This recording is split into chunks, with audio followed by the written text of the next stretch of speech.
battling for down racing. They both go deep into the corner.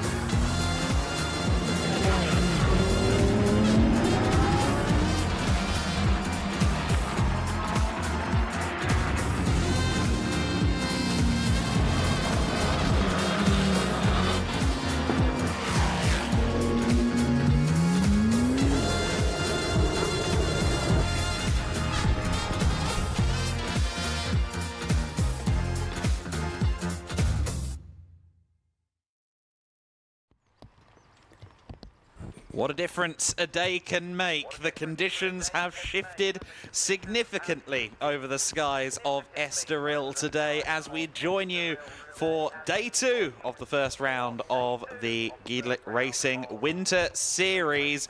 Bright sunshine yesterday has given way to damp conditions that sound an awful lot like they might persist throughout today at the Circuito do Estoril.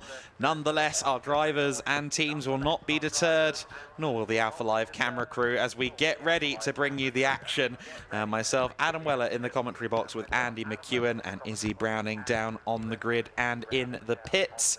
As you can see, the Estoril circuit, a complex little track, a lot of tight and twisty sections, but also that long main straight, allowing the power cars to have an edge at a critical point in the circuit before the braking zone at turn 1. 4.2 kilometers, 13 turns, and over the circuit's now 53-year history, it's hosted both the motorcycle and Formula One Grand Prix of Portugal 13 times apiece. A circuit with lots of history, a circuit that a lot of these drivers may not get to do in their summer campaigns. It's not a mainstay of as many international categories as it used to be, but in the modern era it is still a rarefied classic treat, a true traditional racing circuit. Quite a modern one all the same. However, we are going to see the circuit in its slipperiest form, let's say, because we are going to have light rain throughout the day. We had a monsoon to start off 2024 in the 3 GT4 Racing Winter Series. I think we have a level of reprieve from that, but it is going to be a slippery and treacherous day of racing.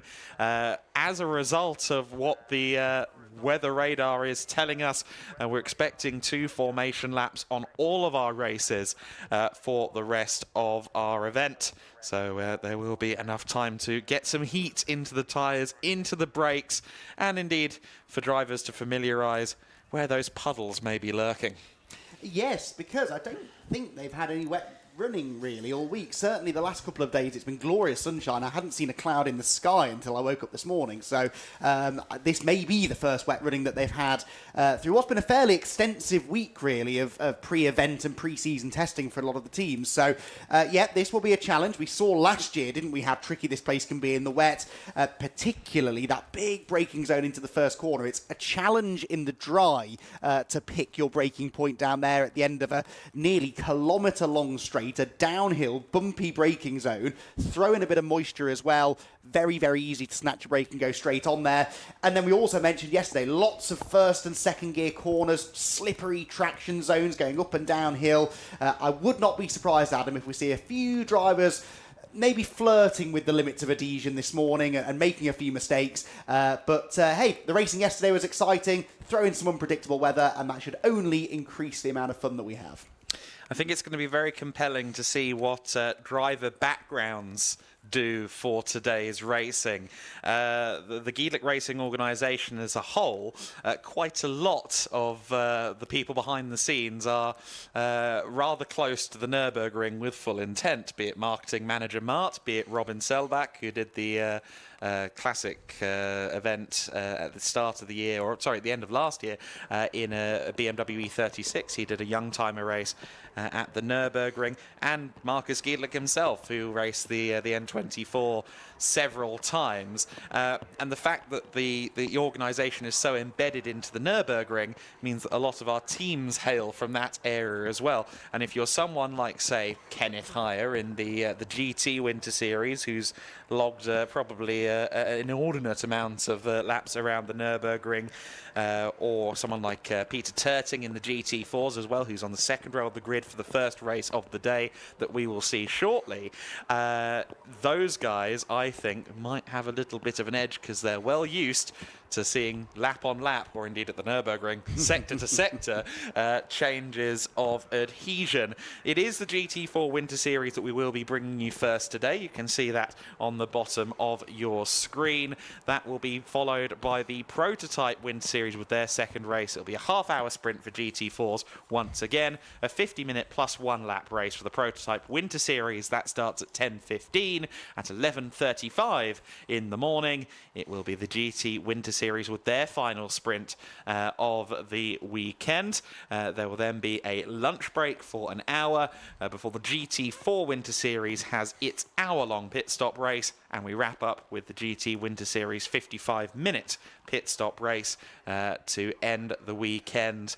And certainly slightly fewer spectators at the grandstand today than we had yesterday. It was quite busy yesterday with a lot of spectators on the pit building and indeed on the main grandstand. But if you are luckily enough to be local to the Estoril circuit, do remember that spectator access is free, and while I should strictly be convincing you to stay with us here on the stream all day, if it's a 10-minute drive, come to the circuit, free access, and a great day's racing, and a lot of access as well to the teams, to the drivers. You really get the opportunity to see these cars up close and personal in a way that you often don't in an international GT and sports car racing paddock.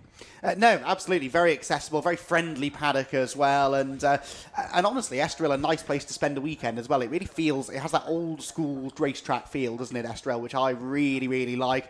Everything's quite easy to find. It's easy to navigate your way around, unlike some of the much more modern Formula One circuits out there. Silverstone immediately springing to mind. So yeah, it's a nice place to come. And of course, from the main grandstand and from some of the areas in and around this start-finish area, you can see quite a lot of the racetrack as well. So yeah, good place to come and spend a day watching some racing.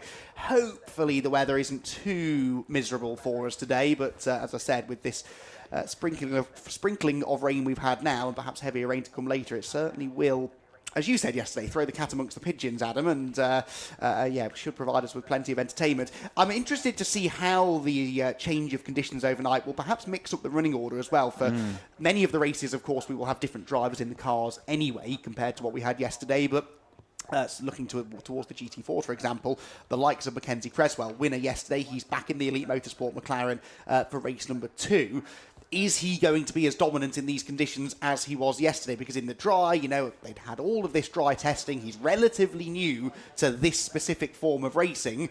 How much wet running has he had? He won yesterday's race by 15 seconds over the Rapid Racing by Racelab McLaren of Charlie Hart. That car will be driven by Callum Davis in this race, so that's another little change in the dynamic maybe. We could have a very different running order by the end of this 30 minutes than we had yesterday, and that is the joy of this format, where you can either have one driver or two drivers sharing the car, throw in a change of conditions as well, and it all becomes rather unpredictable. Yeah, for Elite Motorsport, I think there's going to be a lot of question marks coming into this one. Of course, they had their reigning GT4 European Series silver champion Josh Ratkin in the car yesterday. Mackenzie Creswell coming over from GB3, that being a British-based junior single-seater series. He knows his way around a wet circuit, clearly. But in a new car, McLaren Artura GT4, that could be interesting. And of course, we were talking on the podium yesterday, kind of expecting weather not too dissimilar to this. In the GT Winter Series, we know that the Lamborghinis can be a bit tetchy in wet conditions. That said, one did win overall in the wet here last year with GT3 Poland. The McLaren, as we alluded to in the GT4s, has the highest rake of any car in terms of the minimum ride heights that the SRO BOP mandates. and it did look like the car, whether it was just the way Josh Ratkin likes to run his brake bias, it did look like the rear of that car was a bit of a challenge in the braking zones. Very pointy front end, but also a little bit of battling to do at the wheel, and that doesn't strike me as optimal for these conditions. No, I mean, that looked like driver preference, didn't it, really? I think that is probably the quickest way to set up the McLaren in the dry, but in these conditions, unfortunately, you have no choice but to dial some of that out. Now, that is to make the car more drivable. Of course, it might well make it a little bit slower as well. So, and it means you've got to wrap your head around a very different feel in the car. So, yeah, the McLarens, I think, will be quick still, but I've always seen in the wet, traditionally, it's the front engine cars that seem to have a bit more stability. Now, we did have the SR Motorsport by Schnitzel Mercedes of Enrico Ferreira on the third step of the podium yesterday. That car arguably should have been a step higher, at least on the podium. Did run into some technical issues. I don't think we ever quite got to the bottom of what those issues were. But J-Mo Hartling is starting that car from pole position from this race. It's a front-engine Mercedes, which should be good in the wet. J-Mo Hartling, I don't think is that slow in the wet either. He's not that slow in any conditions. So I think he's going to be a factor in this race. And yeah, the McLarens may not have it all their own way.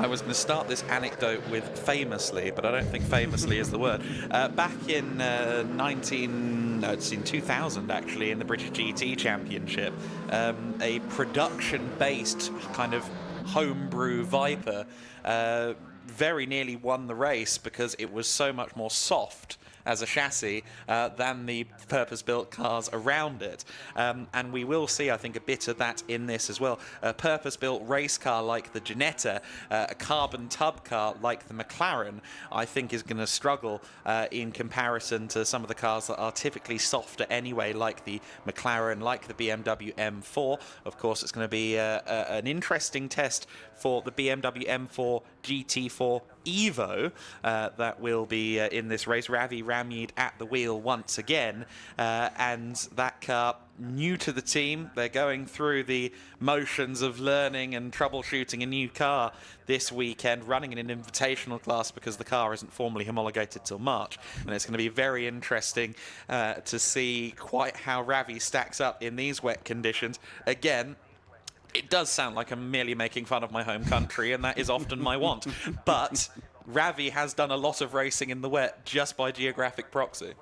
Yes, this is true, and I seem to recall him being pretty handy in the wet, actually, last year. So, yeah, he could be a force to be reckoned with. They were saying, I think, to Izzy possibly earlier on today that they have had a few issues with the BMW, electrical issues, which are the worst kind of issues you can have, really, aren't they? Because they're famously difficult to diagnose and even more of a challenge to fix. But if they can keep on top of that, that car could be a threat. Ravi starts 7th on the grid for this race. Had a bit of a moment at the start of yesterday's race, did Ravi. Had a bit of contact through the opening couple of corners, I think possibly with his with another former Ginetta racer, and indeed current Ginetta racer, Mark Ellman, in the Ginetta G56, but survived that with only a little bit of bodywork damage, but lost a bit of ground. So, yeah, Ravi will be hoping, A, that doesn't happen again, B, that they can keep on top of the mechanical issues from yesterday, and C, that he can master the conditions to get a reasonably good result. So he will be starting on the inside of row number 3. Is the inside the best place to be in the wet? Well, probably here it is, because that is off the racing line by the time you get down to turn number 1. I'm sure many of you will know that you take a very different racing line in the wet than you would in the dry. You stay off the rubbered up bit of the racetrack that normally would be used, because wet rubber is quite slippery. You stay off that line and you tend to have a bit more grip. So being on the inside into that braking zone in particular, Adam, I think is going to be the way to go. And if you look at a typical dry lap of the circuit, exit turn 1, exit turn 2, exit of turn 6 and turn 13, those are the corners where they really extend the track limits. All four wheels certainly onto the painted stuff in dry conditions. The drivers are going to need to dial that out of themselves, because especially at turn 2, where it's already quite a challenge with the way the corner drops off, the camber at the turn, if you do that in the wet conditions, I'm afraid your future is that of a spinning top. Indeed so, and actually Peter Lobeck picked up a 5-second penalty for exceeding track limits yesterday. He certainly won't want to do that today for many reasons, really. Quite late to the grid there was Mackenzie Cresswell, the Elite Motorsport McLaren. I don't know whether they were still tinkering with the setup of the car in the pit lane, or maybe just not wanting to have him sat on the grid losing tyre temperature for too long. He has arrived as the grid is beginning to be cleared by the looks of it, but hopefully we've just about got enough time to head down there ourselves and chat to a few of the drivers, courtesy of Izzy Browning.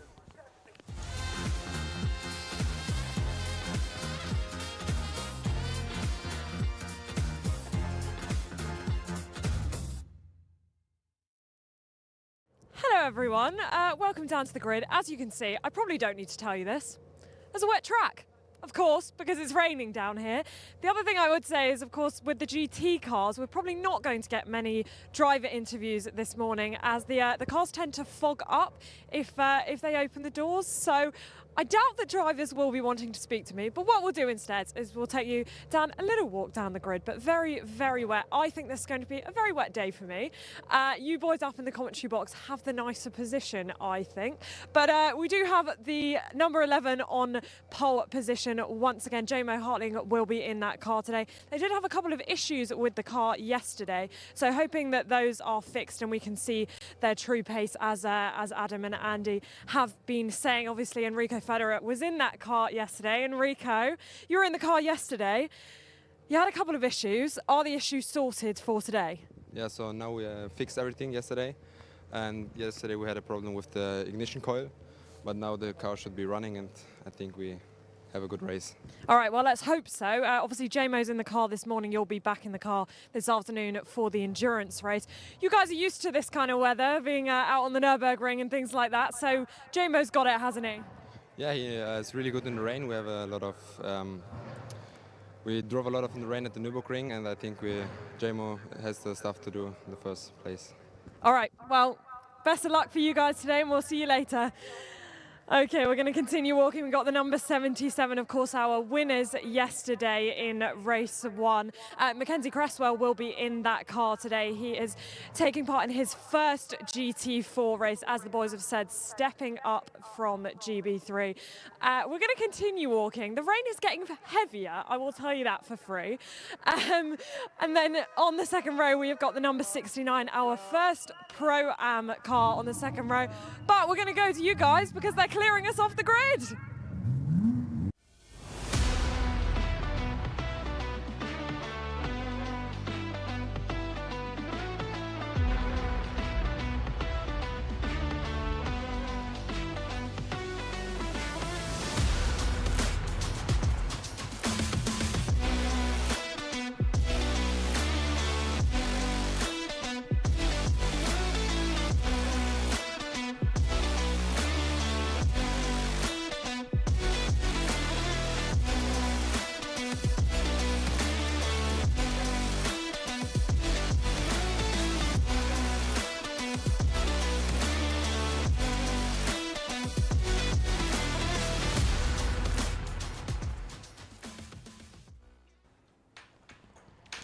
Our first race of the day, 2 formation laps, as we alluded to, for our drivers going into this half-hour sprint race. The cars are rolling, and we are underway tentatively, I dare suggest, on our formation laps. And at the front of the order, it is the SR Motorsport by Schnitzelhelm car. We heard from Enrico Federer there. He tipped that his teammate Jamo Hartling is good in the rain. And of course, Jamo, last year's GT Winter Series champion, alongside Kenneth Heyer, this time jumping into the GT4. He is going to be at the front of the field alongside Mackenzie Cresswell, who makes his first race appearance in a GT4 car in suboptimal conditions. Third position is Peter Terting, another one of those ringmeisters with wet weather experience. He's alongside Callum Davis in 4th position. Callum with a bit more GT4 experience than his teammate Charlie Hart, but Charlie gave him a lot to live up to yesterday. Maximilian Schreier in 5th position. He is alongside Baudouin Detu in the Racing Spirit of Le Mans entry, the Aston Martin. Ravi Ramyud running as an invitational class car. He is 7th overall in the Evo Spec M4 GT4. Nico Grundle, alongside him. Tim Horrell running in the overall top 5 yesterday, giving him, again, quite the target to match. Owen Hizzy, I've been told that he is a driving guard who's amazing in the rain, and that's a direct quote from the team boss, so you know it's true. Cedric Fuchs alongside him as well. That is the first of the Cayman Trophy spec Porsches. Luisa Kalla coming up from the world of BMW racing in Germany, her first appearance in a GT car this weekend. She is alongside Thilo Goss in the old spec 4.7 litre Aston Martin. Naturally aspirated, slightly more helpful power curve perhaps in these wet conditions. Rui Morita in the older F82 spec M4 that you see there at the back of the field. No Joachim Bolting, he's feeling rather under the weather today as I understand it, which means we are down a car in all of the GT races today, because of course yesterday he was doing double duty in the GT4 and the GT Winter Series, so Plus Line Racing team with a bit less spannering to do today, but all the same they have their hopes pinned on Joachim Bolting there in the distinctive SR71 Cayman, the bare black machine on the 2nd row of the grid, and Terting someone definitely to look out for. A very interesting first few rows of the grid for my money. JMO Hartling has a lot of GT4 mileage in a Mercedes AMG. Of course, he did well here last year in the rain in the GT3 car. Mackenzie Cresswell, a race-winning driver in GB3, a driver I think a lot of people had high hopes for if he carried on up the single-seat path, or indeed as he now transitions to GT racing. Then you've got Peter Terting, a race winner in the World Touring Car Championship, a former factory Audi driver in DTM, and Callum Davis there as well, very competitive at the front too. I think this one is rather difficult to predict, but very intrigued to see which way it's going to go. Yeah, I mean, there is a part of me that wants to put my money on JMO Hartling in the Mercedes for the reasons I mentioned before. I think that car is going to be well suited to the weather. You just mentioned that he is clearly well suited to the weather too. He may not thank me for saying that he is my pick, but there you go. He's also starting from the front of the grid, and there's a lot to be said for that in these conditions. Better visibility on the run into turn 1. You can see even at these low speeds on the green flag lap that there is a little bit of spray being kicked up. Well, you can imagine when the cars are going more than twice this speed, barreling off into turn 1, you want to be at the front of the group rather than buried in the middle of it. So I think he's well positioned, certainly. He's got all of the ingredients here to put together a winning recipe, but is he going to be able to keep his cool? Will things pan out his way? Anything could kick off in these first couple of corners. And the one negative of being at the front of the group in these conditions is that you are rather reliant on the cars behind you not missing their braking points. So his heart will be in his mouth, I think, for the first 30 seconds or so of the race, but if he survives that in one piece, I think he's in a good position. So you might be wondering about some of the classes in this race. Pro and Pro-Am, fairly straightforward, of course. A bronze driver required in Pro-Am. Silvers, more than welcome in the Pro class. Cayman Trophy, what's that? Is that just where all the Porsches live? Well, no, not quite. The Cayman Trophy spec cars are slightly sub-GT4 performance, slightly smaller engine capacity, slightly different suspension setup, owing maybe a couple of percentiles more to the road car than the GT4 RS CS that you see in the main GT4 classes. And then the club class, you'll be thinking, the old Aston, I haven't seen one of those in a while. Well, that is the intention of the club class. It is for expired homologation GT4 machinery, and these cars, you know, they do need a home. And potentially, as we start the season with a couple of them on the grid, there might be some car owners having a look and going, I'm interested in that. And I can tell you, entries are still open for the remaining rounds of the season. And we would welcome them onto the grid, wouldn't we? Because those are the cars, as you said, that have sort of fallen off the radar a little bit. Great to have the Aston in particular. It was actually shaping up to be quite a close battle in the club class yesterday as well, until one of them had a moment, I forget which one it was now, midway through the race. So fingers crossed we get another close encounter between them in race 2. Yes, let's see. I think Thilo Gus might have just had a problem actually on the formation lap there as we were talking about them, because it looks like they've kind of separated away from the pack. Hopefully both take the start. I only saw the tail end of what might have been a slight slip-up in the wet conditions. They now join the field, and the Ford Mondeo exits, so some rather more powerful cars can take centre stage. It's Jamo Hartling on the left of your screen. On the right-hand side, it is Mackenzie Cresswell. It is a drag race, McLaren versus Mercedes, running down the first corner, but don't rule out the Porsche from third place as well. Peter Terting in the black machine right there with them, but it will be Jamo Hartling so long as he gets it stopped for the apex that leads into the first corner. Looked like Mackenzie Cresswell was taking the long way around there at turn 1.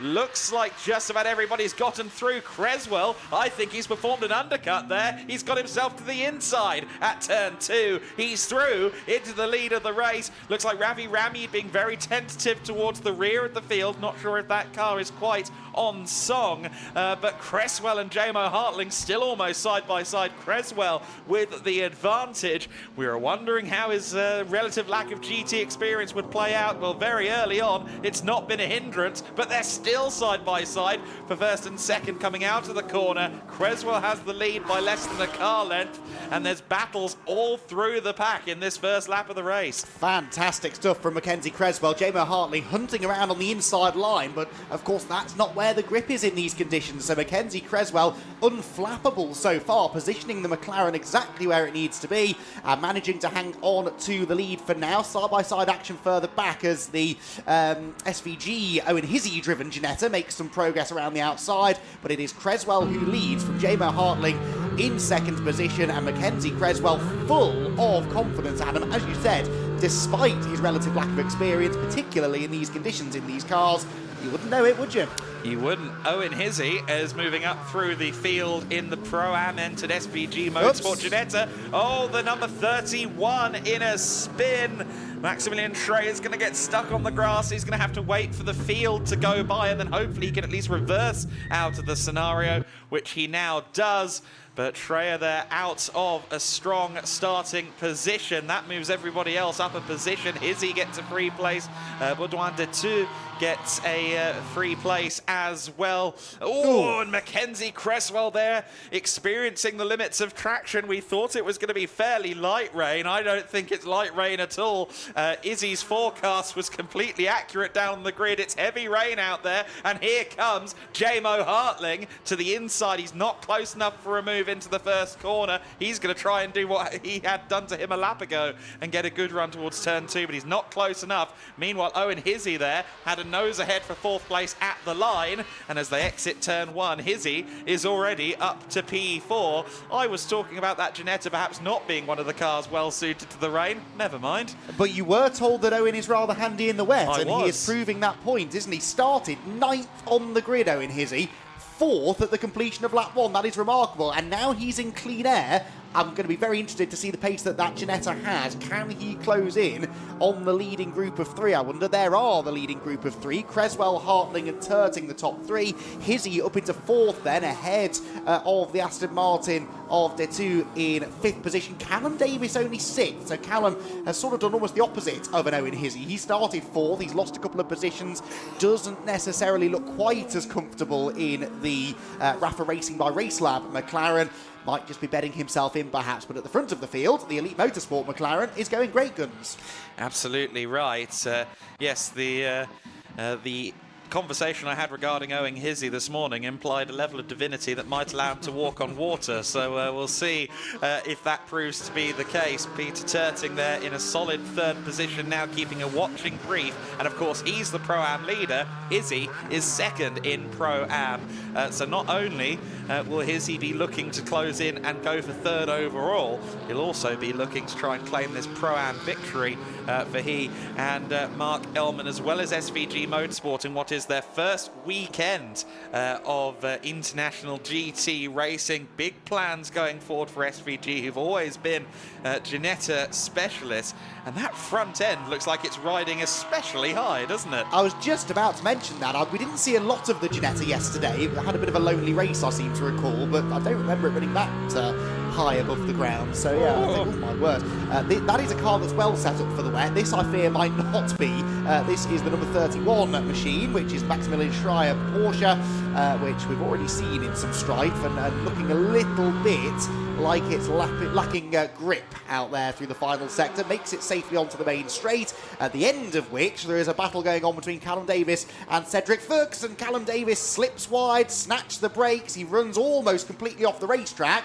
Will that cost him 6th position? I think it will. The Porsche is to the inside, has the preferred line into turn number 2, and Callum Davis, unfortunately, his race trajectory continues to go in the wrong direction. Yeah, Cedric Fuchs putting in a great performance here. The reigning Tourenwagen Junior Cup driver in Germany, but for him this World of GT4 competition is brand new. Of course, he's in a Cayman Trophy spec car. He leads Cayman Trophy, so he's actually in a slightly sub GT4 spec machine, but it is a car that does well in the rain. Last year, Enrico Ferderer was running one of these Cayman Trophy spec machines, and in the wet on a couple of occasions he was advancing towards the overall top 5, and that's exactly what Cedric Fuchs is doing now. I understand his mileage prior to this week in a GT car was exceedingly limited, and the youngster is putting in a great shift. Meanwhile, Callum Davis is seesawing at the wheel of that McLaren. The rear of the McLaren just doesn't look planted at all, does it, on corner entry or exit? So possibly a bit too stiff on the rear suspension, maybe just an inherent characteristic of the McLaren, although it's not affecting Mackenzie Creswell. So yeah, Callum Davis, I think, will be reporting back to the team that some changes are needed after this second race of the weekend. He's wide of the apex again into the chicane. And the car, which was driven so effectively by Charlie Hart yesterday in the dry conditions, Callum Davis sadly not having quite the same experience in the wet today. He hasn't hit an apex this lap, I don't think, and I know that that is sort of the wet line, but I don't think that's been fully out of choice. He is under a lot of pressure now from Nico Grundle in the number 30 Porsche, which should get better traction off the final turn. The fishtailing McLaren, I think, will be vulnerable to attack again by the time they reach turn 1. Mackenzie Creswell just came across the line for the fastest lap of the race at 2:08.658. No one else on the circuit is lapping under a 2:10. Creswell is rapid in these conditions, and again, that elite McLaren, as we saw yesterday with Josh Rattican, seems to be a cut above at the moment. Jamo Hartling and Peter Terting doing what they can to give chase, but Creswell just seems to have that secret sauce at the moment. And compare the body language of this McLaren to the one that we followed for the majority of the previous lap, which was fishtailing around, looked like it was absolutely on the ragged edge. The elite car looks as perfectly balanced as it could be. It isn't moving around in the braking zones. He's not losing traction in the acceleration zones. Some of that could be driving style, but I really do suspect that they've got a different way on setup in the elite car. Maybe the Rafa Racing by Racelab machine, maybe they didn't expect it to be quite as wet as it's ended up being, but we'll see how things pan out later in the day. Meanwhile, I think a battle for second is starting to build here, isn't it? Jamo Hartling, not able to live with the pace of the race leader, is actually only 1.3 seconds ahead of third place man Peter Terting, who is the Pro-Am leader. Peter is now 6 seconds or so ahead of Owen Hizzy, so the Ginetta's progress seems to have sort of plateaued in 4th position, but Peter Terting, using lots of curb there through the chicane, is trying his best to apply some pressure to the man who started on pole position. Yeah, absolutely right. Jamo Hartling in a much earlier stage of his career than Terting, and taking a much more liberal approach to attacking the turn 12 puddle there than Terting did at the apex of the S's. But now Terting just trying to get the power down there out of the final turn. Interesting to see those differing approaches from very different cars as well. Again, fastest lap of the race comes in from Creswell at 2:08.1. Hartling was closer on lap time this time, a 2:09 flat, but that is still a lot of time loss, and as you said, it looks like that battle for second place is brewing, and with that will come a desire to look in the mirrors more so than out of the windscreen. Unfortunately for Jamo, it's going to be hard to focus in. Looks like Owen Hizzy is running fairly lonely now in 4th place. He doesn't seem to quite have the pace to match Terting, who is his closest rival, of course, in the Pro-Am category. In Cayman Trophy, it is Cedric Fuchs leading the way. He is just 2/10 off the back, actually, of Benoit Detu. So the Racing Spirit of Le Mans car coming under pressure for 5th and 6th place at the moment. In fact, Cedric Fuchs has gotten past through the first sector split. So there has been a shift there. The other class to discuss, of course, being the club class, which is being comfortably led by Rui Morita from Monteros Competicios at the moment. Indeed so. Owen Hizzy then heads downhill into turn number 6, and the Ginetta, as we said, looked like it was going great guns in the early part of the race. It was. It still is going very quickly, much more competitive in the wet than it was in the dry, it would seem. Leaving behind a good battle going on behind. We've seen a few slips and slides in the opening couple of laps of the race. I think we can take a look back now at one of the moments from earlier on as drivers have been battling with conditions. And yes, another spin, this I'm afraid, for the number 700, the BWT Mucker Motorsport Thilo Gus driven Aston Martin. And, well, that car, you said maybe, might be a little bit more drivable, or you alluded to that anyway, Adam. I think Thilo may beg to differ. Yes, James 3.0, I gather, is the name of that car. I don't know what happened to 1.0. I think he still has 2.0. Regardless, the Artura across the line in a moment here with Mackenzie Cresswell. I'm expecting yet more purple given what he's done so far. 206.335. 208, mid 208s for both of the drivers behind him. Cresswell continues to dominate the timing screens in this race. We're not yet at half distance. He's already 6.4 seconds clear. It is rather a wet weather rerun of what we saw from his teammate yesterday. Meanwhile, on the recovery drivers, Maximilian Schreier, he is dragging past Benoit Detu as they head towards the first corner. The spray from Cedric Fuchs up ahead as well, making it a challenge to sight the braking zone. And Detu says, I'm not giving up that easily. Tries to dive to the inside. Of course, those cars are both in the pro class, and that was a move for 3rd in pro as well as 6th overall. Benoit may well be aware of that and saying, I want my points, because these guys are in it for the season, and they are, well, both cars are in it for the season, so I think they'll already be kind of citing their rivals, and Detu will be disappointed to see the Porsche just ease by. Yeah, that was a good move. It seems sort of built on a better exit from the final corner. There's a green flag on the exit of turn 4, and that is why, because off again has gone Schreier in the number 31 Porsche. I saw the green light flashing, which normally means there's a yellow one preceding it. This was the reason why. So the second time that car's been off the road. This time, I don't think he lost quite as much time as he did on the opening lap, but that will have cost him at least 2 positions, I think. Well, Porsches have always been a popular choice in rallycross. Nico Grundle there was just going wide onto the paint in the sister WNS Motorsport car. It's always difficult to get back from the paint without at least having quite a sideways moment. Of course, the Aston Martin in the dry conditions yesterday looked a little bit sideways and wayward under the tutelage of Maximilian Hewitt, and have seen a bit of that from Benoit Detu in traction zones as well. But for now, he's back in his 6th position, owing to that error for Schreier.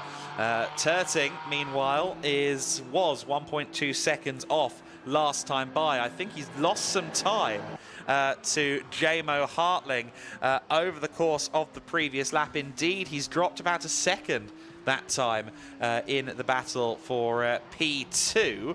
So that battle looks like it's calming down, and conversely, Cedric Fuchs oh no, sorry. That was the Aston Martin of Thilo Gus catching me out a little bit. Owen Hizzy still fairly lonely in 4th position, but just getting through some traffic there. Yes, so a little bit of company briefly there for Owen Hizzy. So Hizzy with a little bit of clear track once more. Is he being caught, though, by Cedric Fuchs? Yes, by about 0.8 of a second on the previous lap. So Cedric, now that he's broken through the defences of Detu's Aston Martin, is starting to close in. So this is all congesting a bit now, isn't it, in the sort of middle of the top 10. Is he being caught by Fuchs? Detu and the recovering Schreier, of course, won't be a million miles back either. In fact, Grundle got past Schreier too. all sort of coming together, so that could be an interesting scrap. We are not quite halfway through this race, so as things are maybe calming down at the front of the pack, the middle of the top 10, that is getting rather close. Yeah, Baudouin de 2 actually just coming up on some lap traffic. If we stay on this corner and look to the cars behind us, there is potentially going to be a battle coming up here. Baudouin de 2 spins it, and that is a position gained for Nico Grundle there. Grundle had just gotten himself around Thilo Goss. I was going to say that he was under pressure from one of the W&S Motorsport cars, but now he's back under pressure from the recovering Maximilian Schreier, and he's still got the sister Aston Martin to try and contend with. Well, my ad hoc directing worked out well there. Baudouin de 2 with a flourish into the camera shot, but unfortunately he's dropped down to 7th overall. You know how I said I thought the front engine cars would be more stable in these conditions? I feel I've been proven wrong there. We've had 2 Aston Martins pointing the wrong way now over the course of the last 5 minutes or so, but Baudouin de 2 now resumes his battle, I suppose, that he was having earlier on with Maximilian Schreier, who, frustratingly for him, wasn't actually able to take full advantage of that and move ahead of the Aston. Through the final couple of corners they will go. Who is going to have the legs in a straight line then, I wonder?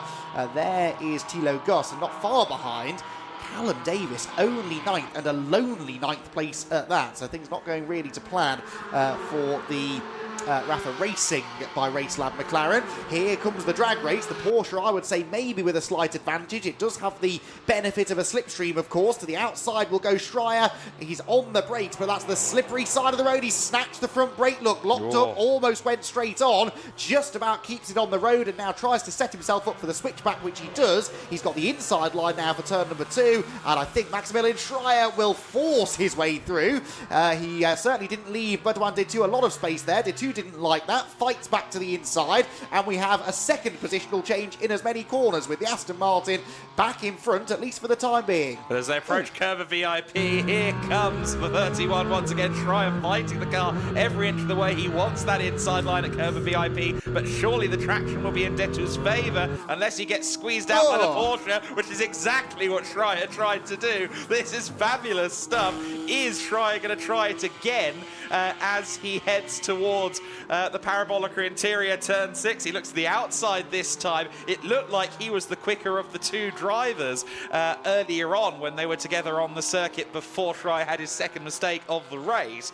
So I don't think he needs to be too hasty here, but he desperately wants to get by. I'm impressed with day 2 there, because that was the corner that he lost it at a lap ago, and he was very confident on the brakes. He was on the inside line and just sent it into the corner, managing to fend off Maximilian Schreier for the time being. But that was a sensational half a lap of side-by-side racing in really challenging conditions as well. Schreier very late on the brakes into the Gancho chicane and came within a few inches of making contact with the back of the Aston Martin. He clambers the curb on the exit and still, frustratingly, cannot find a way through, despite having tried something at, I think, every corner on this lap. It may well still be the Aston Martin ahead by the timing line. But as we know, the Porsche is quick, especially in the second half of the kilometre-long main straight. So let's see if he maybe finds a way at the first corner. While this is going on, Terting is closing back in for second place as well. So battles going on all around the circuit. But let's keep an eye on this one, because it really is combat to end all combat at the moment. Schreier with a nose ahead. He was ahead at the timing loop. Has he got it stopped for the corner? I'd say no. And no is unfortunately the answer, but he is going to get a good run out of the corner all the same. It's almost a replica of what they were doing a lap ago. Is de 2 going to pull off the same move, or has Schreier learnt? Will he cover the inside? He does try to cover the inside a little, but not enough. There's an Aston-sized hole that de 2 intends to fill, and he gets back through. Let's see if the replication continues. No, this time to the inside goes Schreier, and he does get himself into 7th place. Definitely not a definitive move, but having that high ground now as he comes out of Curve of VIP, given it looks like the car has the pace edge, that might be the decisive blow. That was almost an action replay from a lap earlier until turn 3, where Schreier timed the switchback much better. He tried that a lap earlier and nearly got a face full of Aston Martin, which again is almost backwards, heading down into the Parabolica interior at turn 6. That time, thankfully, de 2 managed to hang on to it, but that car, I think is starting to struggle in the braking zones. Maybe it's time to wind a bit of brake bias to the front. Of course, when you're in the heat of battle, it can be difficult to remember to do things like that, but as the balance shifts over the course of a race, the conditions may be changing slightly out there too, although I fear not for the better. You need to make those sort of adjustments sometimes to keep the car balanced as you would like. So now things calming down, he can maybe turn his attention to that. We turn our attention, though, to the fight for second place, which has been bubbling away and brewing for about 20 minutes or so. Now Peter Terting is almost within striking range. The Porsche fishtailing around a little into turn number 1. On the exit of turn 1, it's the Mercedes, which looks a little bit of a handful, but nose to tail they will run into turn 3. Yeah, nose to tail indeed. The gap was 1.4 seconds, a matter of just a couple of laps ago. So Terting is closing in. There's some lap traffic up ahead in the form of the club class leading Monteros Competicios F82 M4. JMO there going, oh, don't give me the inside line. That's where none of the traction lives in these conditions, as Terting continues to harangue him. The gap also coming down, albeit with a much larger margin at the moment, between Hizzy and Cedric Fuchs, the Cayman Trophy leading driver, putting a mighty display on in his debut race for SR Motorsport in a GT car. He's about 4 seconds off right now. We'll update you if they get closer, but for now Terting just trying to find advantage. The middle sector looks like it suits the Mercedes a little more, based on what I've seen of the sector splits over the last few laps. But JMO, I think, is going to be driving through the mirrors until the flag. That's interesting, isn't it? Because you would think the more technical middle sector would suit the, in theory, slightly more agile Porsche, but in the wet, the fact that it is a little bit lighter on its feet maybe isn't necessarily a good thing. The Mercedes is a bit more planted, certainly at the front of the car, with all of that weight hanging over the front axle, and that seems to be benefiting it. But then through the final part of the lap, Peter Terting's car seems to change direction better, doesn't it? You saw Gemma Hartley trying to turn into the last corner, and the car just wouldn't go to the apex, runs right to the edge of the road, trying to find the grip, does propel the Mercedes well off the turn, but the Porsche we know is strong in a straight line. This is as close as Peter Terting has been. He's in the slipstream, getting a face full of spray, can't see a thing about where he's going, but the car is going quickly. He peels to the outside line, stays well away from the traditional racing line until the very last second, and perhaps now tries to set himself up for a switchback. No, goes right round the outside, and he should have a good exit from the corner as a result of that. JMO Hartling did not cover that one off, and Peter Terting has almost got the move made. Still side by side, they run through turn 2, but Peter Terting has the traction, has the momentum, and now has second place. Yeah, the Pro-Am leading car now up to second overall for good measure. Terting, a former champion in GT4 cars going back to 2016 in the European Series. He's got a lot of experience in cars of this specification, and he has learnt the circuit, learnt the conditions over the last 25 almost minutes, 23 minutes roughly of the race completed thus far. And now that he's gotten ahead of Hartling, even through this sector that looked like it was suiting the Mercedes previously, he is now getting away using the very outer extremities of Parabolica Interior. It looked a bit scary, but it also looked relatively intentional. I just want to highlight 204.741 last time by 714 for Mackenzie Cresswell last time by, and he was over a second, practically a second and a half faster than either the second or third place car in the middle sector alone, which tells you a lot about just how well hooked up that elite motorsport McLaren is at the moment. I grant you, perhaps for some of the sponsors on the car, the fact it's so hooked up isn't doing them many favours. We're not seeing that much of the McLaren, but it is absolutely dominating the race already. 15 seconds clear. That is over the race-winning margin from yesterday. Yes, good point, well made that, yeah, so a good margin, and still with 6.5 minutes to go, and he shows no intention of slowing down. That was a slower lap, a 2:05.3, but that is still nearly 2 seconds quicker than anything JMO Hartling's managed in this race. So Mackenzie Creswell absolutely flying, 16.8 seconds now, the margin back to the new second place man Peter Terting. But what a brilliant start to the season this has been for Elite Motorsport. It seems that come rain or shine, this car is the one to beat. It doesn't matter which driver is in the car either. They are going to be a force to be reckoned with if they keep this up. Yeah, I mean, last year they were succeeding in GB3, GB4, Ginetta single makes, and winning the GT4 European Series for good measure. Of course, they're moving into GT3 racing this year, so continuing to move up in the world of motor racing on the international stage at Elite Motorsport. And certainly Mackenzie Cresswell doing a Tom Leben effectively. Leben came in from the single-seater ladder at the start of 2024 in the GT4 Winter Series and immediately proved that he knew what he was doing with the car. And well, now it looks like Mackenzie Cresswell echoing that history. Absolutely so. I remember a time when Elite Motorsport only raced in Ginettas, and now all of a sudden they're everywhere, aren't they? They really are the team of the moment, and great to see as well, really, because it seems that everything they apply themselves to, they do so in a way that seems to ensure rather immediate success. So, yeah, really impressive stuff, and Mackenzie Cresswell has been peddling the car rather well in this race too, it has to be said, to give him the credit he deserves. Right, Maximilian Schreier has arguably been the most exciting driver to watch in this race, whether it be because he's been making some daring overtakes or flirting with disaster on a couple of occasions, but he's certainly given us plenty of content to look back on at the end of the race. He is now sizing up Nico Grindel in the number 30 Porsche, the car, of course, that runs in Pro-Am, but this is a fight, maybe not for class position, but for a little bit of honour amongst Porsche drivers, and Maximilian will want to try and reclaim this 6th place overall if he can. Yeah, you've got to beat your teammate, obviously. 2 W&S Porsches. I'm not so sure that he's flirting with disaster so much as on the 3rd date with it at the moment. But here he goes, going for the inside at the Gancho chicane. And it is side by side between the W&S Motorsport Porsches. We saw a very similar move here 12 months ago for a W&S Motorsport Porsche in different hands, in better conditions. And it is Schreier who gets through into 6th overall. Now, will Schreier get to power away? It looks like he's been quicker than Grundle. He's just had a slightly more adventurous path on his race so far. Also want to note, as all the Monteros Competicios car might get in the way there. Now, did he have to lift out of the throttle? I want to see where the other Porsche is by comparison. No, he's about 6/10 clear at the line, so they're okay. But Schreier there with a little bit of a scary moment, indicator going on the BMW. I did just want to highlight Cedric Fuchs, that 4-second gap I talked about between himself and Owen Hizzy. Yeah, that's 1.6 now.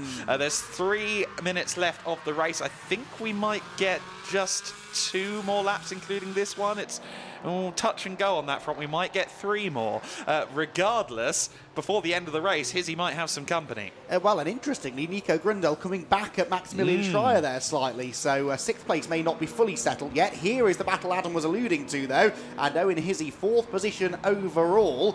Still running 2nd in Pro-Am. And Cedric Fuchs, of course, is not running in Pro-Am. That is a Cayman Trophy spec car. So in a way, Owen could afford to give this place away, but that's been rather the theme of the weekend, hasn't it? Drivers not really that interested in their class positions, seemingly. Perhaps at the end of the season they may well be, when the points really start to matter, but right now it's all about finishing as far up the overall running order as you can, and Owen Hizzy would love to cap off what's been a massively impressive race here by hanging on to 4th place outright. The leader, Mackenzie Cresswell, by the way, has just crossed the line with time for 2 more laps, so the penultimate lap of the race begins. Not great news that for Owen Hizzy, because with every lap this gap is coming down. It came down by 4/10 last time around. On this lap so far, Cedric was 4/10 quicker in quicker in the first sector. Slightly slower in sector 2. We'll see what it's like at the end of the lap, but Owen Hizzy will be praying for that checkered flag. He will be, yes. Now, just to circle back quickly to the W&S battle that has extended out in Schreier's favour now. It looks like he has got the pace. About a half dozen car lengths between them a few corners ago. So I think this might be the battle of the moment as it stands, as Cedric Fuchs looks to capitalise on what's been a very fast few laps, closing in on Owen Hizzy. While that's going on, of course, up ahead of them, the Artura of Mackenzie Cresswell on his penultimate lap of the race is really just stamping his authority on the wet conditions and the GT4 Winter Series grid, much as Josh Rattigan did yesterday. Peter Turting, our Pro-Am leader, second overall as it stands, and he has built a 4-second gap over JMO Hartling of SR Motorsport in third position. But this is the battle for fourth overall, and the Cayman Trophy cars, they are very neat little packages, very popular, of course, in the NLS and the N24. And yeah, we're seeing at the moment quite how capable the cars are in wet conditions, especially when you plug in a young talent like Cedric Fuchs. The Tourenwagen Junior Cup is quite a competitive series, and he held himself to a great account in that series last year. Indeed so. Holding himself to a great account in this series, though, is Mackenzie Creswell, who begins his final lap of the race now. He's backed right off. His last lap was a 2:07.0, that time a 2:06.1, which is still quite quick, don't get me wrong, but quite a bit slower than he was going earlier on. It's like he reached that 15-second lead and thought, right, I'm doing better than Josh did yesterday. I can cool it off a little bit now, but he begins his final lap with a very healthy margin over Peter Turting, who is still pushing on. He just did an outright fastest first sector and a lap time that was only a 10.5 slower than Mackenzie Creswell, although Mackenzie certainly looks as though he's taking things a little bit easier now. Noticeably less spray on the way into turn 2 there as well, so I don't think the rain has got any worse over the last 10 minutes or so. Mackenzie Creswell, though, has managed these conditions perfectly, clearly happy with how the car is set up in the wet, and well on his way, it would seem, touch wood, to a race victory. Yeah, 16.7 seconds to the good as the clock has hit 0 on this race. Final lap then for Mackenzie Creswell. Meanwhile, Owen Hizzy also on the final lap. As Andy alluded to a few moments ago, I think thankfully he's going to see the checkered flag at the end of the lap, but the question is he going to have a clear road ahead of him, or is the Porsche going to have gotten through? Is he fighting the car there at Lamy turn 3? And Cedric Fuchs with his best opportunity yet as this lap continues. Fuchs might find a way here. Izzy's really lighting up the rears as he gets out of Curva VIP there towards turn 6 they go. Of course, the race leader isn't far away from the line. If only we could have 5 shots on at once, because there's a lot going on here. But Owen Hizzy is for now seemingly just holding station. We'll catch back up with them in a moment, but here comes Mackenzie Creswell around the parabolic Ayrton Senna for the final time, and it has been a touch of Senna 85, I would say, in this race from Mackenzie Creswell. Vintage performance from a very young vintage driver. Elite Motorsport make it 2 from 2 this weekend at the Circuito Estoril.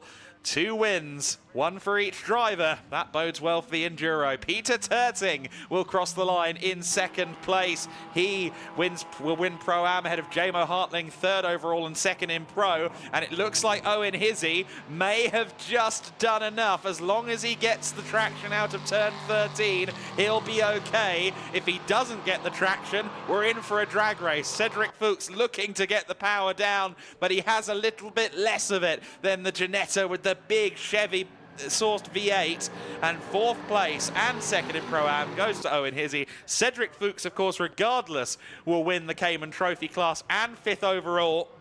And I dare say a measure of respect from his new SR Motorsport team as well. Max Schreier is just a few corners from home in 6th overall. His dramatic race in the Pro class will yield a podium in the category. And, well, 3rd date with disaster or not, he's had quite a good race once you look at the big picture.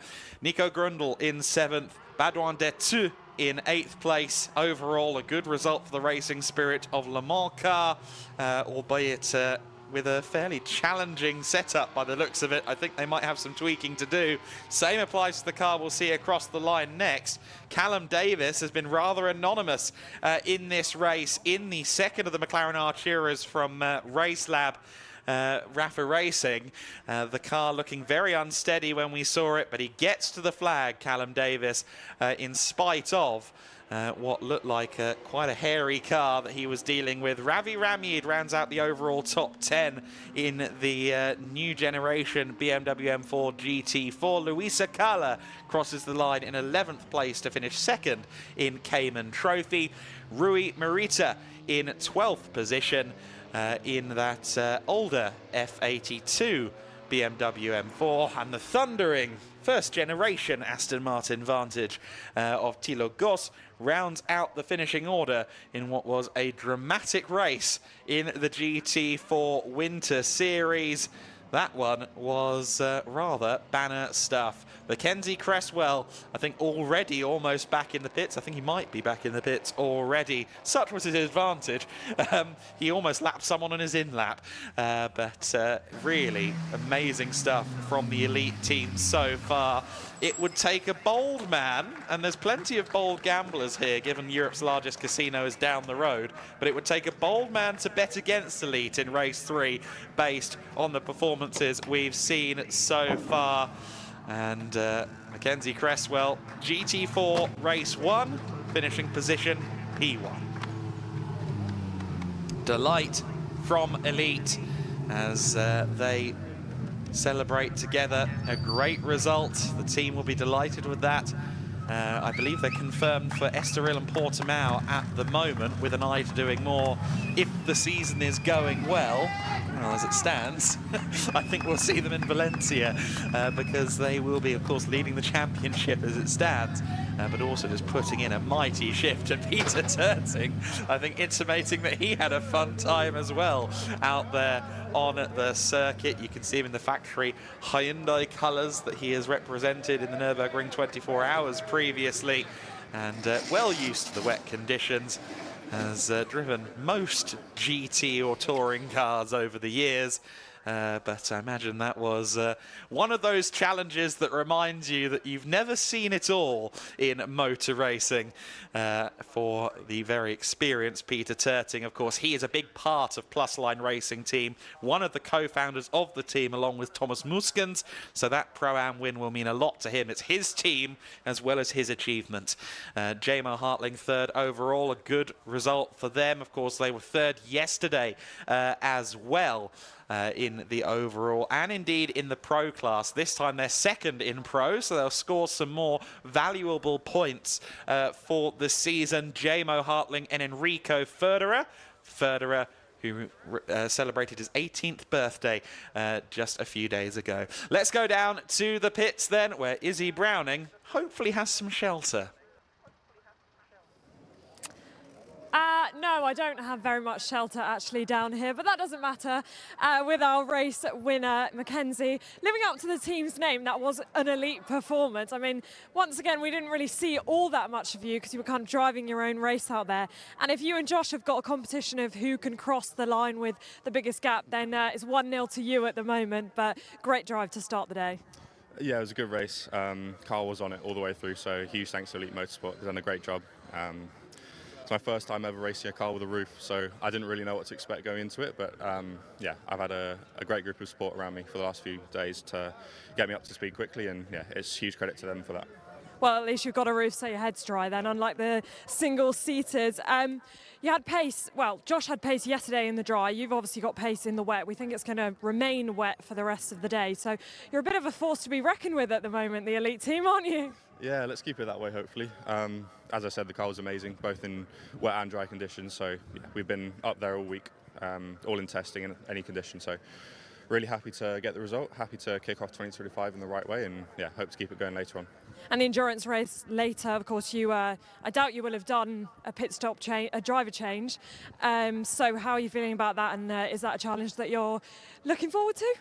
Yeah, it is. It's something as you said, I've never done before. There's lots to learn. It's my first time driving this car, so yeah, I've been practicing the driver change with Josh, but yeah, it's not too complicated. I think there's other things that I need to think about more. Just being consistent, doing my own thing on a one track. So yeah, we'll see how that goes when the half-hour mark comes. But yeah, I think it'll be all right. All right, well, congratulations. We'll send you up to the podium. Well done. And yeah, we'll see if anyone can beat them later on in the endurance race. Going to be a tall order, I reckon, Izzy, based on that performance, or both performances that we've seen from Elite Motorsport, but anything can and often does happen in the GT4 Winter Series. Let's take a look back at a rather damp race number 2. Half an hour of racing began with pole sitter Jamo Hartling running down to the first corner with the lead. But it was Mackenzie Cresswell who would challenge early on. They were side by side through the early corners in a fabulous racing sequence that the Elite Motorsport McLaren would ultimately come out on top of. Meanwhile, further back, Maximilian Schreier had his first of a couple of dramas during the race. Managed to get himself out of this predicament and another couple on his way to a solid result, all things considered. Managed to get the car back on the way at the very back of the field. From this point of the race, on just the first lap, he had some work to do. Meanwhile, Owen Hizzy was doing a lot of work early doors. He went from 9th on the grid to just outside the podium places within the first few minutes of the race. Thilo Gus struggling a little bit in the older Aston Martin in these very treacherous conditions.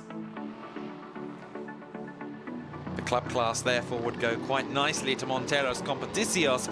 Meanwhile, Maximilian Schreier was having a fabulous battle with Baudouin Detu of Racing Spirit of Le Mans. These guys would exchange numerous times across the race, and mistakes would plague both at various points. Detu losing the rear end, going through Parabolica Interior, and who would rejoin behind him but Maximilian Schreier. Battle resumes then after Schreier found himself in the gravel a couple of laps prior to Detu's spin, and it would be a couple of laps of very exciting side-by-side action between Schreier and Detu. This was for 6th position, in fact 7th position at this stage of the race, almost coming to blows out of the Lamy Bend, turn 3, too deep into the corner. Went the number 31 on the following lap, but he'd learnt some lessons from a lap prior.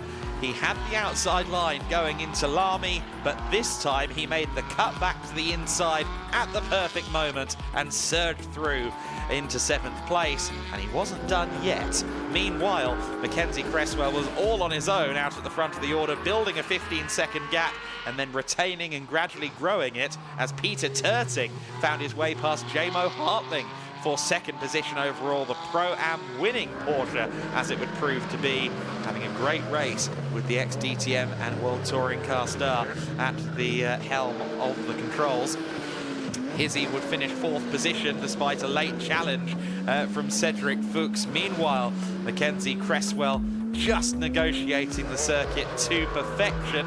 W&S Motorsports with some maybe some slightly raised heartbeats as Maximilian Schreier tried to find his way past Nico Grundel, which is something he succeeded at doing coming out of the Ganshow chicane. This was for 6th position, where the number 31 car would ultimately finish.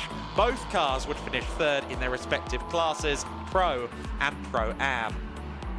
Had to make their way through some lap traffic in these treacherous conditions. Thilo Gus having another moment that I don't think we saw live, but in these difficult conditions, I think very few drivers got out of it scot-free, but one of the drivers who did was our winner, Mackenzie Cresswell, who came home on the top step ahead of Turting and Jamo Hartling. A very well-deserved victory then for Elite Motorsport, 17 seconds clear. Mackenzie Cresswell at the conclusion of the race in the Elite McLaren Artura GT4. In 2nd position, it was the plus line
Adam, yes, we are just about ready to go here on a slightly soggy podium above the Estoril pit lane. Lots of podiums to get through for our second GT4 race of the weekend.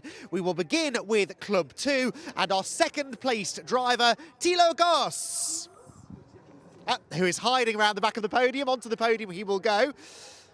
The team ready to receive his jacket that he's put on. That's a good idea, a jacket with a hood. Definitely called for in these conditions. He will be joined on the podium by the Club 2 class winner, Rui Mirata. Merita even, excuse me. Onto the podium goes Rui to the top step, our race winner in Club 2. The trophy's here to be presented by the GT3 Racing staff members. We couldn't find anyone else willing to come and brave the conditions, so the GT3 Racing staff are on hand, photographs taken, and a round of applause from the crowd down below who are huddled together for warmth. It is rather chilly out here in the rain at Estoril.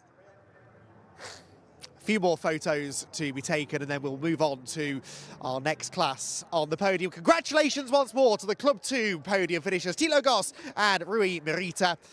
And we move on now to the Cayman Trophy, and it's an SR Motorsport with Schnitzelalm 1-2 once again. In second position, Luisa Carla.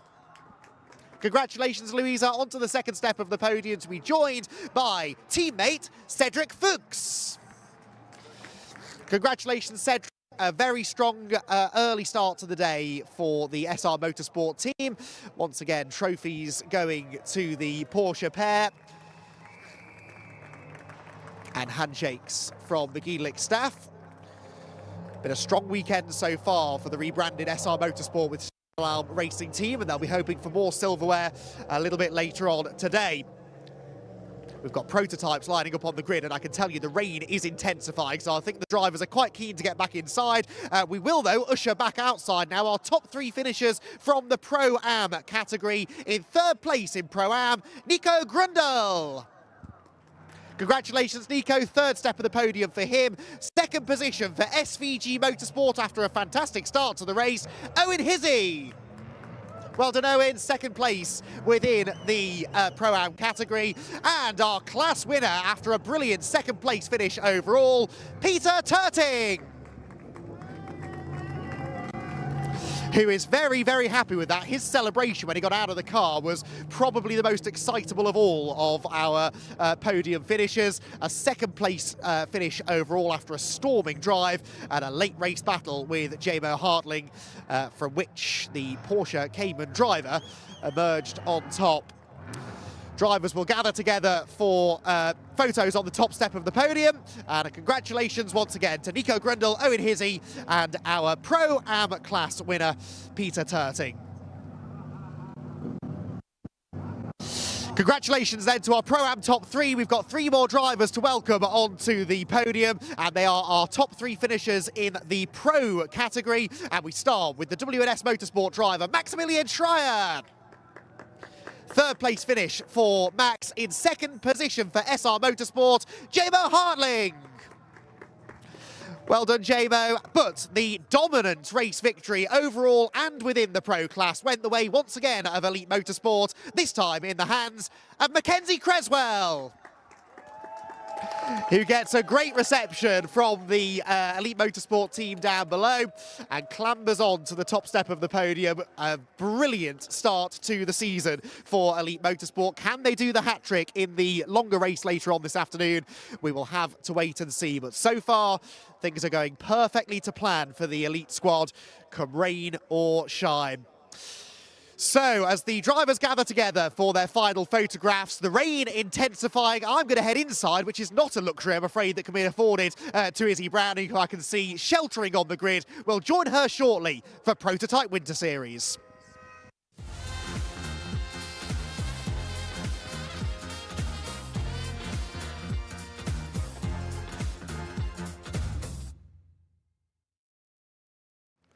Hello everyone, I can tell you that it is even more wet than the first race. I've been using my notes to shelter myself, and I can tell you that the drivers are definitely not going to want to speak to us because they get the luxury of being inside a car. I do not.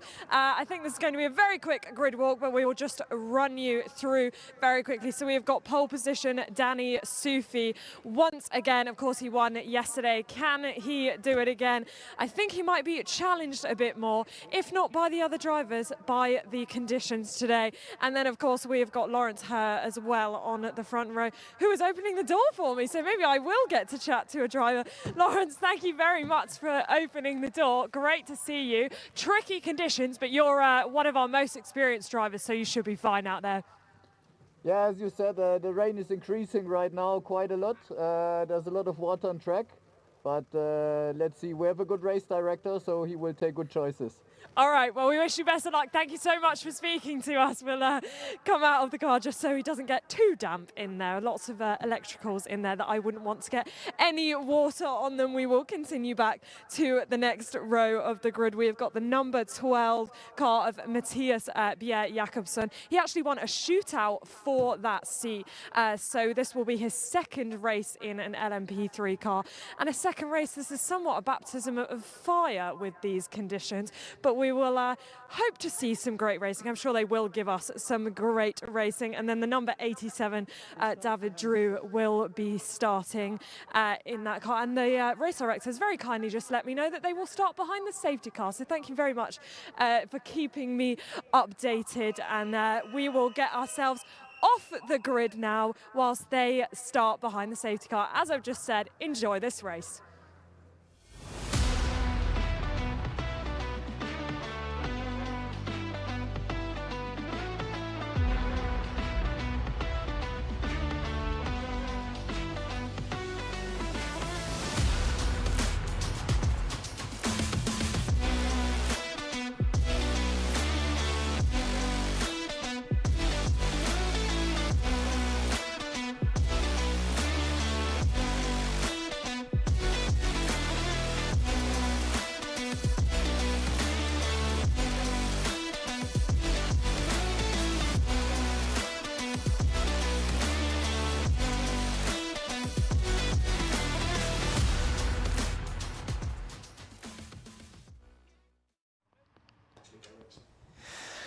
So then, as we heard from Izzy down on the grid a few moments ago, we're expecting this race to start under safety car, the prototype Winter Series in conditions that, as I remarked to Andy McEwen a few moments ago, gives me a little bit of deja vu because I was here for day one last year.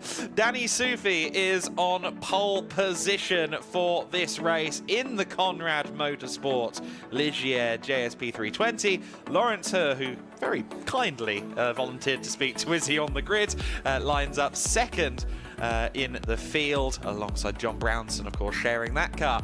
Matthias Bjerre Jakobsen, the Danish young talent, he starts from third position alongside David Drew in fourth place for CLX Motorsport. Pierre Caffer in the 64 car. He'll be looking to make up places rather than just unlapping himself today, and he'll be hoping to avoid spins along the way. Philip Lindberg in the high-class racing Ligier rounds out the order in 6th position. We understand the race will begin under safety car. There was previously going to be 2 formation laps in this race anyway, but I believe the clock should start ticking down as soon as these cars begin to roll.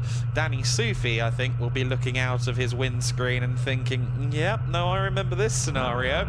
If you weren't with us last year, it was a collision between himself and Sandra Holtzum on the way down to the first corner. Just got caught out aquaplaning in his first race of the season. Of course, yesterday, race 1 in drastically different conditions, bright and perfect sunshine, and it was pretty much a perfect performance for Danny Sufi. Now, these are getting to the kind of conditions where our race director Werner Eichinger might decide discretion is the better part of valor. I think we're a matter of a few percentiles away from him maybe saying no.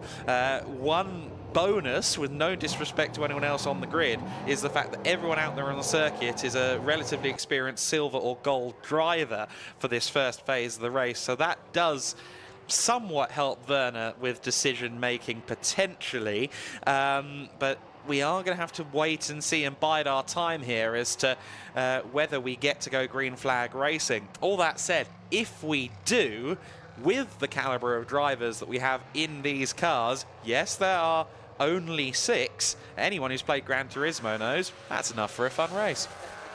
Yeah, absolutely. Yesterday's race was really good fun, actually, and a lot of the fun came from this particular group of drivers, really. The drivers that jumped in, at least in the 2 driver cars anyway, after the pit stops, because there was a bit of a disparity in pace between a few of them. The pit stops themselves sort of mixed the field up a little bit, and yeah, they did a very interesting second half of the race. Now, with this change of conditions, who knows what's going to happen? We saw already in the GT4 race earlier on that setup is key. Cars that were quick yesterday aren't necessarily going to be quick today. So yeah, not entirely sure what's going to happen here. They will give it a few laps here, I'm sure, just to figure out the conditions. Of course, of all of the classes, it's the prototype series that are going to be the most concerned about the standing water. These are the cars most prone to aquaplaning, as Danny Sufi is painfully aware, and they will want to make absolutely sure that the racetrack is raceable. In fairness though, Adam, I'm not seeing too much in the way of standing water. There are puddles, but they don't look completely unmanageable to me, although that's easy for us to say, I suppose, sat from the comfort of a warm, dry commentary box. Yeah, we're not there yet, but we're getting closer. But for now, it looks like it might be just about okay for drivers of this caliber, and indeed for cars of this level. Of course, that downforce that an LMP3 car typically utilises, well, that's not going to be so much as a factor. It's going to be all about mechanical grip in these conditions. Clock is ticking on this 50 minutes plus 1 lap race now, so we will wait with bated breath to see what is going on here regarding the beginning of the green flag portion of our race. Diogo Ferral, part of the Race Ready organisation who supports Giedlich here in the Winter Series paddock, saying that it would be a 2x2 start, which is bold, but a few laps under the safety car before the race director feels safe to allow the race to begin. So I think it is a matter of just making sure everyone is acutely aware of the conditions, making sure the conditions don't fall off a cliff, as it were, and seeing what we can do from here. Fabulous thundering sound from the cars as they come past our position. Danny Sufi just focusing in, locking in, trying to, I guess, go through the scenarios. You can't allow yourself to drift away too much, of course, in this kind of car, in these kind of conditions, even when you're being led by a Kia Ceed Estate. But he will be thinking to himself, right, Lawrence Herr behind me.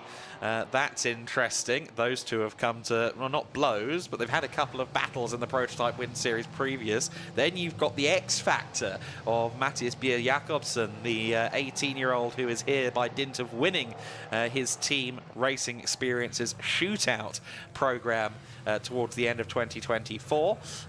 Then you've got David Drew, who has raced LMP3 cars since the inception of the category back in 2015. Pierre Caffer, whose resume needs very little introduction, a 2019 Nürburgring 24-hour overall winner, class winner a decade prior to that at the Le Mans 24 Hours, to give you just the broadest strokes of a tenure in motor racing that's gone over 25 years. And then Philip Lindbergh will be looking to improve upon his result, 4th place in the race yesterday. It's a very intriguing grid, and if you're Danny Sufi at the front, you'll be very aware that any, and in fact multiple, of the drivers behind you are qualified to challenge you, and they will. Well, he was not the fastest man on track, was he, through the majority of that second half of the race yesterday? So he will be very aware of that. His best lap time yesterday, a 1:34.0, was half a second slower than the fastest lap that Lawrence Herr was able to produce, a 33.5. It was 9/10 slower than anything that David Drew did in the CLX Motorsport number 87 car. He was also slower than the Racing Experience number 12 machine. In fact, it's a rather strange statistic this, but the race winner set the 5th slowest fastest lap of the race. There were only 6 cars in the race, so only one driver or one car in the end was slower than him, that being Philip Lindbergh in the high-class racing car, and yet he built up such a lead, Danny Soufi, in the first part of the race that didn't ultimately matter. He, of course, doesn't have that luxury now. He's starting the race alongside all of those drivers who were really a thorn in his side yesterday. People seem to be angling for a 2x2 start that isn't happening here, so hopefully everyone gets the message that we're not doing it yet. Now, to counter that point regarding lap times from yesterday, of course, Danny Soufi, when he came into European prototype racing in 2022 in the Prototype Cup Germany, it was a huge leap from anything he'd done previously. But what had he done previously? Well, he'd done some Mazda Miata racing, MX-5 racing to you and me.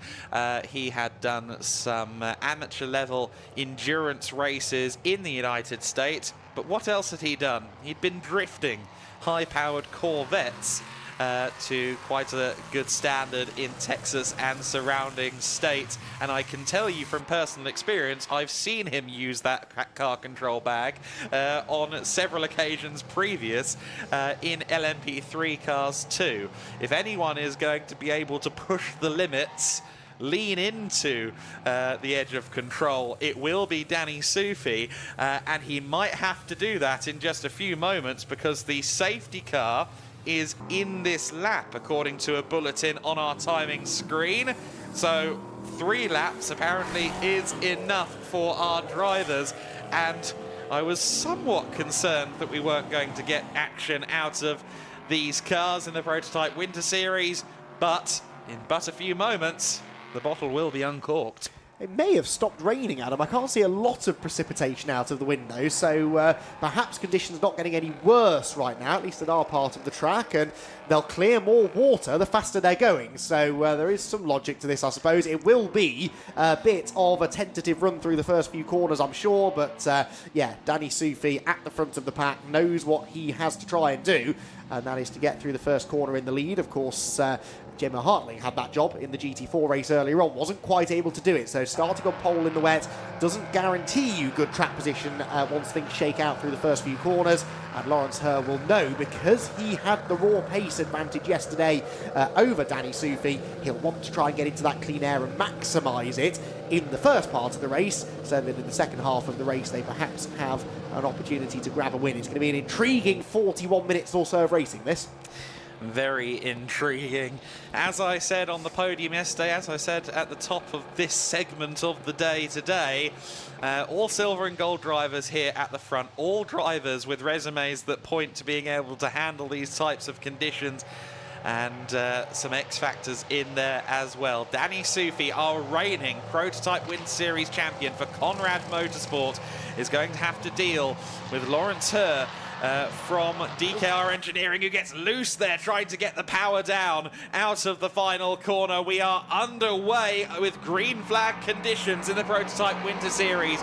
41 minutes of the race remain. Pit window is 20 to 30 minutes into the race, so if you're not liking these conditions, you can get out in 10 minutes. Here comes David Drew to the inside of Matthias Björn Jakobsen. Jakobsen, of course, very new to this car. I don't think he's done much, if any, driving in the car in the rain, so perhaps not a surprise that David Drew, a multi-time LMP3 champion across a couple of different series, gets by fairly early doors. Yeah, David Drew was the fastest man on the track yesterday as well, so if he can translate that into the wet conditions, you can expect him to bridge that gap to the leading 2 fairly rapidly. Uphill they will head then through the left-hander at Curva VIP towards the kink at turn number 5, which in these conditions becomes a bit more of a challenge than it was yesterday. Also a challenge is visibility if you are anyone other than Danny Soufi. A wall of spray greets Lawrence Herr as he drops down into the parabolic interior. The top 2 then with a bit of a jump here initially. David Drew, of course, up into 3rd place, just trying to bed himself in, see if he is on their sort of pace once things settle down. But Soufi, so far, certainly not getting away. By no means, yeah. DKR Engineering's Lawrence Herr will be watching on, looking for mistakes just like that. Of course, you typically want to give the traditional Apex a wide berth, but that little kink going into Gancho isn't really one of the places where you need to avoid.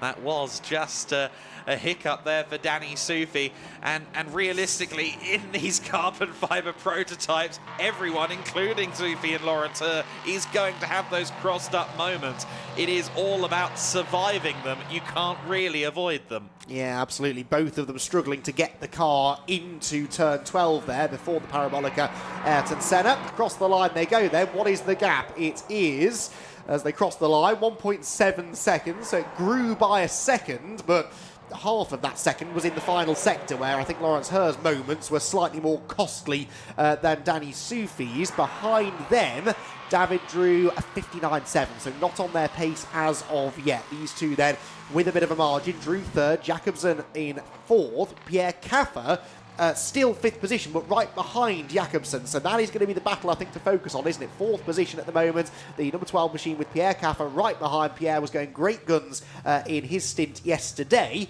and a man with more experience, I think it's safe to say, than anyone else on the grid, we would expect to acclimatise to the conditions pretty quickly. Yeah, here is this battle for fourth place then through shot. Jakobsen and Caffer fighting it out for P4. Again, as you alluded to, very differing levels of experience between these two. Pierre Caffer first getting involved with racing at the tail end of the 1990s. Well, in fact, it's not even the tail end, the middle part, if you wouldn't mind me saying. Really exciting driver over the years, but actually just backing off there from Matthias Bjerre-Jakobsen. Jakobsen maybe being a little bit more brave. Caffer struggling a little bit. Now, I was talking to Danny Sufi yesterday, and he's, alluded to the fact that much like in GT3 racing, a lot of the drivers either straight up don't use the traction control or use it to a very minimal degree. In GT3, you typically do lean on it a bit more because it is a more sophisticated system. In these cars, he says, it really slows you down more than anything. I suspect even these seasoned pros may have dialed it up a couple of wicks in these conditions. Yeah, you could afford to give away a tenth or so to traction control jumping in, can't you, if it's going to save you from spinning, which I think is probably going to be the case. Danny Sufi, a fastest lap of the race. Interesting, I was watching the sectors whilst you were talking there, and of course hanging on your every word at the same time, Adam, of course, but I was watching the sector times. Purple first sector for Sufi, purple second sector for Lawrence Herr. They were pretty much level, actually, at that point, as far as time gained and lost, but then sector 3 continues to be where Sufi is really strong. Took a chunk of time out of Lawrence Herr through those final few corners, so the really technical bit at the end of the lap, Danny Sufi's car is running well. Briefly, was Jakobsen in the Racing Experience car. Pierre Caffer doing his best to stay with him, but of course on the previous lap, as we were saying, Caffer dropping actually 2.3 seconds. Sufi, though, drops down into the Parabolica interior, and that is an ever-widening margin now, isn't it? Back to second place.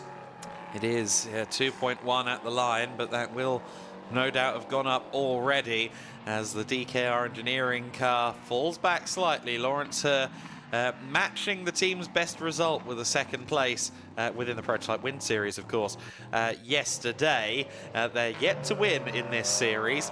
I think he and John Brownson would love to do that, but Brownson, of course, the bronze driver in the equation of that lineup, he may have something to say about these conditions, but of course he will also have a shorter pit stop. The pit stop handicap system that kind of allows for some rather interesting scenarios to play out during these races. For Danny Sufi, he's going to be stuck in the pit lane for over 2.5 minutes, 158 seconds, whereas the car in second place is going to be in the pits for just 129 seconds from pit in to pit out. So Brownson would have a margin, potentially, at the front if all things shake out in his favour.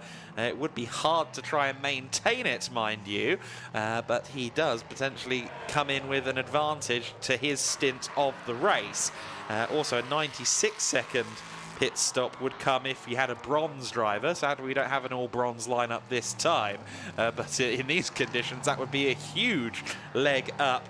But as it stands, yes, first and second places with some 30 seconds differential as to how long they need to be in pit road. And you would imagine, wouldn't you, that DKR Engineering will leave their pit stop as late as possible, give Lawrence Herr as long a stint as possible to try and keep then Brownson with a big lead. The longer they keep Lawrence Herr in the car, the bigger the lead will be for Brownson after the stops, and the less time Danny Sufi will have to try and close in on him. So this will be an interesting sort of cat and mouse game, won't it? Lawrence Herr, having established, I think at this point he might not be able to go up and pass Danny Sufi. His job is just to stay as close as he possibly can, give John Brownson the best opportunity to have a big lead, and perhaps a short stint in which to try and defend it, and then it's down to Danny Sufi really to do the chasing. So this is the calm before the storm, you feel, in this race. Yes, I tend to agree with you on that front. Of course, Sufi, now seeing that he is able to just slightly gap Lawrence, he'll be very disappointed that he lost the first 9 minutes of the race distance, because he would put himself, well, a net slightly closer to the rear of John Brownson had he had the full first phase of the race prior to the pit stops. But that is not the way it's shaken out. The gap between the two of them has actually shrunk a little bit there. 2.7 seconds, a 1:53.1 last time by for Lawrence Herr. He sets the fastest lap of the race, just finding his feet. But as he starts to break from a walk into a less tentative run, maybe he can close in.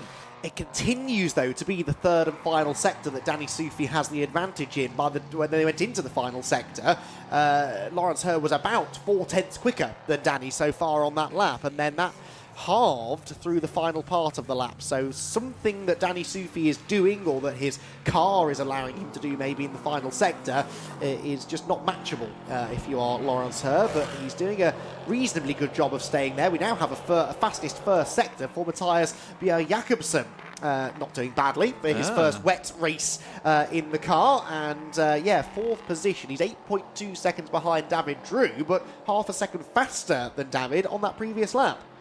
Yeah, that's interesting. Jacobsen learning quickly then, which of course you would rather expect him to do. A shootout winner typically is going to be the kind of driver that learns quickly, which is one of the beauties of running a setup like that to gain a race seat. Lawrence Herr heading through the Gancho chicane once again. How was that second sector? It was half a second quicker than Danny Sufi, so that gap is shrinking. Meanwhile, Pierre Caffer has company there. It's Jacobsen, which means Jacobsen must have made an error, because there were 7 seconds between them at the start of the lap. Jacobsen now then under pressure from Pierre Caffer for fourth position. The M Racing car, Ivan Muller and Jan Erlacher's team, driven by Pierre Caffer, chasing down the Racing Experience car in fourth place. Racing Experience, formerly run by the Hauser family, informally by their dog Simba, who is a great race engineer in his own right. He has 4-paw drive. I'm sure Jacobsen wished he did too.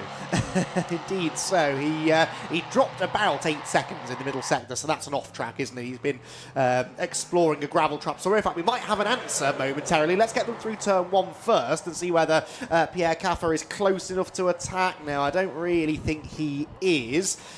So yeah, it will be still Jacobsen hanging on for now, but let's see if we can piece together where 8 seconds evaporated for Matthias on the previous lap.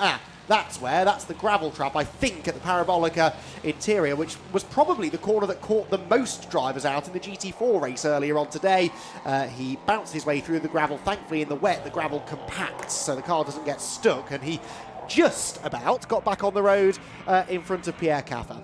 Yeah, by the finest of margins. They're side by side out of Curva VIP, and Caffer having a good scrap here with Jacobsen now. Jacobsen, who maybe is a couple of percent more tentative now that the conditions have bitten him for the first time in the race. But Lawrence Herr, who I was about to say just set the fastest lap of the race, has found himself in the gravel trap.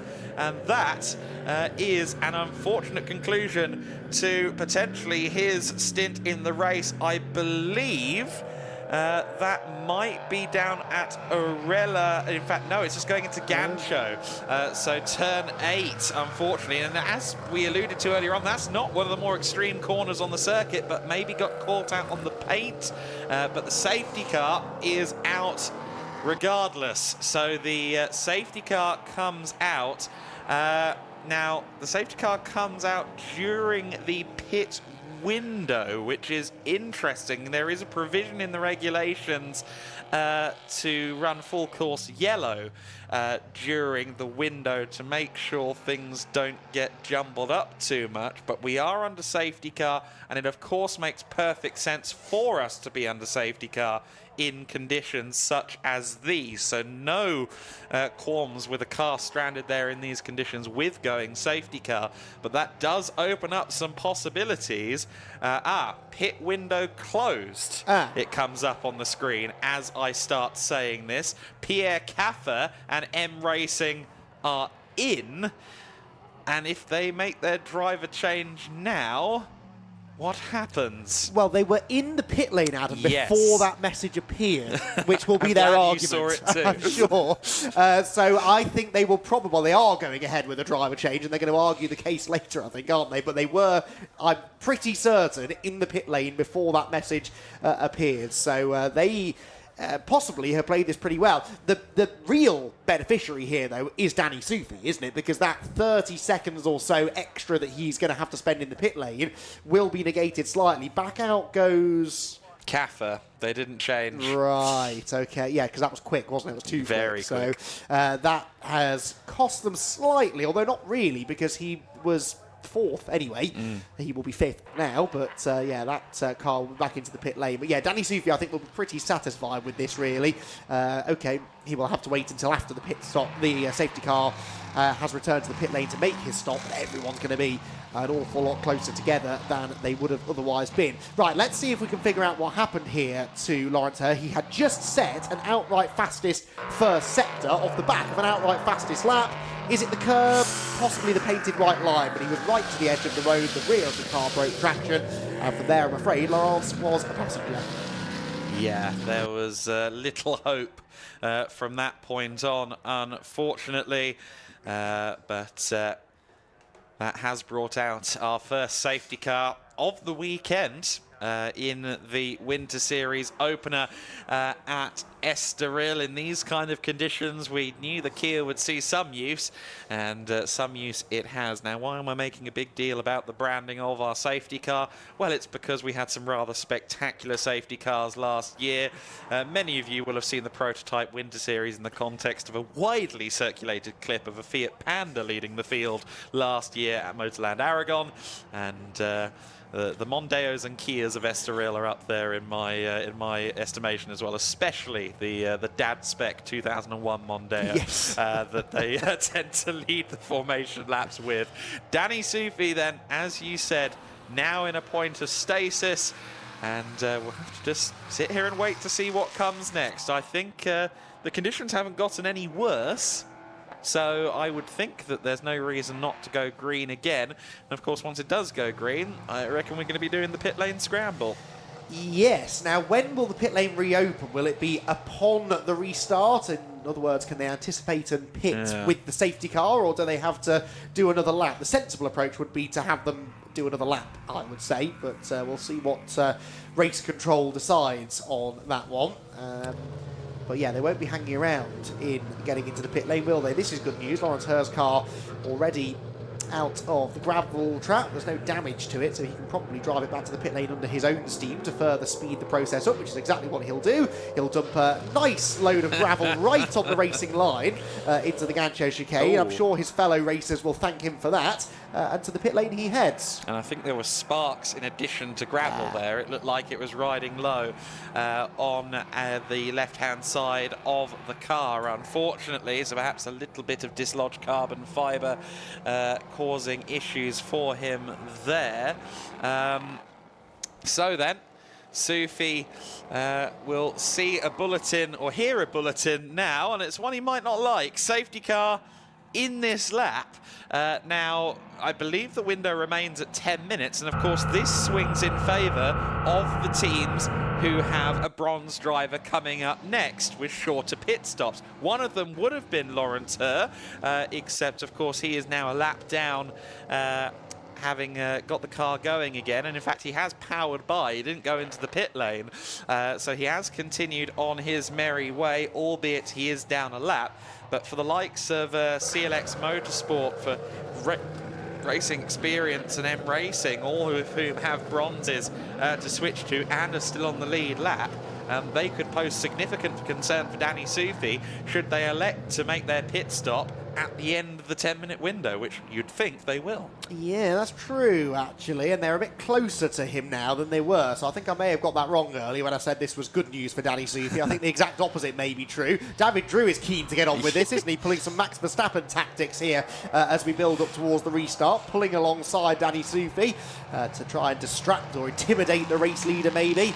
But Danny Sufi, who's led almost every lap so far this weekend, won't be easily shaken. He accelerates off the last corner. David Drew, though, has had a much better run off the final turn, and I think may here be sizing up for a move down towards the first corner. He pulls into the slipstream. Danny Sufi immediately has to pull to the inside to cover, and David Drew sees his opportunity, goes to the outside, late on the brakes. The car's squirming around through the standing water, doesn't quite have the space to make the move stick, but already giving Danny Sufi plenty to think about. Yeah, Danny's going to have to be driving through the mirrors and indeed the little screen up on top of his position. 10-minute window is confirmed, so no adjustment there, which means, in theory, a bronze driver would only need to do about 14 minutes of this race. As we see David Drew to the inside there of Danny Sufi. He'll struggle for traction there. Sufi gets the car out of the turn, but David Drew, I think, you know, he had the first phase of the race to settle into the car in these conditions.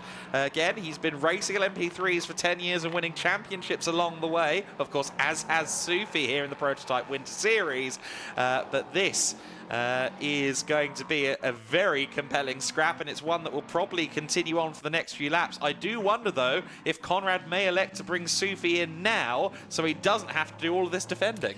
Yeah, possibly, although whilst he's defending, he is at least sort of stunting the progress that David Drew could be making in clean air, and that's what he wants to avoid. He does not want that 87 car to have a big lead, particularly after the pit stops are done. Again, it will be a 129-second pit stop for the CLX Motorsport car that's in second place. Quentin Joseph to take over for the second part of the race, so that is a 29-second shorter pit stop than for the race leader. So at the moment, at least, all things being equal, they would come out of the pit lane about that distance apart. And in fact, they're both pitting at the same time. No, they're not. So Sufi in and David Drew, I think, just pulling off the racing line there for whatever reason, does not choose to pit. So leader in, but David Drew continues and is now in clean air. I expect him to extend now for the reasons you mentioned, but also because he's got no traffic for as long as he possibly can. Absolutely. Pierre Caffer then up to second place. He's ahead of Matthias Jakobsen now. So Caffer on the move as Conrad Motorsport launches into action, adjusting tyre pressures and doing a few adjustments on the car prior to sending it back out there. They've got the best part of 2 minutes and 40 seconds to do so, of course. So time firmly on their side as Caffer still being pursued here by Pierre Jakobsen. Now, is that a yellow flashing there at Curve VIP? Now, there's only one car ahead of them, and it was the leader. CLX Motorsports' David Drew has gone gravel trapping, and Pierre Caffer, from running a lap down and last yesterday, inherits the lead of the race. And he's already made a pit stop as well, Pierre Caffer. Obviously has to pit again, but he lost time there, in theory, in track position by pitting when he shouldn't have done, and still finds himself in the lead of the race with another pit stop to be made, of course. So Pierre Caffer then ahead of a bit of a revelation in this race for me, I would say, in Matthias Pierre Jakobsen, who has really, really impressed, and he is now hounding the most experienced driver on the grid. I wouldn't recommend taking that line into turn 8, though, Matthias. That's right up over the curb on the left-hand side of road, but a really impressive drive this from the driver of car number 12, and Pierre Caffer, he'll be happy to be in the lead, but Jakobsen in second, I think he can be pretty satisfied too.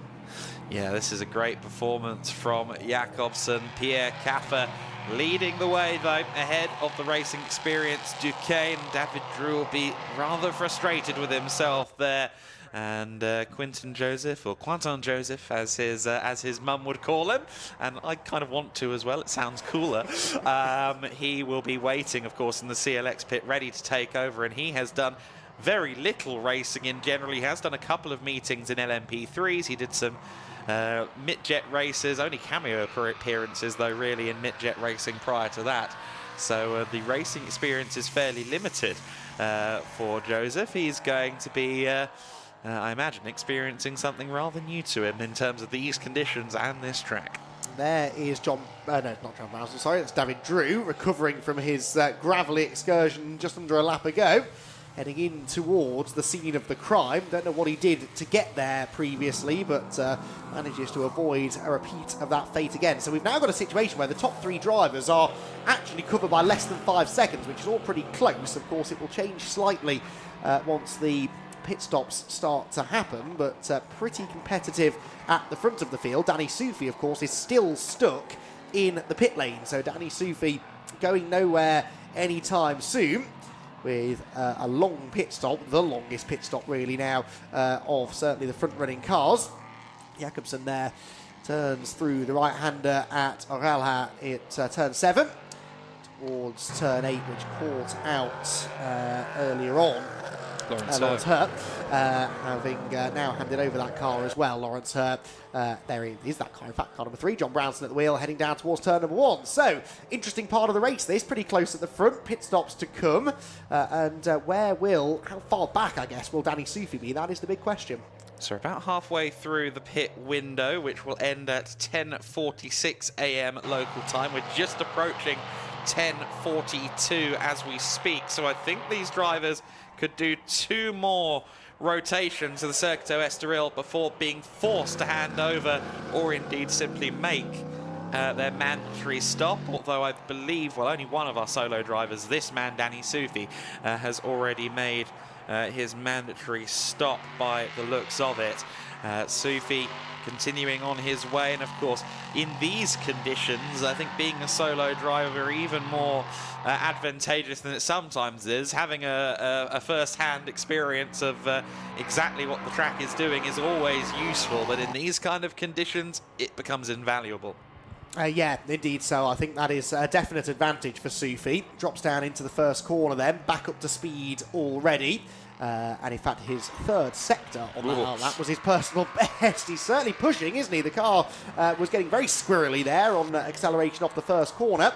And Danny just needs to try and keep cool here. We know that he should now be the fastest man on track, really, once the pit stops are all done.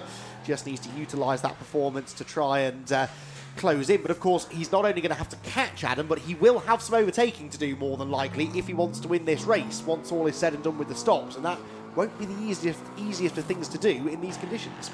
It's fast and furious Texas drift from the sometimes Austin-based driver as he continues on in what should be the net race lead, but we'll have to see. Well, it won't be actually, of course, with the pit handicaps. I forget myself. He is going to have a lot of work to do in the second phase of this race because, of course, Kaffer, Jakobsen, David Drew, they're all handing over to bronze drivers. And their pit stop times are 129 seconds apiece and 127 actually for the Racing Experience car because it's silver bronze rather than gold bronze. And it is Bia Jakobsen, I think, there that was just coming in. I think Racing Experience saying, not sure you're quite going to get 1 lap in. They would have just about, and in fact Pierre Kappa doing the same thing as well. David Drew and CLX opting to push that envelope as far as they can. So long as the lap is clean, they will be in before the clock hits 46, so they will be okay. Leah Mauer and the team spring into action to uninstall Matthias Bier Jakobsen and install Wolfgang Peyer. Of course, Leah Mauer was competing with us in the prototype Winter Series last year. She's at the left side of the car at the moment, belting in Wolfgang Peyer, who, for him, this won't be too much of an adventure, because, again, he's done Dakar. What's a damp racing circuit to a man like that? But nonetheless, he will have to be very careful, I imagine, on those early laps. Indeed, he will. So, Danny Sufi has gone past those cars in the pit lane, but of course that's only to unlap himself, so it'll be a little while before this all shakes out properly. He has at least got some clean air though, no one in his way really. He's also just set the fastest lap of the race at 150.8. The conditions are, I would say, noticeably better now. Far less standing water. I don't think it's rained for a little while, not heavily at least. So conditions starting to come to the drivers, and we should therefore start to see some improvements in lap time, certainly from Sufi in this second half of the race, and that's exactly what he will need if he's going to go on to claim the double race victory here at Estoril. Also good news really for some of the sort of bronze category drivers maybe that are getting in for the second half of the race, a slightly more favourable racetrack that will greet them. Now here's the moment of truth as these three cars with very similar pit deltas all leave their boxes. It looks like Wolfgang Peyer might have the slip on everybody else. The doors are still open on the Pierre Caffer car, which rather implies they've got a ways to go yet. Now that, for both cars, it seemed well, no, not for both cars, because the other one's high-class racing, but certainly for that Ligier, that's a long stop. There's only 2 seconds between the racing experience pit stop and the pit stop handicap for M Racing. So that seems inordinate. I don't know who's right and who's wrong. Meanwhile, David Drew is getting himself into the, or rather getting himself out of the Cool Racing / CLX Motorsport car. Quentin Joseph at the wheel now, and we'll see how he shakes out. Of course, he's a lap ahead of any of these others as he gets himself ready to go, pushing right to the end of the window there. Just 13 minutes left to go then as Danny Sufi continues to explore the limits of traction, but what we need to see now is how this is all going to shake out. For my money, it is going to be Wolfgang Peyer in the lead for now. Yeah, this seems about right, because Peyer is heading towards turn 7 as Sufi heads into turn 6. It's, about, if anything else, a smaller gap than I anticipated between the two of them. They're on the same lap, aren't they? So yeah, I don't think the Racing Experience team have gone too soon there. Although what the delay was for the other car, I'm not really sure. Anyway, Danny Sufi will almost, at certain parts of the track, be able to see the car that he is chasing. The number 12 machine just heading through the Gancho chicane, I can see on the live tracker. Out of the pit lane then heads the number 64 machine. So Michael Doppermeyer at the wheel after, yeah, a strangely lengthy stop. Almost a full lap longer in the pit lane. Yeah, that's a question mark and a half, that is. Nonetheless, it is Wolfgang Peyer who leads, but he won't be leading by much. I suspect that Danny Sufi is homing in on him at a rate of knots at the moment. In fact, there they are at the far end of screen, but coming out ahead of both of them into what will be the lead is Quentin Joseph. So CLX Motorsport inherit the race lead, and here goes the move for second place. Danny Sufi gets past Wolfgang Peyer, and he needs to now go hunting for Quentin Joseph. And the question mark really from here is, how's Quentin doing in this first lap, in these conditions that he has hitherto not experienced? I don't know whether Wolfgang Peyer went off at the kink at turn 8 on that lap. I was watching him on the live tracker, and the car seemed to stop for quite a few seconds at turn 8, and it did lose about 10 or 12 seconds in the middle sector, so that would perhaps make some sense. He is tippy-toeing his way around though, isn't he, Wolfgang Peyer, as he tries to feel out the conditions. Danny Sufi, though, now has his target almost in his sights.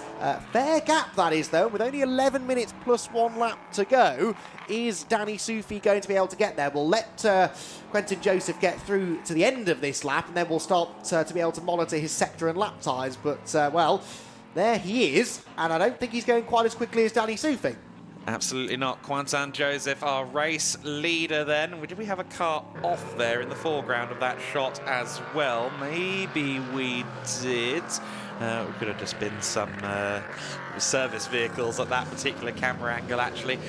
Quentin Joseph is leading, but I suspect we may even see an exact replica of what we saw a lap ago, because look at the rate of knots Danny Soufi is closing as they go through the final few corners of the lap. It may once again be a move into turn 1 for Danny Soufi. The handicap has given him some work to do, but it's work that he's taking on with a smile and a wave as he goes past Quentin Joseph to take the lead back once again.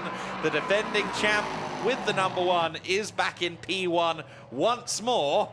And for Quentin Joseph, the mission is now to extend the advantage over Wolfgang Payer. And there's also the question mark of where Philip Lindberg is going to end up. Of course, he and Soufi, the only 2 silver-rated drivers on the circuit right now. Lindberg was struggling a bit yesterday.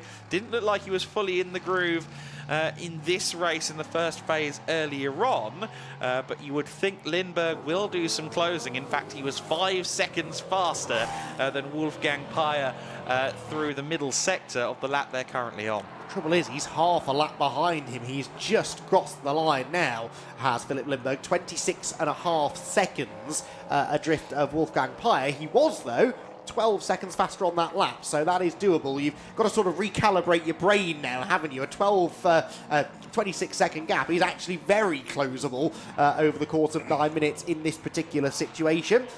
So Danny Soufi then with the advantage. Quentin Joseph second, Wolfgang Payer in third. There is Philip Lindberg in 4th position, and yeah, he probably does have time to catch Wolfgang Payer. What pace has Quentin Joseph got, I wonder? We'll have to wait until he finishes this lap, but in the first sector he was 9/10 slower than Lindberg. Lindberg will need more than that to have any chance of breaking into the top 2, but a podium should still be on the cards. Very much looks like that is in the cards for this one for High Class Racing. Danish team, Danish driver at the helm, the former TCR Denmark racer who's moving into P3's proper race cars, as he called them yesterday, for the first time this weekend. Did struggle a little bit. I think the car in general was having a couple of issues and hiccups yesterday, but they are on the move in this race. And Payer, I think I could just hear his car exiting Gancho as this one came into shot, actually. So that 26 seconds, I think, is going to be in the very low teens by the time they cross the line once again. Wolfgang Payer being very careful, being very reserved. Wolfgang has had some success, came runner-up in the trophy class of Prototype Cup Germany in 2023 with racing experience, but of course part of his racing experience is knowing not to take undue risk. Indeed so. Well, the gap came down by 9 seconds there or thereabouts that lap, so 17.7. There is Danny Soufi, meanwhile, lapping John Brownson in the number 3 car that in the early part of the race was the big threat, it seemed, to Conrad Motorsport, but things haven't quite panned out the way that DKR Engineering would have liked. So John Brownson then slips another lap down. Of course, that's the car that Lawrence Herr spun into the gravel trap at this next corner, the kink at turn 8 before the Gancho chicane. Danny Soufi, who's been giving that apex curb there a wide berth all race long, and I've questioned that earlier in the race, but he hasn't put a foot wrong, really, has he, so far? So I think he probably knows what he's doing. 6 3/4 minutes plus a lap to go, and ever extending margin now back to Quentin Joseph in second position. It is all coming up roses for Danny Soufi once again. I didn't anticipate, actually, race 2 was going to be such a walk in the park for him yesterday, but the conditions and other events have certainly played into his favour, and he has been the wet weather maestro.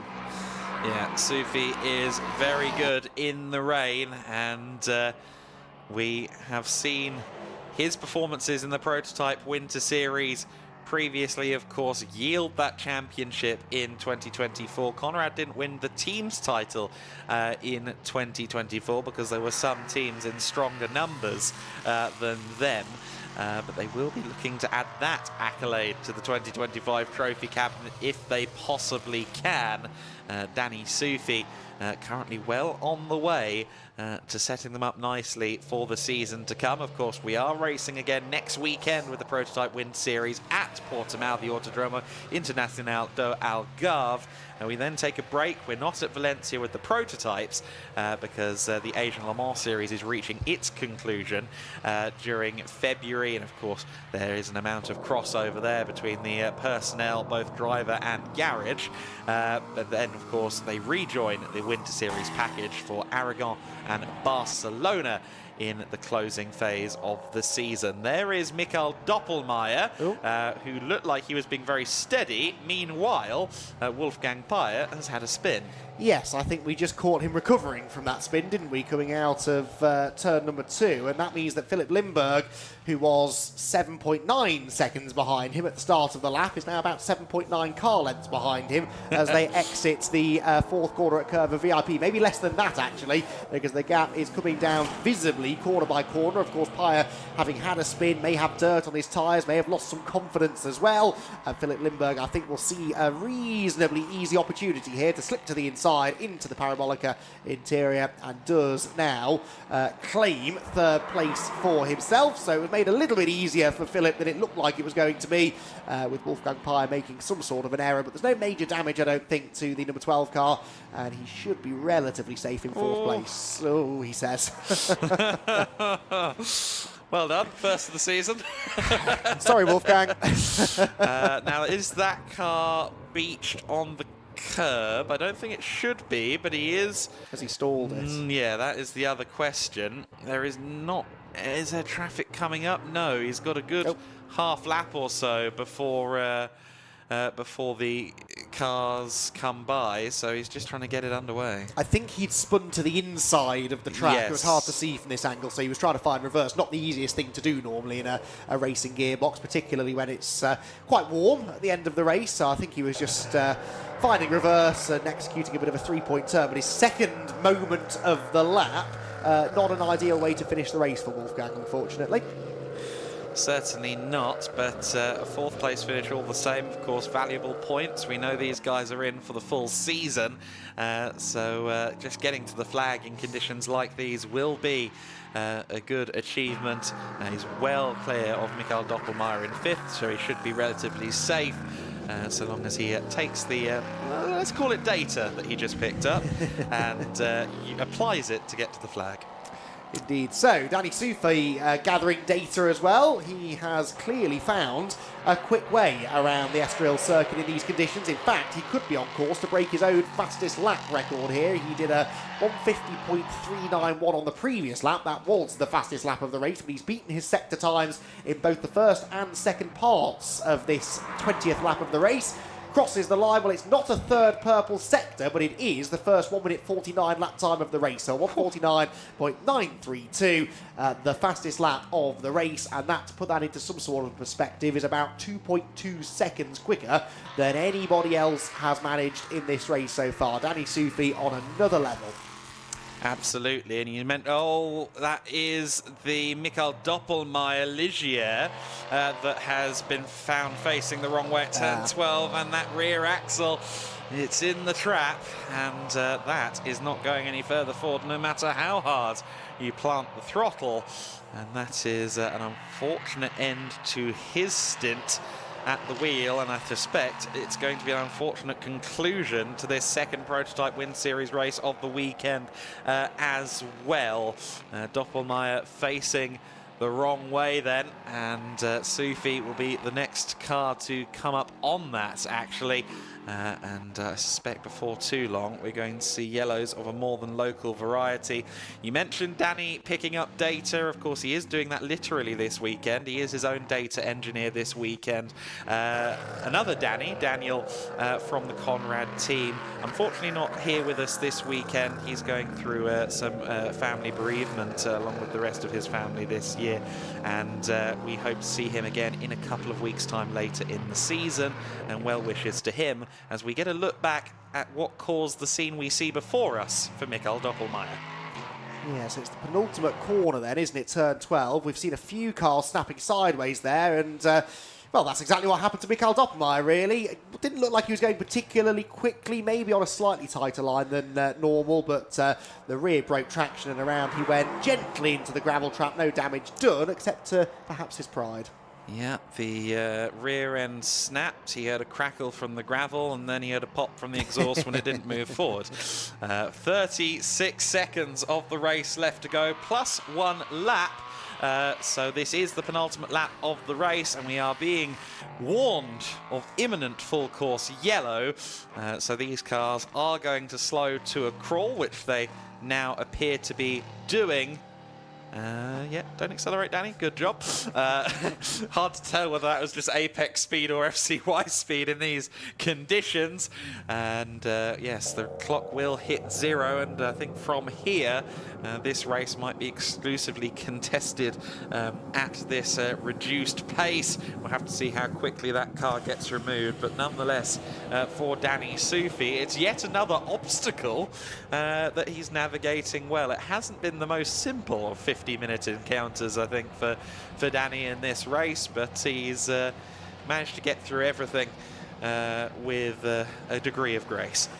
Yeah, he's had everything thrown at him, though, as you say. Safety car start, and then that initial safety car period, then a real challenge from Lawrence Herr after the safety car restart. And yeah, didn't make life easy for himself there. Then obviously had some ground to gain after the pit stops, and yet here he is with a 1 minute and 20-second lead. So although that's slightly exaggerated, I guess, because of the full course yellow pace that Content Joseph had to run at through the final sector. But Danny Soufi, yeah, he'll be pretty satisfied, I think, with the job that he's done here. Not just today, but yesterday. Really good points haul from these opening 2 rounds of the season. And yeah, that #1 car, assuming the correct position, he will feel, I'm sure, at the beginning of the 2025 Prototype Winter Series. He may get a little bit of green flag running at the end of what will be the final lap that he's about to begin, because I don't think it'll take too long to move that car from the gravel trap. May have already been done. Oh, no, not yet, actually. And there are no marshals in attendance either. So I retract that previous statement. This might be about as quickly as we see Danny Soufi going until the checkered flag. You see, this is why we work well together, because you're a lot more optimistic than I am in life, generally speaking. We need that contrast. Now, so Danny Soufi will begin the final lap. And, of course, as a racing driver, you know, it's always the old adage in a 24-hour race that you start to hear things you didn't hear previously, and the mind starts to play tricks. Occasionally, if you're in a Toyota LMP1 car, the mind isn't playing tricks. It's really happening. But for Danny Soufi, he'll be going, why don't just give me the checkered flag now if we're just going to stay under full course yellow? I don't want something to go wrong at 80 kilometers an hour of all things. But it does look like he's going to have to do 1 lap at a rather sedentary pace before making his way to a checkered flag. Final lap has been declared formally on the timing screens. So Danny Soufi will theoretically come home as the winner here. CLX Motorsports' Quentin Joseph is second ahead of Philip Lindbergh, who is, of course, past Wolfgang Peyer. John Brownson is now up to 5th place, courtesy of Mikael Doppelmayer's off. But they've all just got to navigate the circuit now at this reduced pace. They don't want to see you on the podium, mate. That's what's going on here. I can't say I blame them to it. I get that a lot, if I'm honest. No, this has been an unfortunate end to the race, but there you go. They will, they'll regroup, I'm sure, ahead of Portimao next time around, where I was told by someone this morning we're promised more rain as well, unfortunately. I heard that, yes, rather pessimistic forecast as well. I think it might have been weatherman Kenneth Hire who told me that. Although he did say, I will reverse roles here, because he said to me rather optimistically, he looked at the weather app and showed me, he said, it's a lot better than it was. So fingers crossed. You know, Marcus Giedlich, he has connections. Maybe he's sorted some, whatever the opposite of cloud seeding is.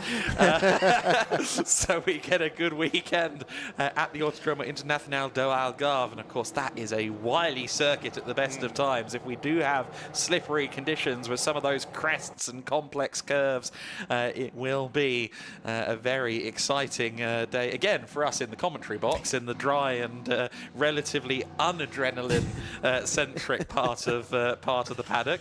But Danny Soufi just a few corners from home here as we continue to trundle under full course yellow. But he won't mind how he takes the checkered flag. He won't mind how he gets the maximum points. This first weekend is just a matter of corners away from being a consummate success. And I was going to joke that he might get the tail out at Gancho, and he actually did it. I thought, don't be so silly, Adam. Don't make these suggestions. But he actually did it. And Danny Soufi now making his way through the Parabolica Ayrton Senna for the final time, and it will be number one P1 on 2 occasions for Danny Soufi.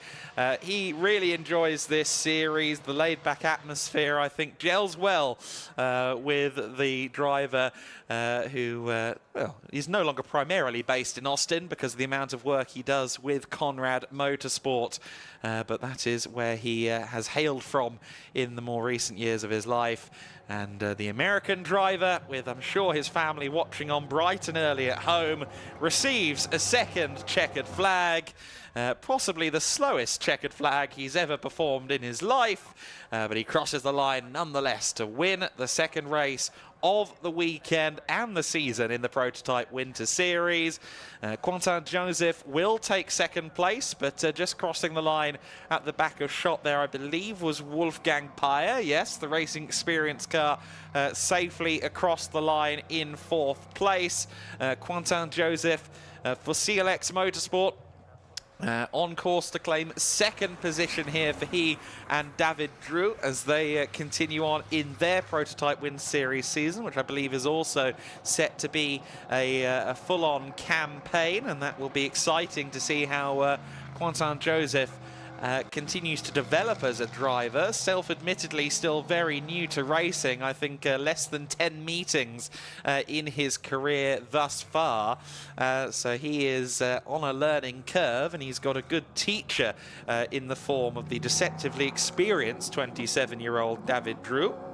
The Swiss-Belgian combination, of course, that CLX Motorsport team run by Nicolas Lapierre and Alexandre Cogny. So Lapierre, of course, only recently fully hanging up the helmet. Very successful racing driver who himself, I'm sure, is a learning tree to any bronze drivers that take some of their first steps in LMP3 in their cars. Coming across the line now to take second place is Quentin Joseph, so he is locked in second place.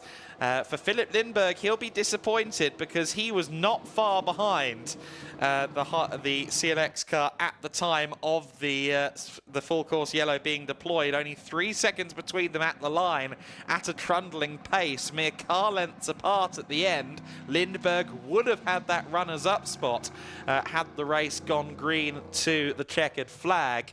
But a first podium for him of the season will still, I'm sure, be of some comfort and positive progress going forward into Portimao next week. Wolfgang Peyer and John Brownson have both crossed the line. Everyone, Mikael Doppelmayr notwithstanding, has crossed the line, and Danny Soufi is celebrating a second victory. He, of course, is now headed towards the podium, where he will park underneath, meet the Conrad Motorsport team. We'll then hear from him along with Izzy Browning as the celebrations kick off in the Conrad Motorsport camp, but they will very quickly be back on song because the Geely Racing organisation has the circuit at Portimao from Tuesday through Sunday, and I believe Conrad will be running cars pretty much all week long with us, so they will be very busy individuals for the next several days, and I believe they should be entering the Portimao 6 Hour in 2 weeks' time too. So Danny Soufi and co at Conrad Motorsport with a lot of work on the imminent horizon for them as the #1 car pulls up to its rightful position as the winner of the race. There will be a little bit of a wait for everyone to get there, but I'm sure Danny Soufi will be eager to celebrate with the team. Clambers out of the Ligier GSP 320. The team switched to Ligier at the start of 2024. Well, in reality, at the tail end of 2023, having previously run Ginettas, and there have been plentiful successes with that partnership with the French constructor since the switch, as Franz Conrad is the first to step up and congratulate his young protege. The rest of the team passing on their congratulations to Soufi. Meanwhile, Mikkel Doppelmayer's car now awaiting recovery, now that the cars have all gone by and headed into Parc Fermé. They can begin the process of freeing the M Racing Ligier, which hopefully we'll see back out a bit later in the year. I don't think they're anticipated to be with us next week in Portimao, but the M Racing team, certainly a squad that is well decorated, and great to see Pierre Caffer leading the race in that car earlier on. An unfortunate way to end, but a sign of the kind of pace that the car and indeed Pierre are capable of. And of course, Mikkel Doppelmayer has won races and championships in his own right, along with Pierre. But this has been a very tricky weekend, and even slippery for the marshals, as we very nearly almost saw there from the chap in black. I don't know if he knows he's on camera, but wouldn't that have been a YouTubey moment, or perhaps, well, maybe not a TikTok moment, given recent news. The 64 car will return to the paddock under its own power by the looks of it, as the Austrian performs a 3-point turn down at turn 12. And while that's going on, I'm sure Danny Soufi is going to have a chat with us, and I'm just hearing that he is, in fact. So let's go down there to Izzy Browning, who predicted earlier in the weekend that she'd be talking to Danny a lot this year. And I think she's right. I did indeed predict that, and I said to Danny last night, actually, that he's maybe going to get a bit sick of talking to me, but that's usually a good thing if you're talking to me, because it means you won the race. Danny, a perfect weekend, really, for you. I mean, you had a lot thrown at you in that race. Adam was joking that it's like the slowest checkered flag that he's ever seen. But yeah, fantastic weekend for you, really. Thank you. Yeah, I had the same thought. No, it was a good race. I really enjoyed it. Rain is always my favorite condition. When I was 8 years old, my dad would pull me out of school to go practice anytime it rained in Texas, because it happened so little. So I think that's paid off. And also just all the hard work from the Conrad boys. They did an amazing job this weekend, and thankful for them.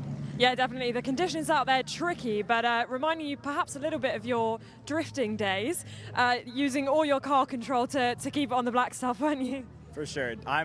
Honestly, I can't recommend doing drifting as a sport, because it teaches you so much. It's gotten me out of a lot of trouble, but it just gives you a certain confidence on track. And a little bit of redemption for last year? I had a feeling you were going to bring that up. Yeah, no, it's definitely the way we'd like to end a rain race.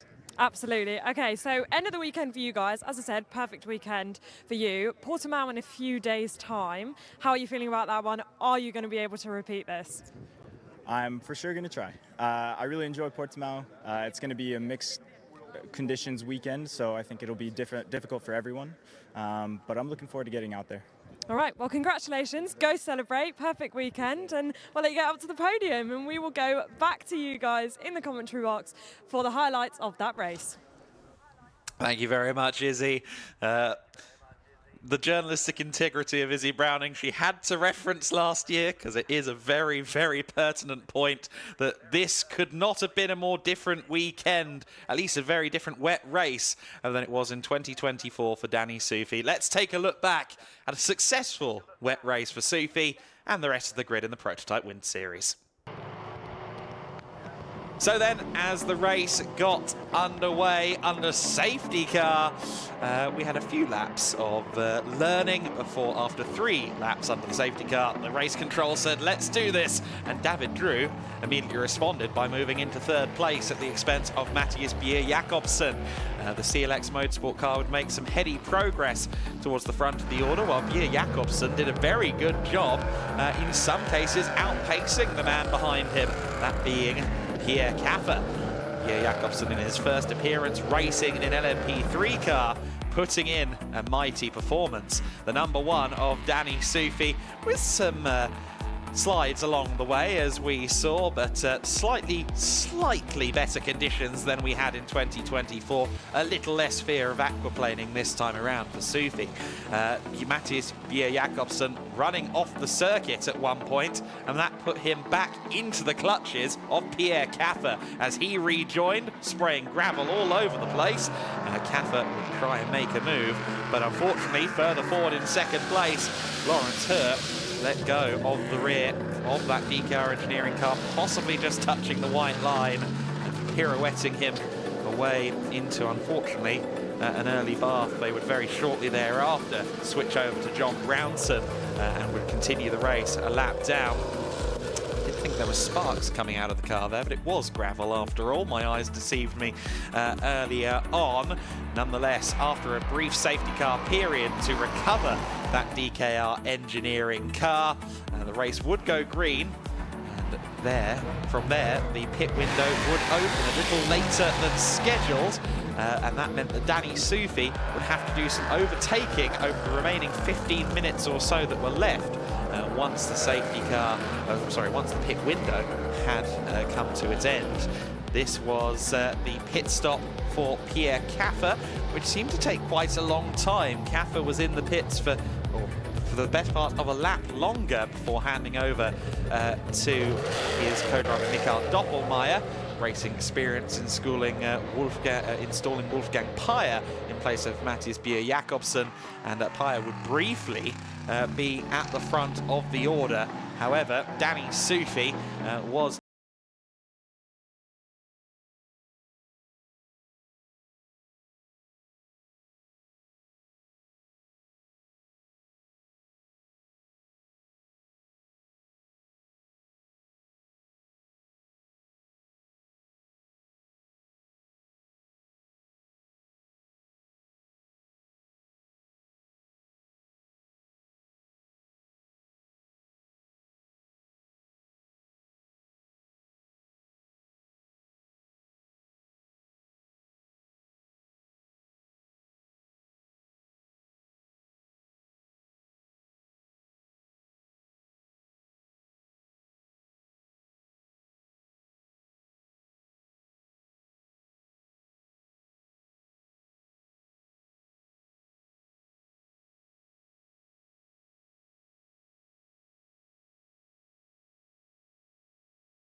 Thank you, Adam. Yes, ready to go. A crowd in the pit lane, a good crowd of fans in the grandstands as well. So let's give everyone a big cheer as they come out. We will start with our 3rd place driver then from the 2nd Prototype Winter Series race of the weekend for High Class Racing, Philip Lindberg.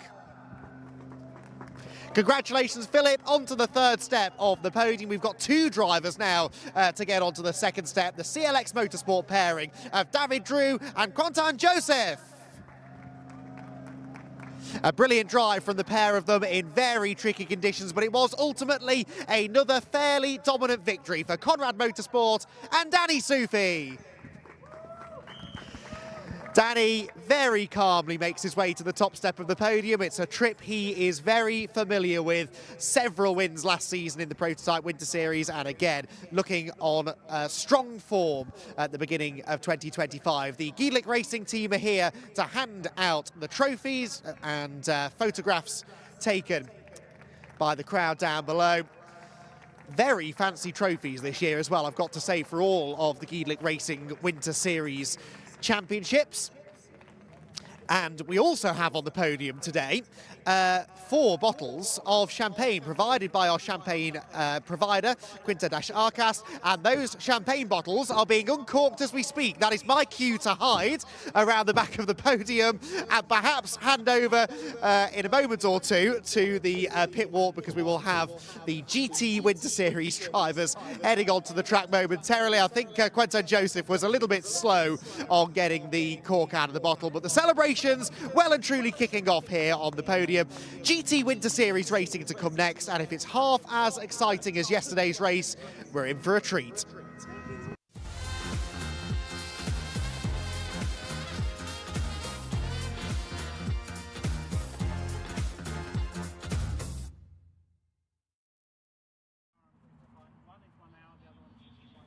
Race 1 of the GT Winter Series on Saturday was the consummate thriller. We went into a glorious sunny evening at the Circuito Estoril and were treated to some spectacular multi-class racing action in the GT Winter Series. The time of day is different, as are the conditions, and indeed the general circumstances of the day. What hasn't changed is our format for this race. It will be 30 minutes of sprint racing. They go pit stop / endurance racing a little bit later on. But for now, it is a sprint. We do have a different car on pole position this time around. It is SR Motorsport's Maurice Viskirchen who lines up on pole for this one. So SR Motorsport will be holding their hopes out for that one. Moritz, a very handy driver.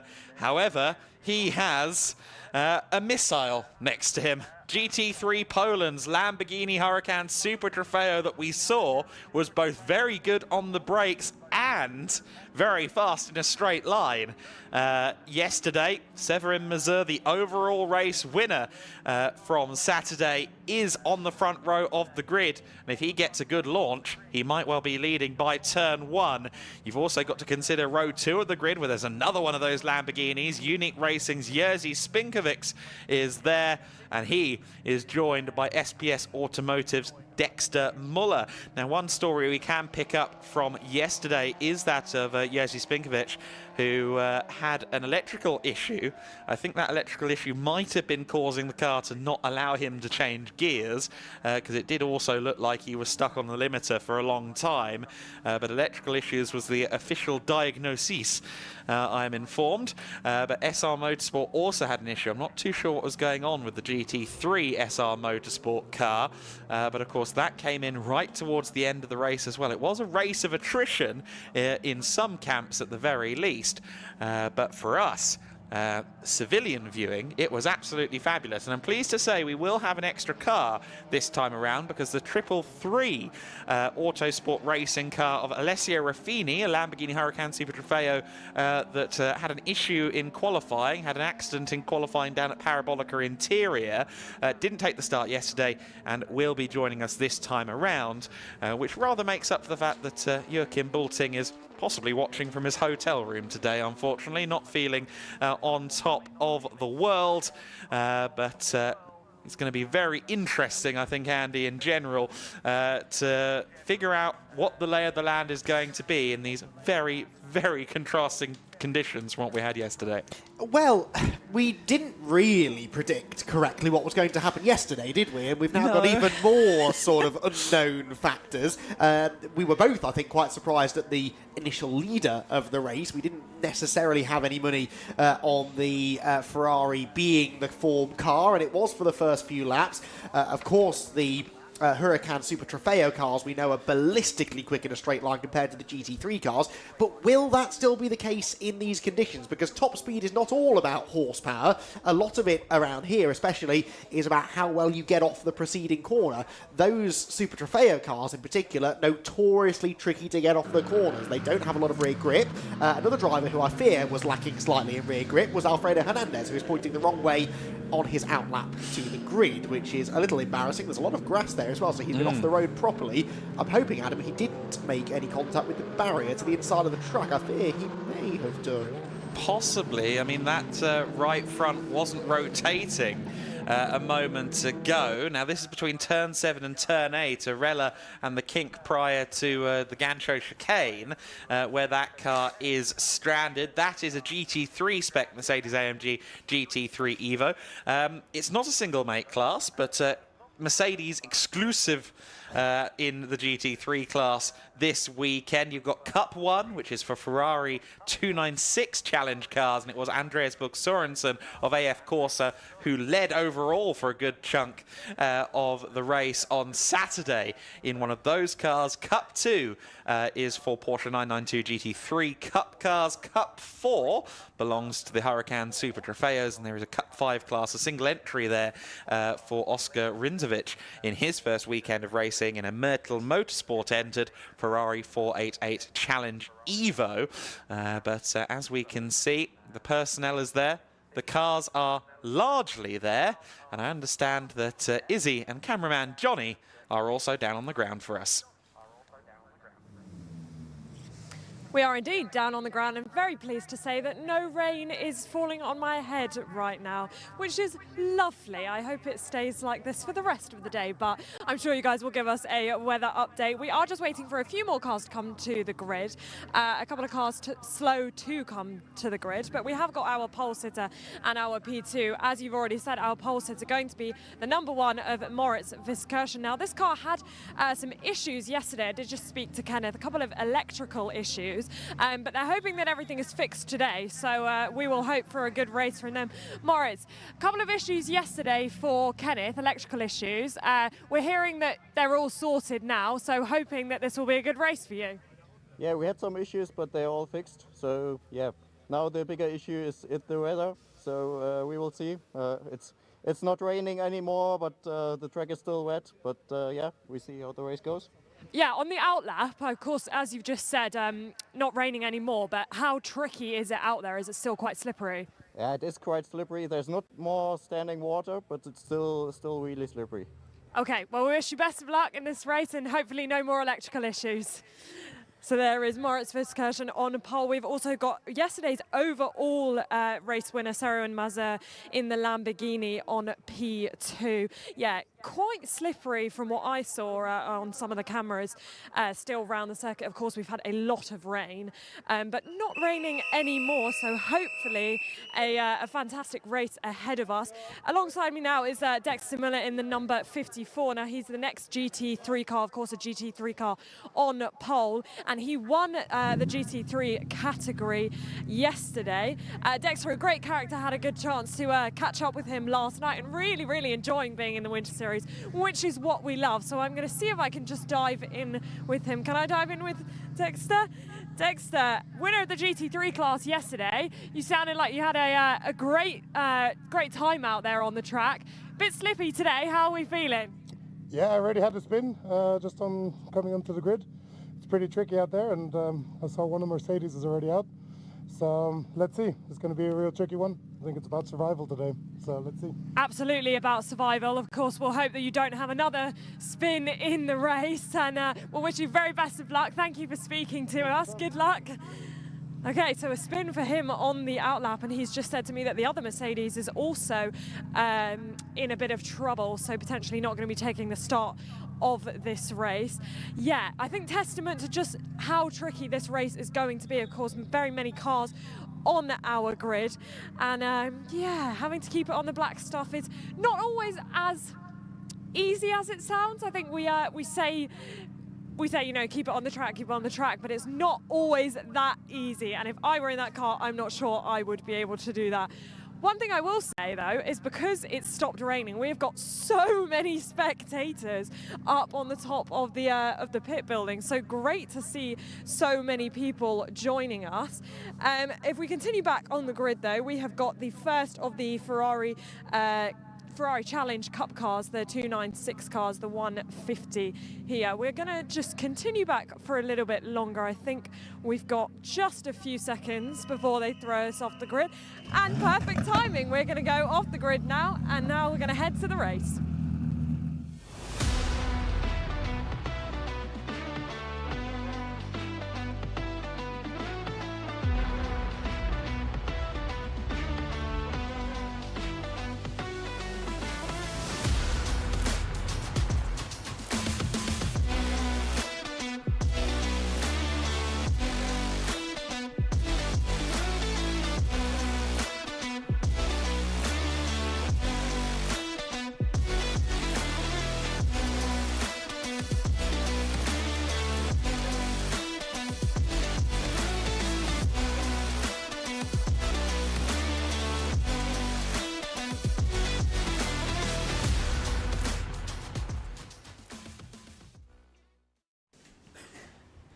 So then the cars are about to roll for the second sprint race of the weekend in the GT Winter Series. And on the left of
but we'll see him out again at Portugal.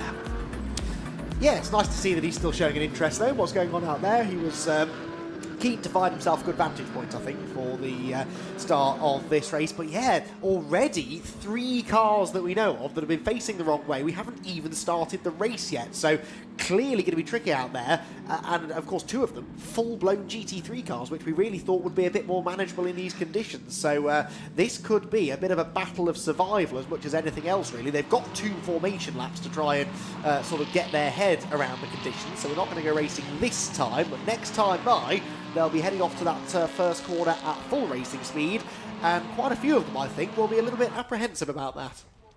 Yeah, quite possibly. It's going to be compelling. I mean, the third row exclusively Cup 1 Ferraris, and we saw how that worked for Andreas Berg Sørensen from the third row in yesterday's race. But to me, it's those two Lamborghinis in second and third place. Jerzy Spinkovic, Severin Mazur, yesterday's winner, that I think will be the ones to watch, at least on the approach to that first corner. But Moritz Viskirchen was quick. Yet in qualifying, he has been consistently fast. He's a known commodity in the Winter Series paddock, and indeed a known commodity in the lineups of SR Motorsport.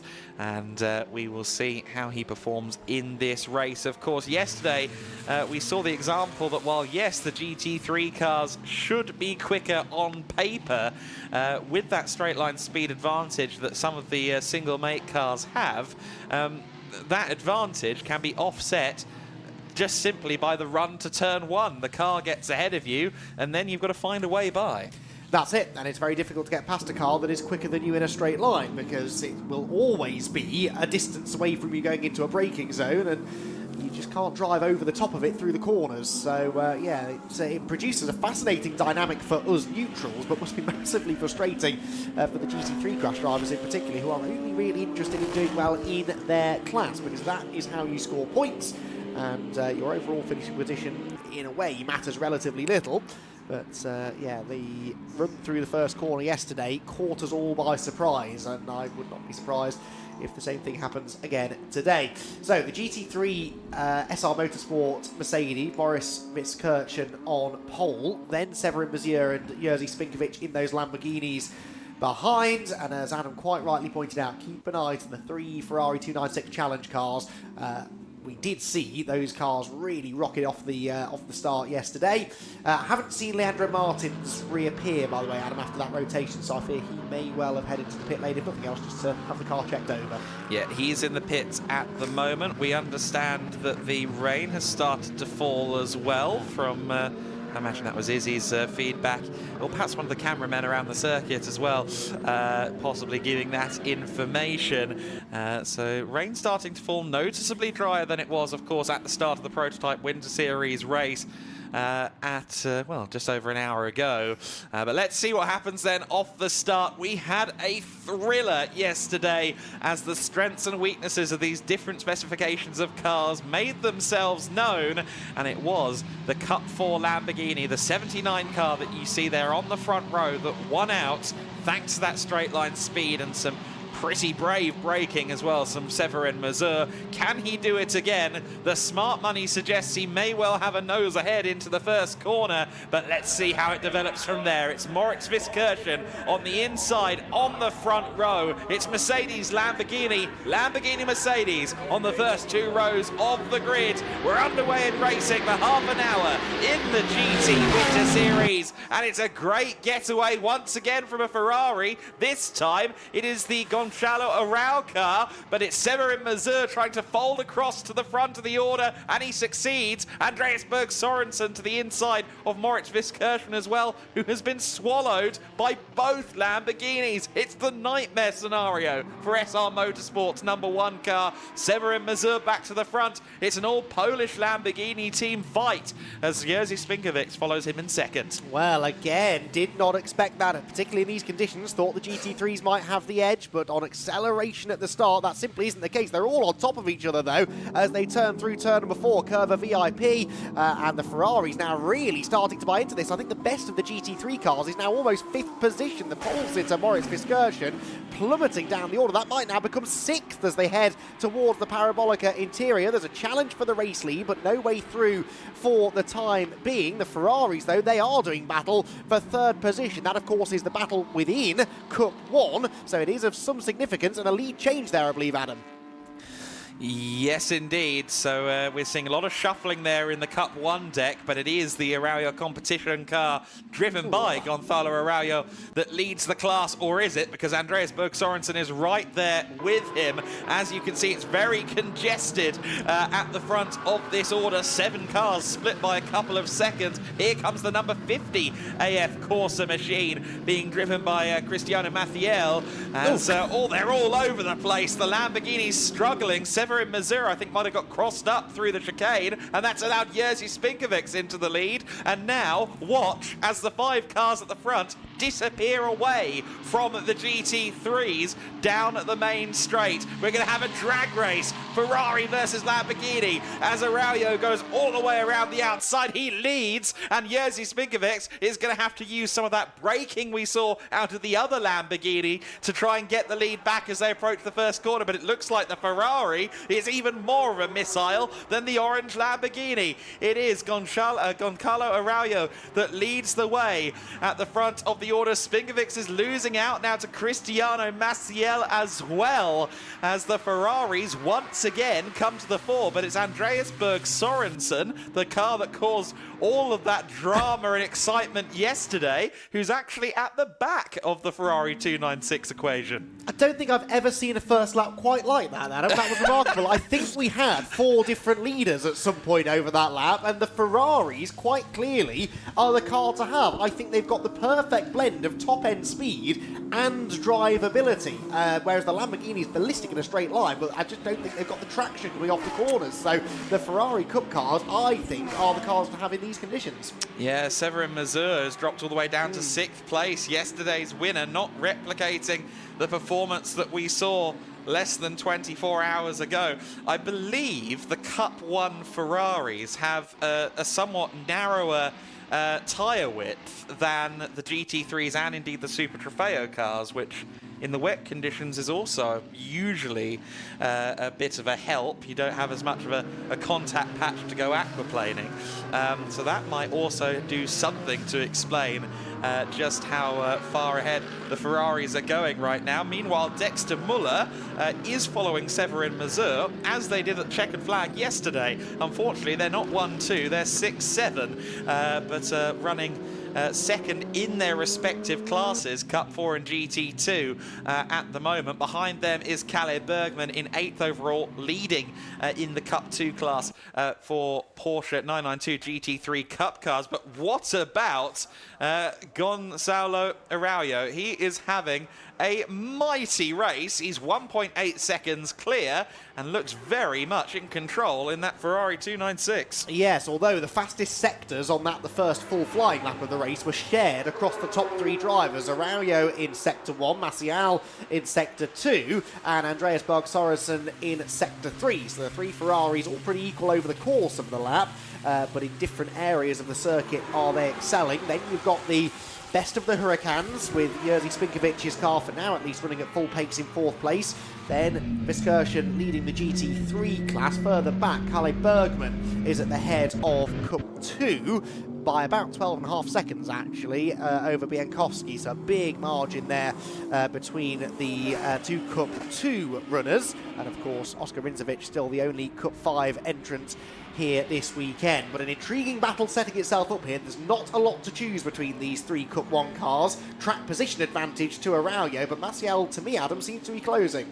Yeah, Maciel doing a very, very good job indeed. And if the weather stays like this, that car is going to be very interesting in the endurance race, because, of course, it is set to be driven by Rui Aguas in the second phase of that race, a former world champion in the GT Am class of the World Endurance Championship. But for now, it is Goncalo Araujo at the front, who I believe his roles this weekend include team boss, driver coach to his co-driver Alvaro Ramos, and at present, race leader. However, Cristiano Maciel might have something to say about that as they head through the Parabolica Ayrton Senna once again. Door ever so slightly left open by Goncalo Araujo. I'm not sure he's going to get too many more chances to do that as Maciel homes in on his rear. Yeah, so Maciel suddenly finding something there in that middle sector. In fact, he was half a second quicker in Sector 1, half a second quicker in Sector 2. He can't now go any quicker than Araujo because he's stuck right underneath the rear wing of the 150 car. Pulls to the outside into Turn 1. Later on the brakes, though, is the leader. But we've seen, haven't we, several times today, the switchback manoeuvre at Turn 1 has been quite effective. A much better exit for Maciel. He's got the inside line to Turn 2, where it was clearly raining quite heavily. But that does not stop Cristiano Maciel from taking the race lead away, and that is now, I think, our 5th leader of the race, a race that is only 3 and a bit laps old. What a fascinating weekend this is in the GT Winter Series. The Cup cars coming to the fore.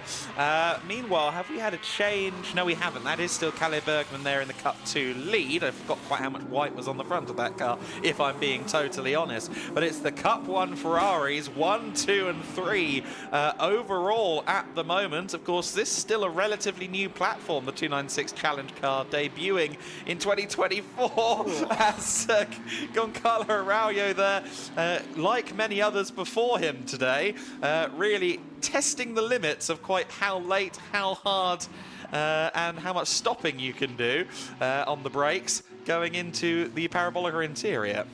Indeed so. We've had a notification, by the way, on the timing screen that the start procedure is under investigation. We know not why or who may have done anything wrong. It's just being investigated in general. So more on that if we hear anything. But the leading group makes its way through the Gancho chicane, and Andreas Berg Sorensen would have been pretty happy with what he saw at the beginning of the lap. That side-by-side exchange between Maciel and Araujo has brought him back into the mix, so the leading three probably only separated by about 2 seconds now as they work their way through the final turn and back out onto the main straight. They've got about 5 seconds in hand now, I think, over Spinkovic in 4th position.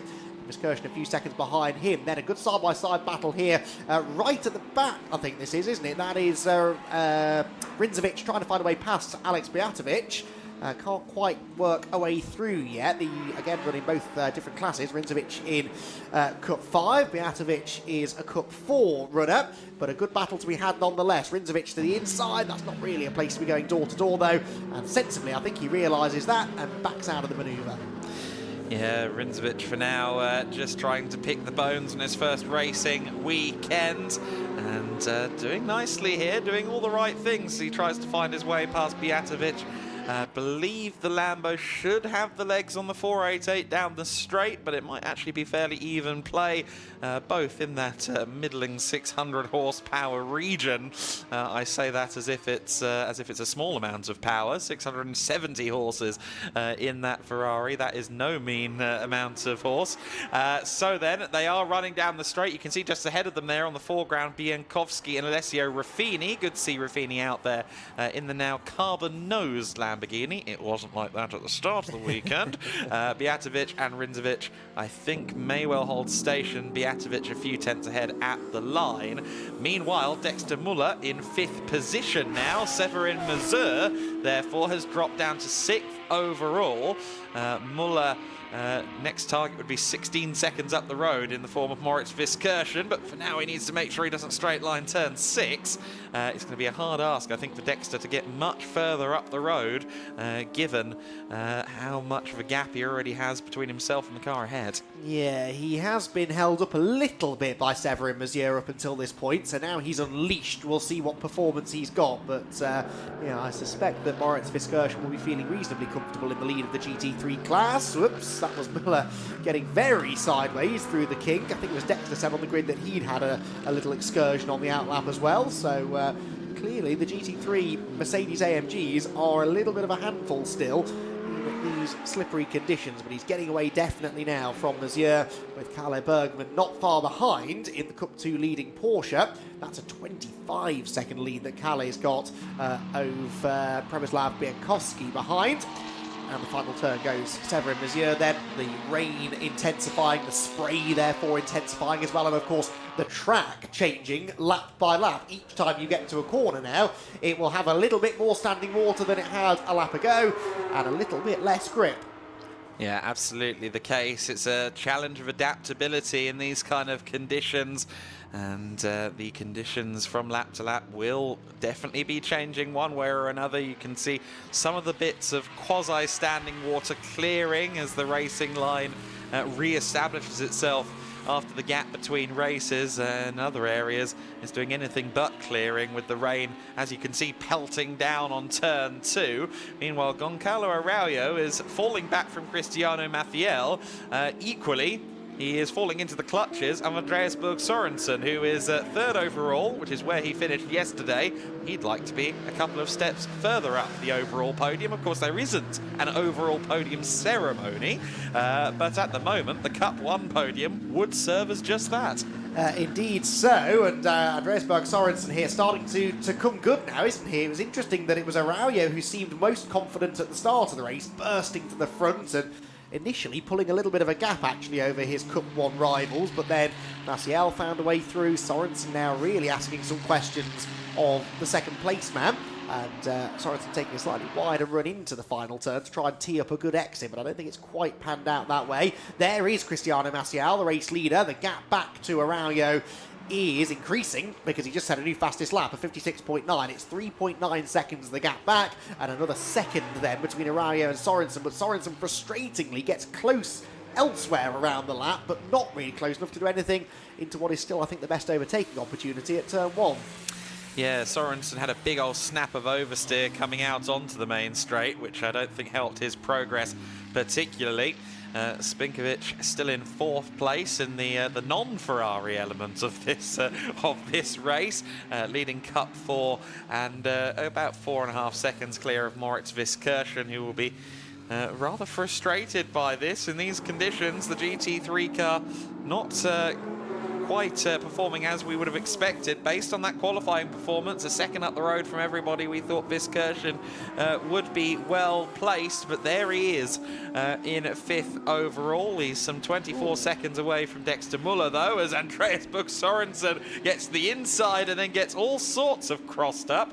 There was a flinch from this corner of the commentary box. Yes, there was a horrifying moment there when Sorensen found himself on the racing line and going a little bit sideways, and the trajectory was sort of angled towards the left-hand door of Araujo's car, but thankfully they avoided contact, and Carlo hangs on to second place for now. But that is the part of the circuit at which Andreas Berg Sorensen on the last couple of laps has had a speculative look to the inside, and again taking a very tight line through the Gancho chicane as well. He's just trying to figure out where he can get that extra bit of momentum and break through the defences of the second place man. This could be the opportunity. Araujo with a mistake at the penultimate corner. Sorensen to the outside, but that in theory is where the grip is, and if he avoids a little tail slide that he had a lap ago at this part of the circuit, this time, Adam, he should be closer into turn 1.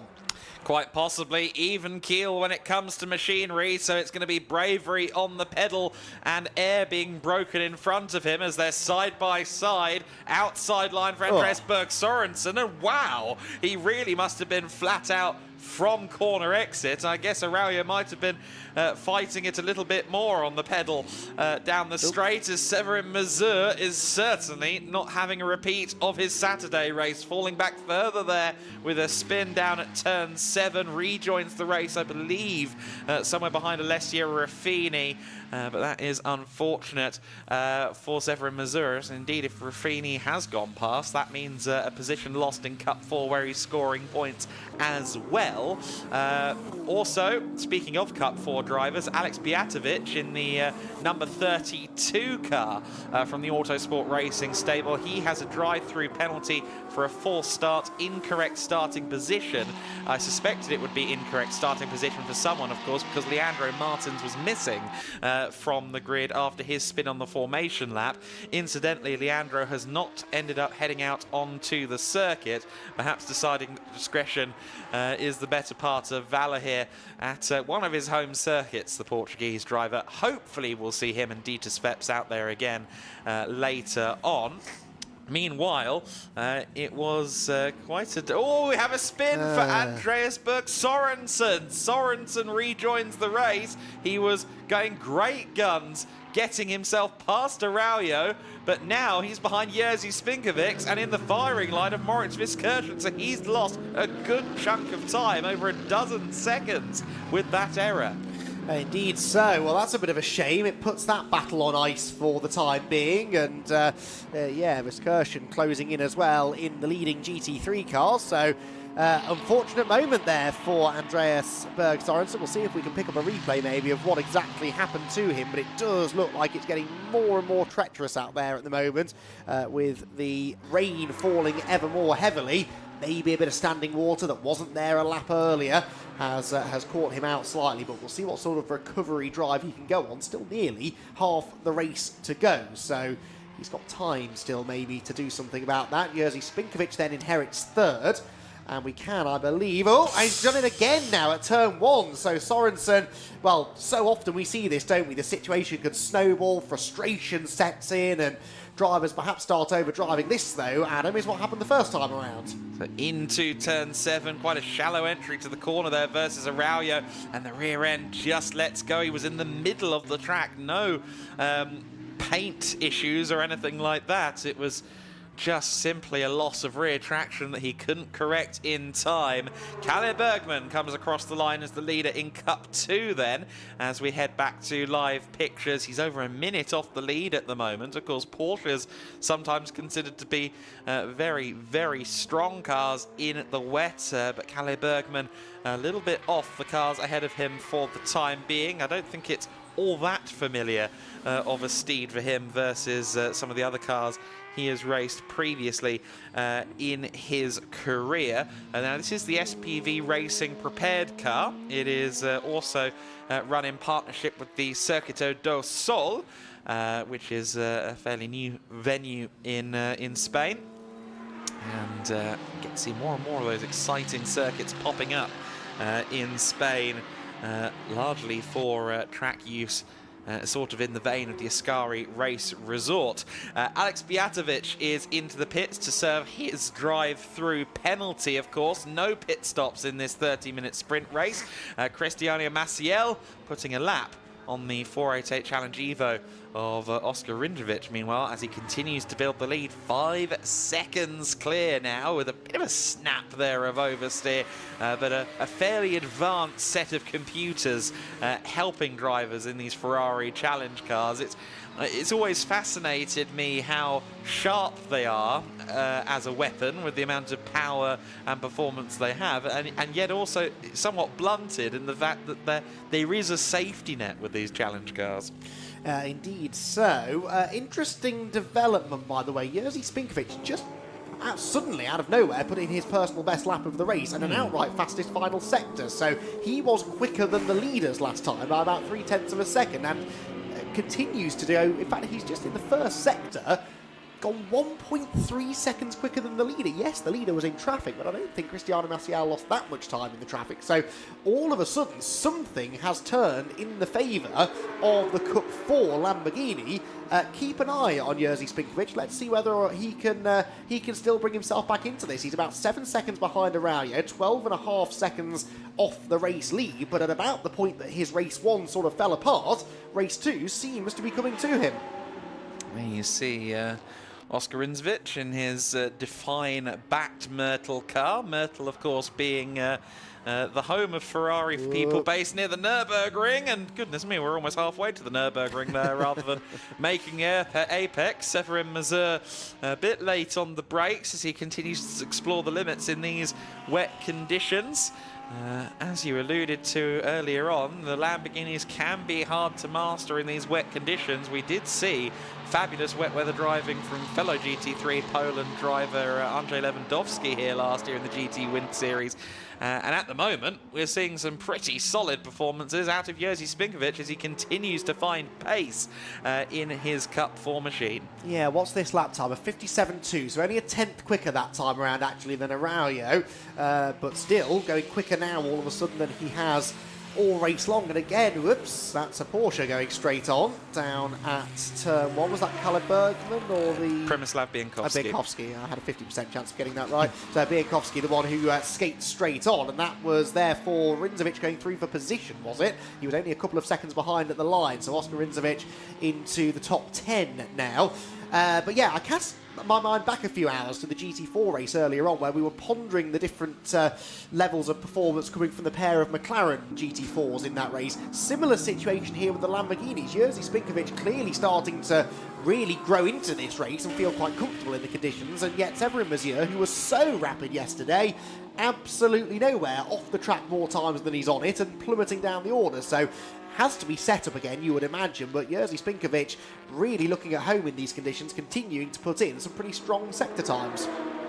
Yeah, absolutely right. Really finding his sea legs here. Meanwhile, Andreas Berg Sorensen is closing back in on Moritz Viskirchen after spinning once, spinning twice.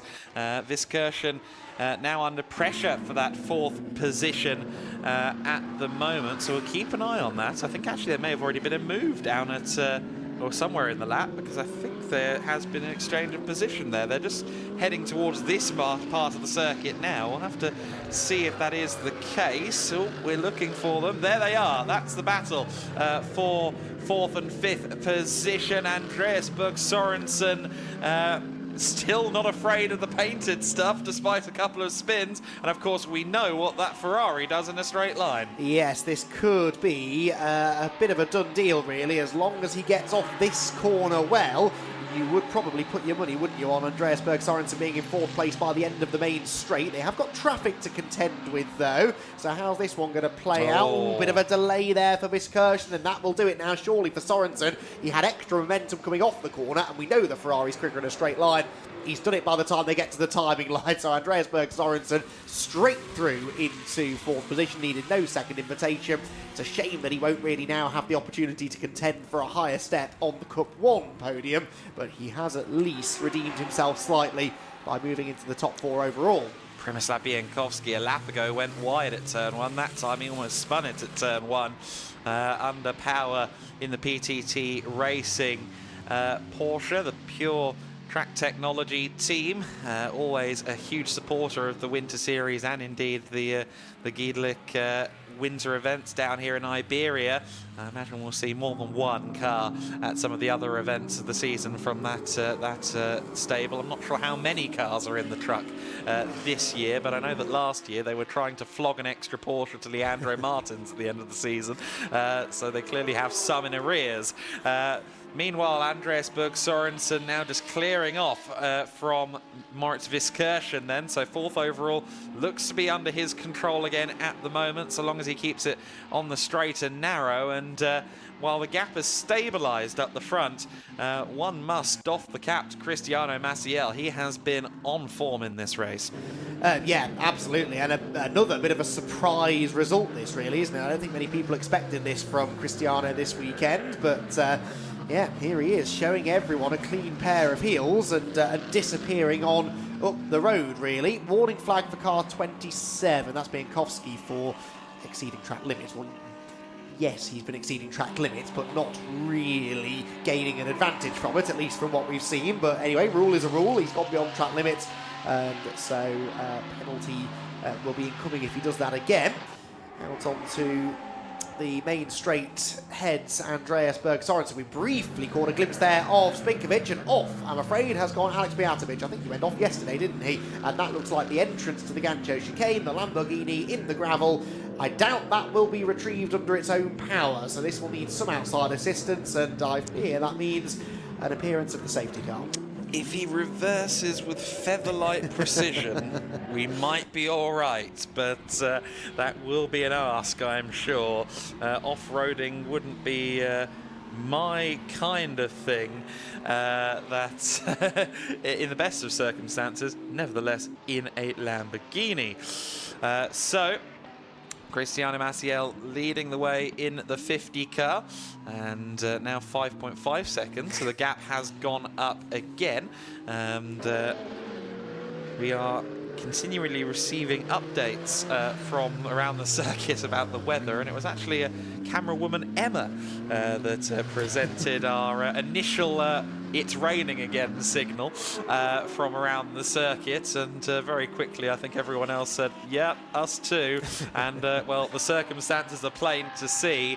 The entire circuit now looking rather more like it did at the start of the prototype race, unfortunately, but these drivers have weathered the conditions very nicely indeed, and it is now Cristiano Maciel with just a couple of laps, I think 3 more laps between himself and the flag. It's just a matter of getting it home now, although Goncalo Araujo really hasn't let off at any point. He's staying there or thereabouts, because someone who's been racing for as long as Araujo, 20 years of experience racing largely in Portugal and Spain, he will know that in this kind of weather, a mistake could be forthcoming for the opponent just a few seconds clear. Yeah, fastest lap then for Giancarlo Araujo. I was kind of watching Jerzy Spinkovic because he put in a purple first sector, fastest of anybody. That's just been bettered, though, by Araujo on this lap. So Giancarlo Araujo just sort of keeping Spinkovic at arm's length, really. 10 seconds now between them, 4.6 to Maciel. That margin has been remarkably static, really, hasn't it, between the two Ferrari 296 Challenge cars at the head of the field, run by different teams. AF Corsa for Cristiano Maciel and the Araujo Competição team for Giancarlo. And, well, Maciel has driven impeccably so far. Giancarlo keeps the chase going, though. Took 4 and a bit tenths, actually, out of Maciel in the first sector of this lap alone. With only 3 minutes to go, though, it would take a mistake now, wouldn't it, really, for Maciel for a battle to develop. But the way that these GT Winter Series races have gone so far this weekend, I am not counting any chickens yet. No, absolutely not. Not until they're in the fryer. 4.6 was the gap last time. We'll see in about a sector what the gap is now.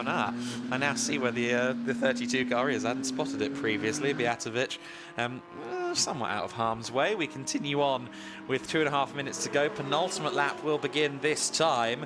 And if Araujo hooks up this sequence of corners and, shall we say, sheds a few more tenths by the time they get to the start-finish line, we could be on for, at the very least, some pressure for Cristiano Maciel before the conclusion. Yeah, well, let's see what the gap is. Araujo with the fastest lap that time. So, yeah, 4 seconds the margin, but that was a gain of 6.5 tenths that time. Still not enough, really, but the smaller this gap gets and the bigger Araujo's car starts to look in Maciel's mirrors, the more chance there is of a mistake coming from the race leader. The weather is not getting any better out there either, so, you know, this is all Araujo can do, really, at this point. Pile the pressure on and hope something happens. And as I said, the way these races have gone so far, you wouldn't necessarily bet against that. They've got 2 laps to go, just less than 2 laps to go. Gap actually going out slightly in the first sector, and not for the first time. It's Jerzy Spinkovic who is quickest of anybody in the first part of the lap. But the Ferraris consistently over the whole lap, over the course of the race, have been the car to have. And it is a pair of them doing battle for the race victory with a lap and a half to go. I look at these Ferraris, these Porsches, I can't help but think quite how far single-mate GT cars have gone in the last couple of decades. If you wind the clock back to 2005, we're running the 996 Cup and the Ferrari 360 in their respective single-mate categories. And, well, this 296, with respect to the 360, a car I love dearly, an absolute spaceship by relative, I think, close to not far off double the power, at least 2/3 extra power versus the cars of 20 years ago. Quite stunning stuff. And both of these drivers, Maciel and Araujo, have clearly hooked these up for the wet conditions, and it's been very impressive so far. Spinkovic in 3rd place overall has also been relatively matching these two in recent times. In some regards, it's a shame he didn't quite find that groove a little bit earlier, but an overall podium with Cup 4 win is going to be, so long as he gets across the line, of course, quite a comfort for Unique Racing after losing out on a potential result yesterday. Much better lap that time for Cristiano Maciel, so he pulled a couple of tenths over Araujo as they go on to the final lap of the race. We ride on board here with Jerzy Spinkovic, and we get a good view here of just what the conditions are like if you're at the wheel of a Lamborghini Huracan Super Trofeo car. Turns there through turn number 1. Heads down the dip, and even when running in clean air, visibility not the best, grip certainly is at a premium. He slithers his way down into turn 2, the back of the car breaking loose under acceleration from turn 2 and under braking for turn 3. But Jerzy Spinkovic pushing on to the end. Not, though, able to match the pace of the Ferraris. Back on board with him then as we head through Curva VIP, the 4th corner. So gingerly on the throttle there before fully opening the tap through the kink at turn 5. At the head of the field, a bit of traffic meanwhile coming into play for Cristiano Maciel. The last thing he wants to see, really, as he is less than half a lap away from what would be a historic and I think very popular race win. Well, it's especially impressive. Oh, Severin Mazur, and he's had a bypass. really stepping the limits there as Cristiano Maciel navigates it with a degree of drama for sure, none of the drama of which was his own, but what I wanted to say was this is hugely impressive for Maciel. I couldn't find any record books about this man prior to this weekend. I didn't get to go down to AF Corsa and find out, but I got confirmation this is his first ever racing weekend, and in just his second race in extremely difficult conditions, he is a winner overall and in the Cup 1 class in the GT Winter Series. You heard that right. 1 weekend down, he was ahead of a man with 20 years of racing experience in an identical car in the form of Goncalo Araujo in second place. Jerzy Spinkovic taking third position. Andreas Berg Sorensen will be fourth overall and third among the Cup 1 cars, and then Moritz Viskirchen will be fifth position and the winner in GT3, although the team manager is being told to head to race control with haste and pace. We'll see quite what that is about. Dexter Muller will cross the line next in sixth position overall. There is the SR Motorsport, the defending champion car, of course, getting a full haul of points in GT3, which is critical regardless of what's going on up ahead of them. The overall championship points are scored within the class, not in terms of the overall standings. Here comes, I think that was going to be Dexter Muller next across the line as some of the others make their way back towards pit road. In fact, no, that's Alessio Raffini crossing the line to take 9th overall and third among the Cup 4 cars. Behind him in the spray is Dexter Muller, who will cross the line in 6th position. A challenging race for sure for the GT3 cars. Kalle Bergman and Primoslav Biankowski still to cross the line. Oskar Rindovic has crossed the line to finish 10th place as he continues his first weekend of racing as well. A lot of drivers doing their first weekend in rather powerful machinery, but managing to stick the landing even in conditions like these. Across the line also there goes Primoslav Biankowski, and the only driver left to reach the flag crosses the line now, and it's Cup 2 winner Kalle Bergman, who reaches the flag 7th overall. And while he hits the first corner, Cristiano Maciel is arriving to the paddock, to the podium, and again, race number 2 of his life. I apologize for not acknowledging this prior because I had a suspicion, but I wasn't fully sure as to whether he was a brand new driver, as it were. But it was confirmed to me during the race that this is just the second race of his life. He started his career as a racing driver in yesterday's first race. Race number 2, and it's his first win. Hugely impressive stuff from Cristiano Maciel, the Portuguese driver on home turf, with the expert tutelage of Rui Aguas no doubt helping. Hello, Artie and Costa, the photographers there. They are going to be elated at AF Corsa with that result. And you can imagine as well that over there, Goncalo Araujo will also be pretty happy with how things have gone overall. A good second place result for him.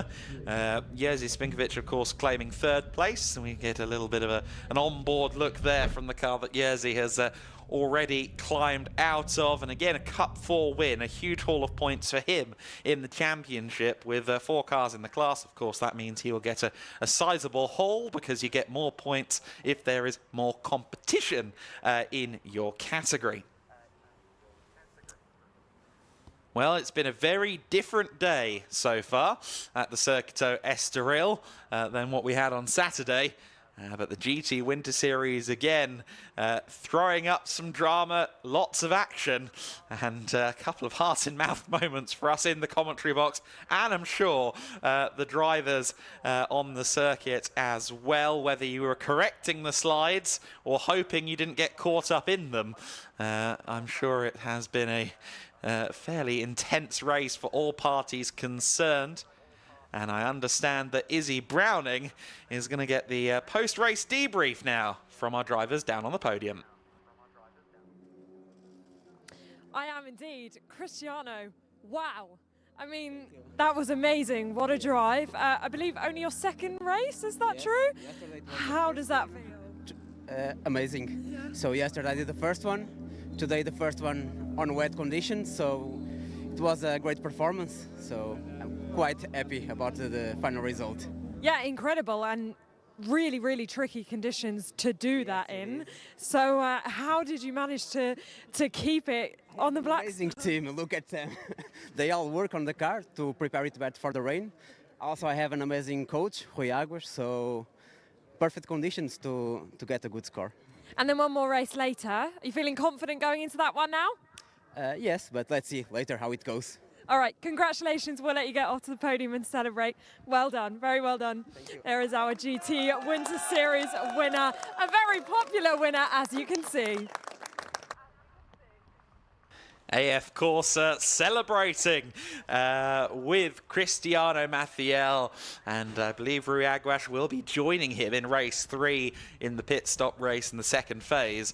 So that car could well be even quicker once he gets in later on, and that could be a force to be reckoned with in the GT Win Series pit stop race, which will conclude our broadcast today a little later on in the afternoon. You see there the 32 car just finally crossing the line. Autosport Racing's Alex Bijatovic was pushed out of the gravel and said, I see a checkered flag, I'm going to take it. So he will, I imagine, be classified in 12th place. Meanwhile, let's take a look back at the race, number 2 of the weekend in GT Win Series. So then the race got started, and as predicted, the pole sitter wasn't leading for long. The Lamborghinis and the Ferrari challenge cars surged forth into the race lead. It was an early lead for Severin Mazur. However, he was under pressure from fellow Cup 4 Lamborghini runner Jerzy Spinkovic. Behind them, Andreas Berg Sorensen, Goncalo Araujo and Cristiano Mathiel was in 5th place. Maurice Fitzkerschen falling to 6th from pole halfway around the first lap of the race. And it seemed clear not only that the GT3 cars were at a disadvantage, but that the Cup 1 Ferraris, the 296 Challenge cars, had the edge over the Lamborghinis as the cars all seemed to scrum together on that first lap. It would soon be the Ferraris at the front. Meanwhile, Dexter Muller was pressurizing the number 79 car, of course, that being Severin Mazur, who was not going to repeat his overall victory from Saturday evening. Przemysław Bienkowski a little bit further back, being rather measured, I think, on the throttle at times, understandably so in these conditions. Dexter Muller would have a good scrap further back with Severin Mazur. Meanwhile, at the front of the order, it was Goncalo Araujo that was leading the race. Cristiano Mathiel, in his second race, I need to emphasize that, would find his way by and get past the driver with a lot of experience under his belt in the form of Goncalo Araujo. And this battle was very exciting to watch, as was this one further back in the field. Alex Bijatovic under pressure from Oscar Rintovic, and what we didn't see live was that, yes, there was a little bit of contact there. Andreas Berg Sorensen was fighting the car every inch of the way, trying to challenge for second overall, and indeed second in the Cup 1 class. A bit of a Ferrari challenge preview, I guess, for the season ahead. In the front of the order, we saw Severin Mazur have a couple of spins, unfortunately, during the race, although he would still finish 8th overall. Ditto Andreas Berg Sorensen, who would manage to get to 4th overall by the flag, but had to recover from this moment. He got himself back ahead Well, he came out just ahead of Moritz Viskirchen from that spin, but then a second would follow, and he'd have to find a way past the SR Motorsport Mercedes to move back up to P4. Meanwhile, at the front of the order, Maciel was putting on a driving masterclass. Severin Mazur a bit brave on the brakes into turn one, testing the limits into that braking zone that is notoriously difficult to sight when the wind changes, when the weather changes. The drivers have had to contend with plenty of the latter in this one. Jerzy Spinkovic really picked up the pace in third overall as the race continued on, started to find his groove. Meanwhile, as you see there, Andreas Berg Sorensen did find his way back past Moritz Viskirchen and into fourth overall. Alex Bjatovic just tapping the barrier there on his way into the gravel, and that was a rather lazy trundle into the gravel. I do wonder if, as light as that touch was, maybe something was amiss with the car, because that was quite a strange incident in totality. Meanwhile, Cristiano Maciel had built a gap of around 5 seconds over Goncalo Araujo at the front of the order. Rui Aguas has clearly waved his magic wand when it comes to driver coaching on this man in the number 50 AF Corsa Ferrari, putting a lap on the race winner from less than 24 hours ago. On the final lap, mind you, there was one last moment to raise the heart rate.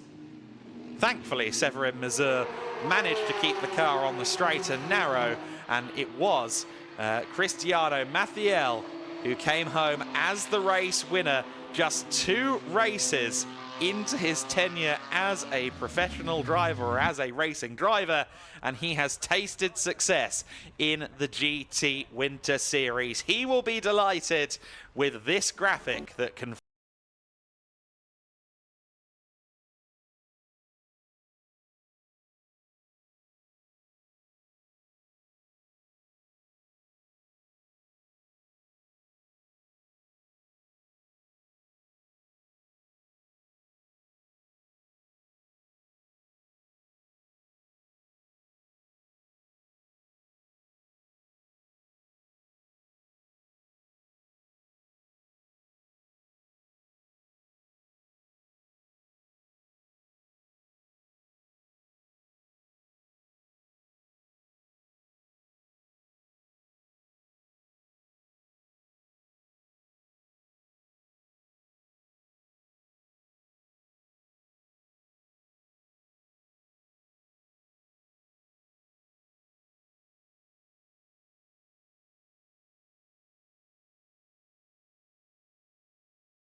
The rain has stopped now, just in time for our podium presentation, so that's good news. The drivers are all gathered and we are ready to go. We will start with Cup 5 and we welcome our class winner for Myrtle Motorsport, Oscar Rindzovic.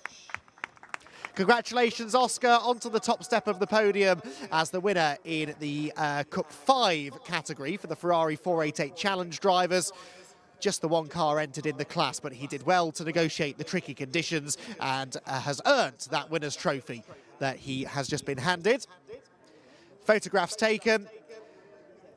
More people waiting down below for some photos of our Cup 5 winner. Congratulations once again to Oscar Rindzovic, the winner in Cup 5.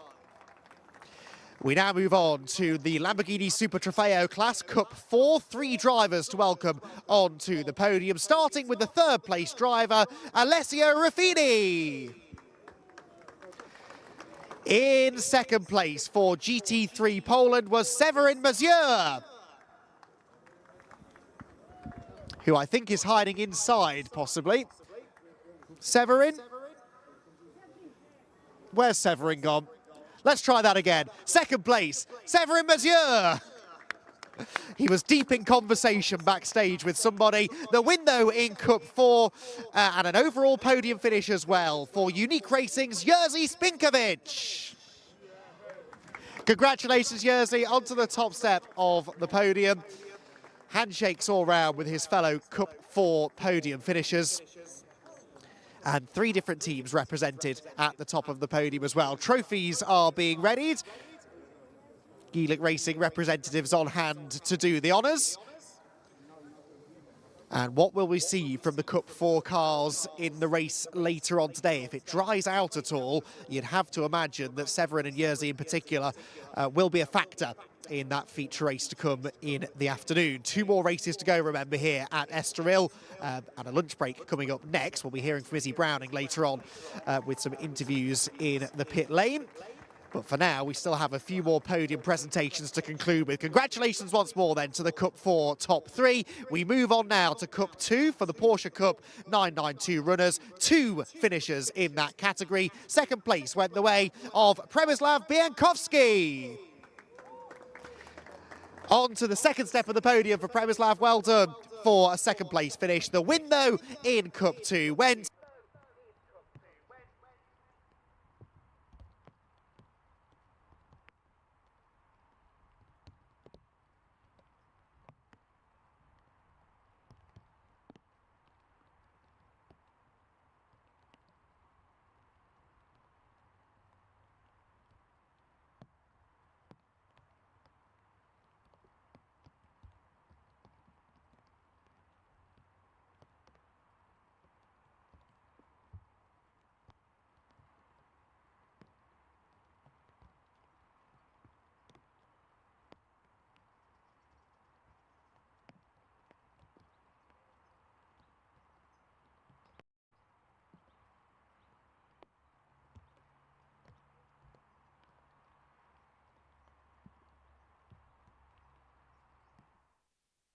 There we go, we're back with everyone ready to carry on with the podium here, and Cup 1 to come next for the Ferrari Challenge 296 cars that played such a big part in that race. Third place goes the way of Andreas Berg Sorensen.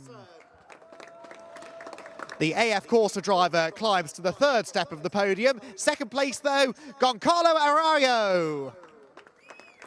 Led in the early stages, had to settle for second, but a charge at the end was put in as he chased down our eventual class winner, another AF Corsa driver. Congratulations to Cristiano Maciel, who, as we expected, gets a great reception from the crowd downstairs. His second ever race, and in pretty tricky conditions, not only winning the class, but coming home at the front of the field overall, beating some much more experienced drivers in much more fancied machinery to come out as an overall and Cup 1 race winner.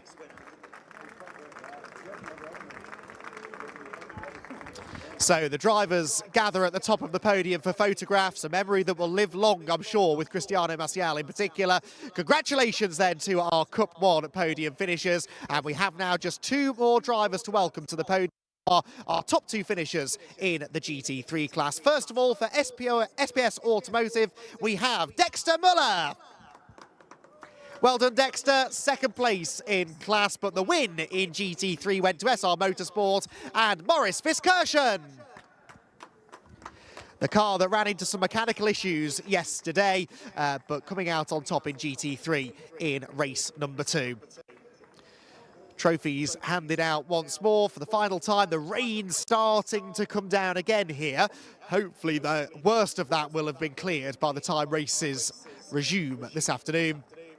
But for now, they will not dampen the celebrations from the podium. Our GT3 podium complete, and we can now head back down into the pit lane and Izzy Browning.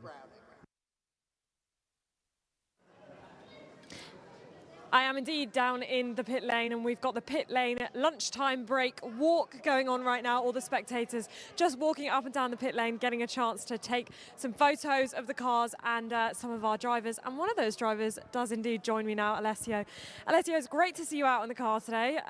Great to have you back on track, and of course in the Lamborghini cars of the GT Winter Series. How have things been going so far? Thank you so much. It's a pleasure being here for the second season in a row. Yesterday was quite complicated for me. Today difficult as well because I don't love rain. But yeah, we need to improve. It was good, third place, so all good for now. And you said second season, of course, you've driven these tracks before, so a little bit of experience on those tracks. Oh, just watch our head as we nearly get decapitated by the garage door. What brought you back to the Winter Series, and why is it such a special way and such an important way to maybe prepare and get the track time? No, I think it's great because it's the start of the season, so we don't like to stay many months without driving. So it's a great opportunity for all of us to look to race in very beautiful circuits, to break the, let's say, the period without doing anything, and to prepare the season. So it would be great for me to prepare the Super Trofeo Pro-Am competition for this year. And of course you share the car with Milos, so you guys, I understand, are quite good friends. So how's that partnership going, and how important is it that you have a good partnership with your co-driver? Yeah, like I said, I started only last year, so I think I'm doing, I'm learning as much as possible. Milos is a great coach, a great pilot, a great friend, so we do all the best to be very strong for this Super Trofeo season in Pro-Am. And we've had quite a lot of rain today already. It's obviously still raining in the pit lane.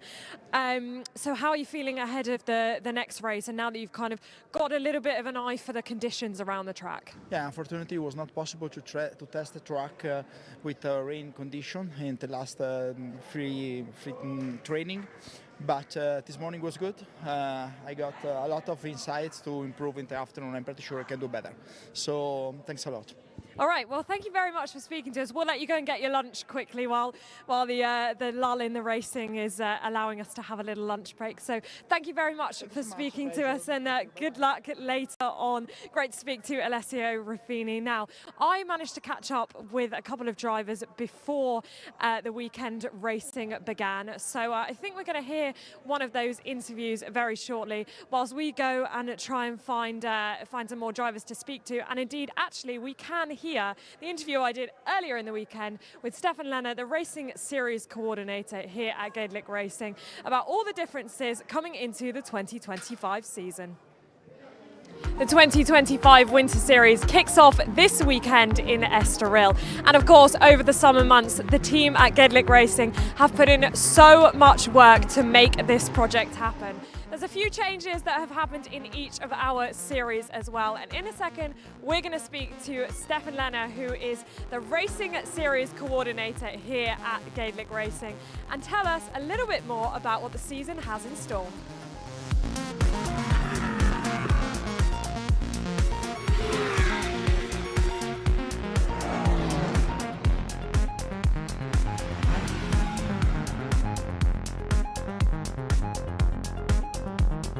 Stefan, great to see you. We're back for another year of the Winter Series. Really excited to be back. How excited are you and your team to be back? Yeah, we were looking forward to it all year round, and finally we are here in Estoril and can't wait to get started. Yeah, and of course we've got so much more to look forward to this year with the addition of 2 brand new races, those 6-hour races in Portimao and Barcelona.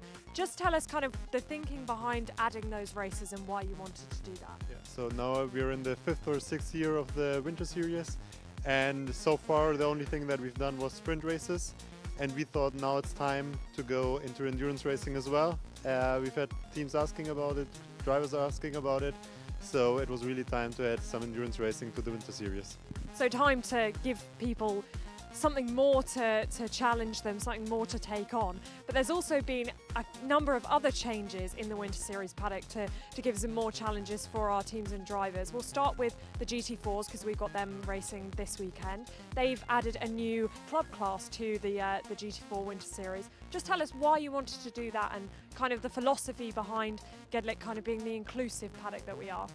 We were pretty happy with the first year of the GT4 Winter Series last year, and during the summer we thought what we still can improve, of course, and we wanted to include more cars, make it available for more drivers and teams, and so we agreed with the SRO to have the club class for cars, GT4 cars that ran out of homologation. So now we are happy to have already 2 of those cars here racing with us in Estoril. And the GT4s, I mean, only in its 2nd year, but last year they gave us some of the best racing on the package, I'd say. So great to have even more of them joining our paddock. Now, if we turn our attention to the GT Winter Series, we've also got new classes in that series as well, don't we? Yeah. Exactly, we've been in contact with McLaren directly, and we are happy to have the McLaren Trophy class now in the Winter Series with the same technical regulations as they have in summer. So one more type of car in the grid. And finally, for our series racing this weekend, the Prototype Winter Series, we've got new additions as well, helping out kind of the technical side for the teams, don't we? Yeah, exactly. So we decided to make mandatory the GPS and radio antennas. That way we can control the full course yellow better. And if you take a look at our regulations with the handicap times, that's quite important. So we made it mandatory to have full course yellow controlled in a proper way. And finally, we don't have them racing with us this weekend, but they will be back. Of course, the much-awaited Formula Winter Series joins us again in Portimao, and they will be racing on Pirellis this year. So you guys have done a really big deal with Pirelli over the summer, and now they'll be racing on Pirelli. So what does that bring to the Formula Winter Series? Yeah, so we've worked with Pirelli quite a while now, and with the formulas we are aiming, of course, at the British Formula 4 teams and the Italian Formula 4 teams, so it made only sense to race the same rubber as they do during the summer. Now we can provide the drivers of the British and Italian F4 with the best environment for testing and driving during the winter, already preparing for the summer. And we took that opportunity with Pirelli and made a big deal with them, not just for the formulas, but now also GT4, of course, as always, but also the GT Winter Series and the 6-hour races will be exclusively on Pirelli tires. Wow. There's a lot to take in, there's a lot of changes, but all the positive changes, and you guys have been busy over the summer to make those changes happen. So we're very grateful, we're very excited to be here, and we're excited for the weekend, so thank you. Thank you.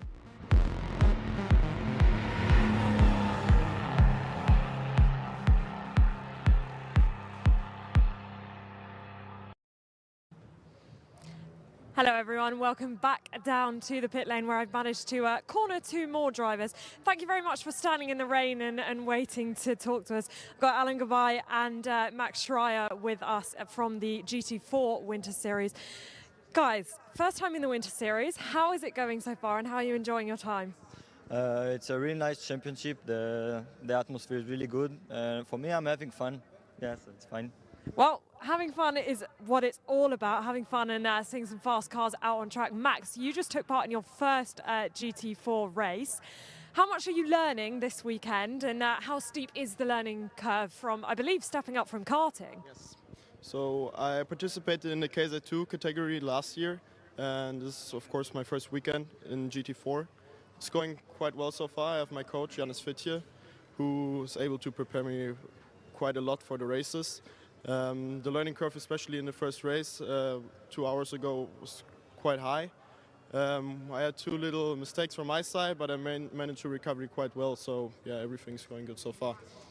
And of course, you have experience in GT4 cars. So are there any tips that you've been able to share?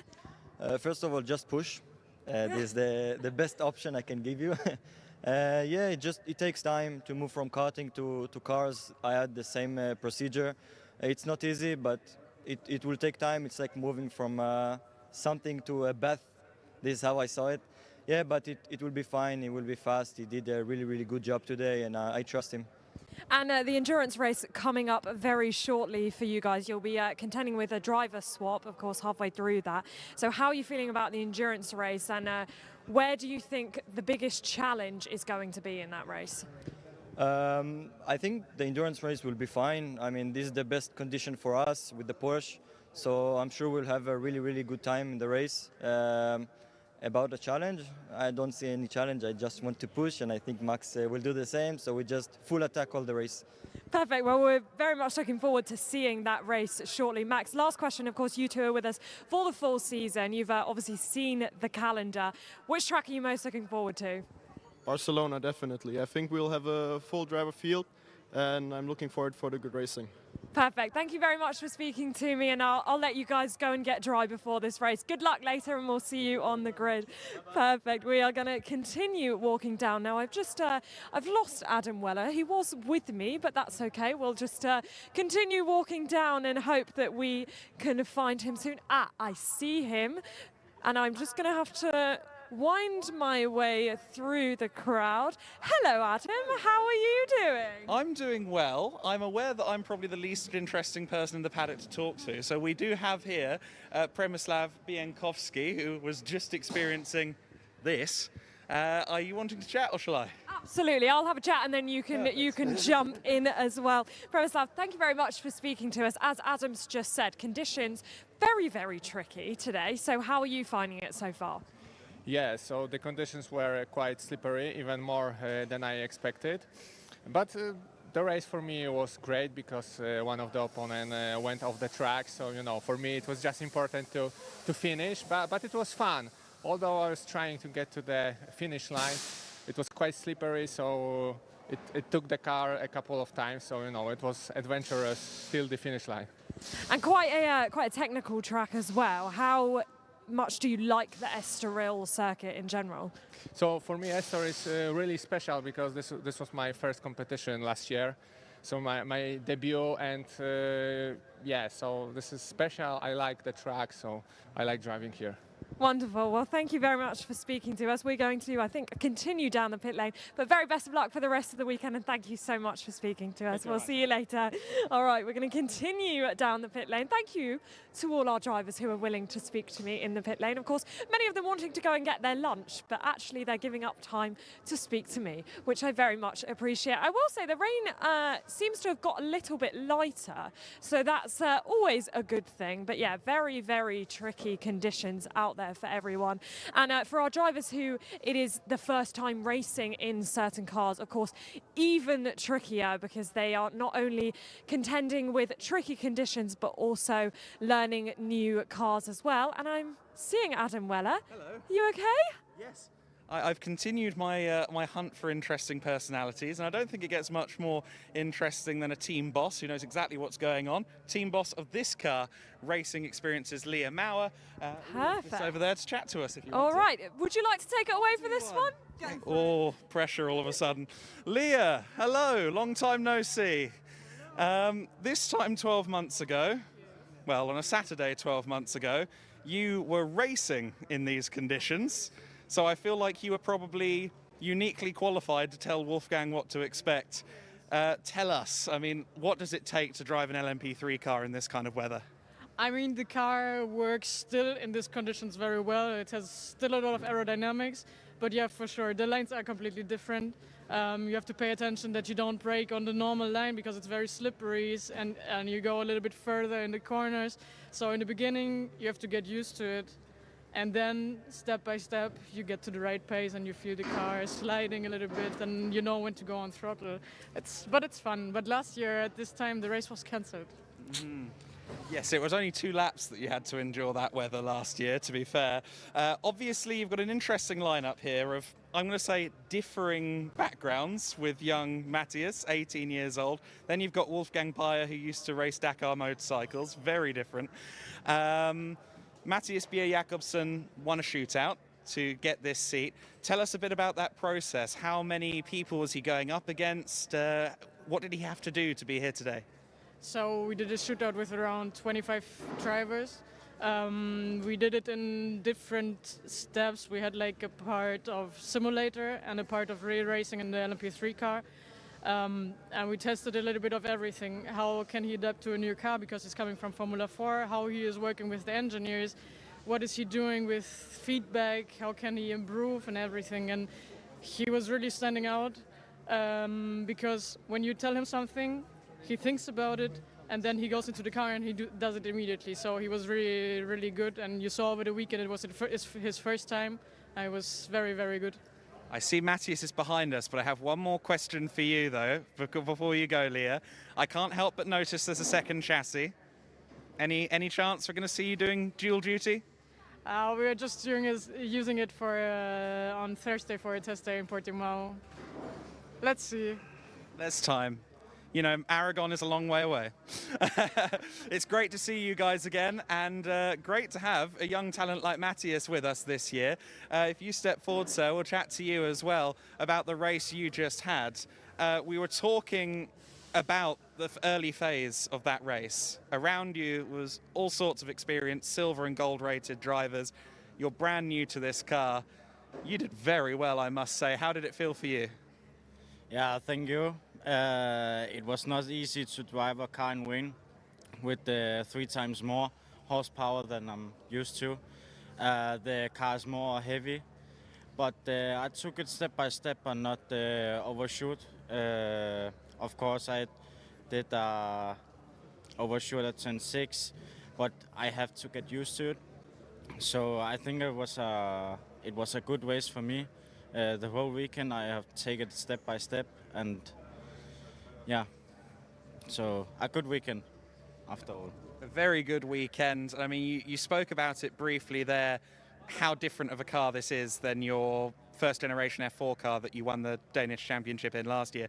I mean, how much of a culture shock was it the first time you plugged yourself into an LMP3? It's a V8 with 460 horsepower, so it was not easy. I thought it was easier, but it's also a big track to come out with. But I love the car. It has been a dream for me the last 2 years, and then I won the shootout. So yeah, I love the car. It's amazing. Danish Young Talent of the Year as well, and could be one of the Young Talents of the Year in Prototype Win Series. Thanks for talking to me, sir. Thank you as well to Leah. I believe we're going to continue our adventures. Let's do a microphone transfer. I'll see what other trouble I can find for you. Perfect. We actually already have an interview lined up because we are ever the professional in this paddock. But we're going to have to make our way down to Garage 21 where Owen Hizzy is waiting for me. Owen, of course, raced in the GT4 Winter Series this morning in the Pro-Am class. And Owen has previously raced in the British Endurance Championship with his co-driver in the GT4 Winter Series this year, Mark Elman. Now, he's actually Mark's driver coach. So he's been giving his own tips to Mark throughout the weekend, but also doing a little bit of driving himself. And he is here now. If I just bring you out, just firing up the car behind us, so hopefully you can hear us. Owen, great to see you. A first step into international racing for the team. Competitive grid we've got. You had a great race this morning. You were absolutely flying. They were singing your praises in the commentary box, saying, you know, it's great in the wet. How tricky was it, and how have the team been finding the step into international racing so far? The team, first of all, have done an amazing job for us to come into this. And it's like what you said, it's really competitive, and this is where we want to prove ourselves as a team and as a driver pairing. And the team are doing wonders. And it's just a learning curve. Every single time that car goes out on track, it's a learning curve. And this morning, yes, it was down to, I do quite like wet conditions, and there was a little bits that we needed to improve on, especially in Sector 1 where he struggles, but we had no idea coming into it what's gonna happen. So yeah, looking forward to this next race, definitely. Yeah, absolutely. And we said that you've raced in the British Endurance Championship with Mark. Of course, you're Mark's driver coach as well. So what kind of tips have you been giving him throughout the weekend, and how are you rating his performance so far? I am definitely really, really impressed with him. At first, it was a little bit of see how he gets on, but he surpassed expectations, and now it is definitely something that we're now ahead of our schedule, really, so which is all good, and all the tips he's taken on board, so hopefully he can do the business in this coming up race. Yeah, so we've got the endurance race coming up. Of course, you guys will have done probably longer endurance races than that in the British Endurance Championship, but something you're very familiar with, all the driver changes and the pit stops and things like that. It does appear to have stopped raining, so hopefully we'll get a drying track, although I think we are actually expecting more rain. But whether it's wet or dry, you seem to be all right. Exactly, that's the way we've got to be. We just got to, whatever the track conditions are, we just got to suck it up and get on with it. And ideally we would like it to be a little bit more dry, because that's what suits the car best.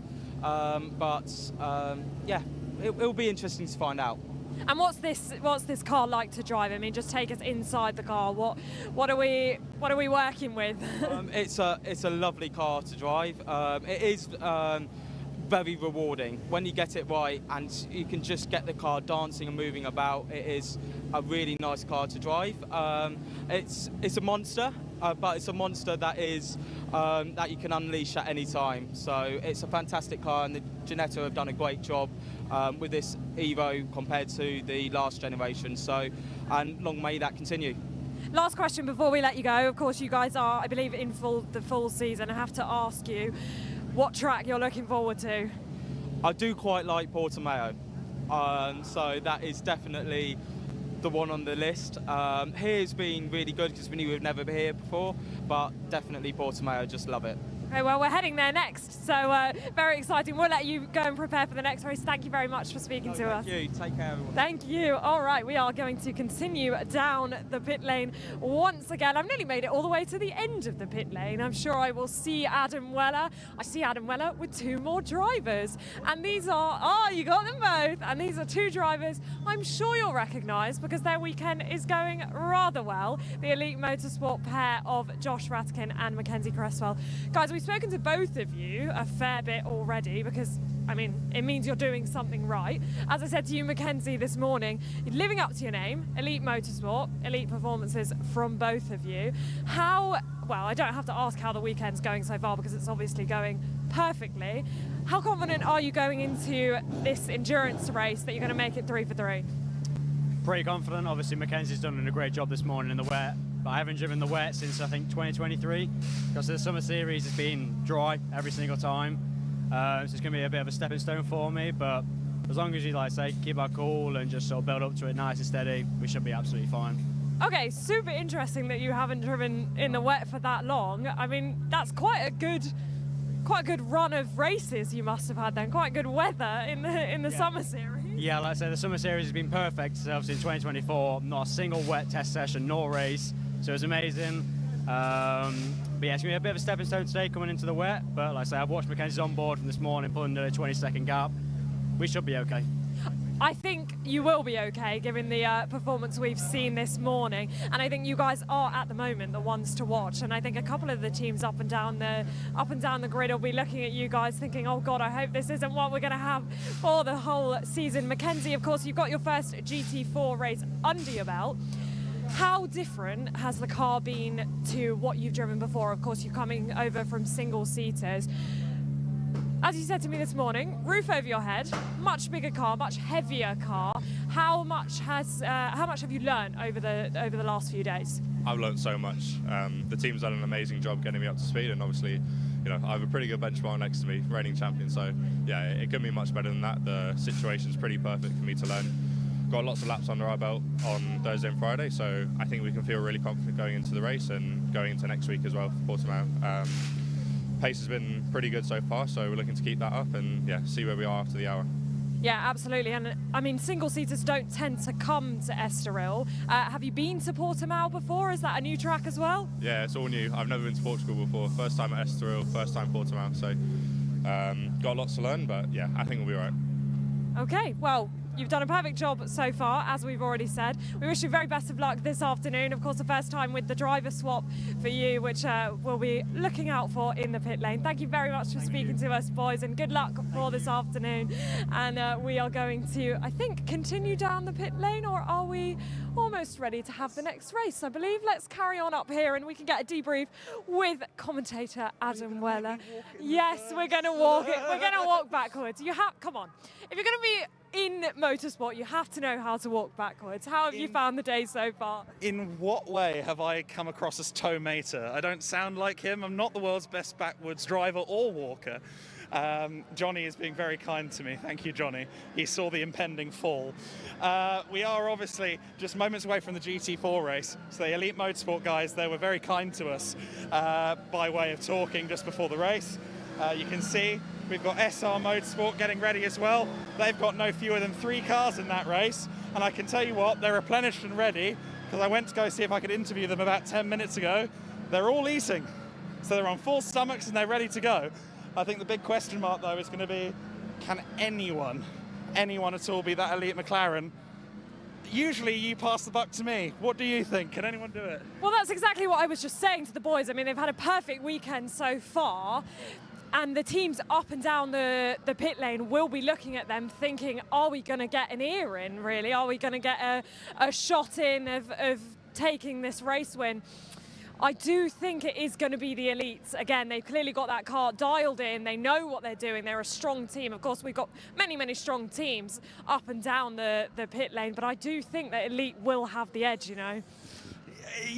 I said earlier on in the commentary, we're right next to Europe's largest casino. You'd have to be quite the betting man to put your money anywhere other than Elite Motorsport. You'd have to be ambitious.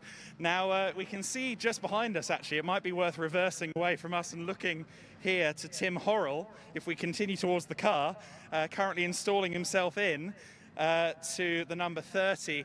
Now, Tim is a paraplegic racing driver from the United States, sustained an injury in a road accident long before he went racing, but an adrenaline junkie to the nth degree. And yesterday he said, for the first time in over 2 years, I feel like this car is hooked up. I feel like the hand controls are exactly where I want them. And we saw him yesterday as a bronze driver up there with the pros. And actually, I think Nico is over there. I might see if we can quickly tempt him for a word. I believe we're about to have the next race, so we are going to quickly go to an interview from earlier in the weekend with Kenneth Heyer so that we can get these cars out onto the grid and for the next race. She came with supplies. This year in the GT Winter Series, we are also welcoming back once again our champion from last year, Kenneth Heyer. Kenneth is with me now. Kenneth, it's great to have you back on the grid once again. We were just talking, and this is going to be your 15th year in Mercedes Motorsport. So, I mean, first of all, that's an amazing achievement, but great to have you back with us as well. Yeah, that's true. It means also that I'm getting quite old. No, it's a great achievement. I'm quite proud for that. When you start things, it's never with the guess that it's going for so long time, especially in today's time. I feel very comfortable. The AMG Customer Sports, it's not just a slogan that we said we are a family and we are the fastest family, and yeah, it's great for me the last years. I enjoy every race since 2-3 years much more because yeah, with the age you get a little bit more excited about it and all that stuff. No, I'm very happy. And back in the Winter Series once again with SR Motorsport, and you will have a different partner this year. Of course, last year you won the championship with JMO Hartling, but this year you're with Moritz Viskirchen. So how's that partnership going so far? Yeah, pretty good. Moses also, I think 3 years in the team, so we know us very well. It's more or less, I think, the first race we did together this weekend, or we do together this weekend. Yeah, JMO's doing the GT4, so we're going in both championships with strong lineups, so we want to fight for both championships, GT4 Winter Series and the GT Winter Series. Yeah, all good until now. And of course, you know these tracks really well, having raced in the Winter Series for a few years now. So which tracks are you looking forward to going back to the most, and how confident do you feel on these tracks now? I like Estoril really a lot. It's an old track. A lot of different parts. From you need a lot of anchorage and some technical parts. Also Portimao, especially to prepare the season. We go there with the GT World and a lot of other series, GT Open and so on. So I will be there for 3-4 times this year. So it's a super preparation. Yeah, Barcelona is I think for GT teams is more or less one of the most valuable track to test. So yeah, it's a super calendar again. I like the time in the winter here because it's strong also from being away from home. I have 2 kids, so quite a lot on the track. But yeah, what you want as a race driver, being on the track is one of the best things you can have. And of course, you know, this year we have seen so much more talent coming onto the grid. We've seen a lot of brand new faces as well, which you'll be fighting against. You kind of alluded to it there that you guys are a family here and you'll be going for the GT4 title and the GT title. So do you think that you guys can do it? Oh, it's too early to say. I think we have to wait until we are going back to Spain from Portugal. Before Valencia, I think we have a direction if it's possible or not. So we will see. We will fight for it for sure. We want to be strong. We want to make everybody making the best out of it. So let's see. It will be a strong season. All right. Well, we wish you best of luck, and we're excited to see you out on track.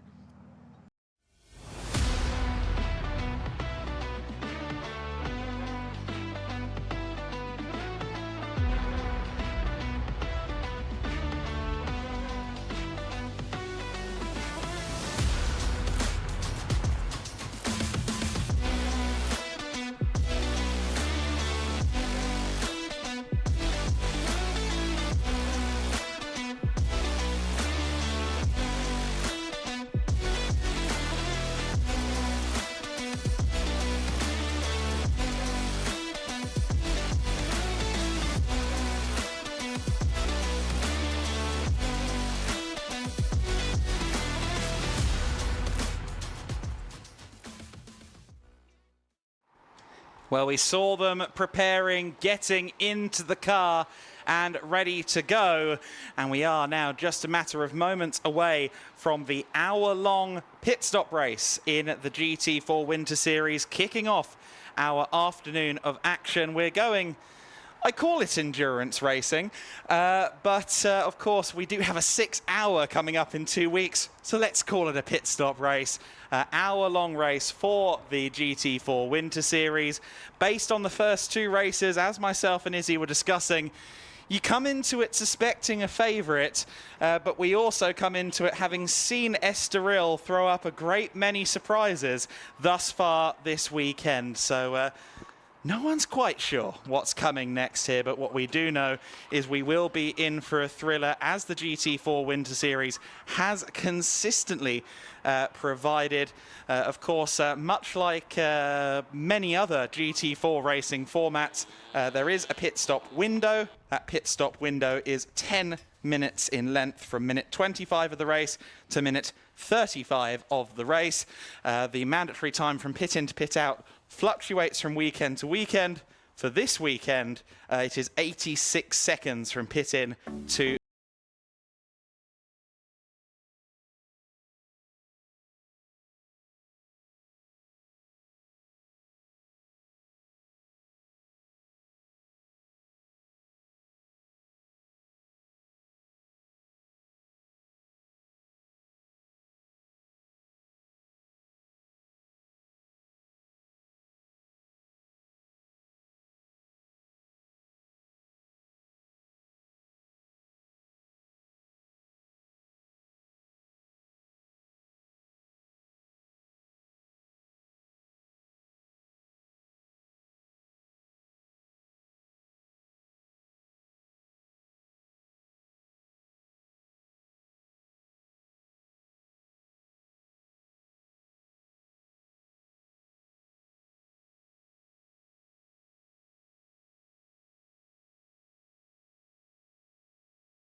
very intense in the Winter Series paddocks, especially with the GT4s, of course.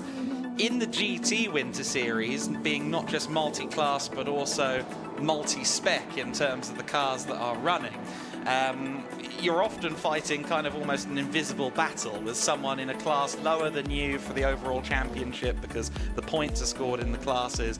But here in the GT4 class, chances are your title battle is being had with someone on almost a level playing field to you in regards to performance in another GT4 car, and obviously at the top end of the order, unless we have a very phenomenal performance across the season, it will be pro cars at the front. And so this, more so than any of our categories this weekend, will more than likely be a dogfight right till the end of the season. And of course, once the formulas come in, we have even more young talents vying for supremacy across the year.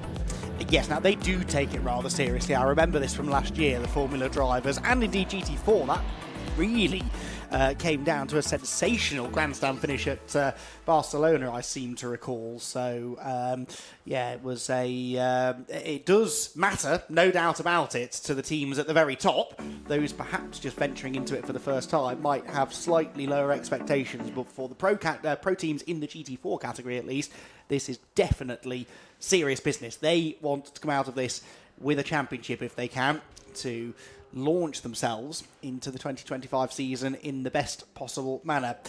Cars then slowly starting to arrive on the grid. Now, for reasons I don't entirely understand, the Century Motorsport BMW has just driven past the grid.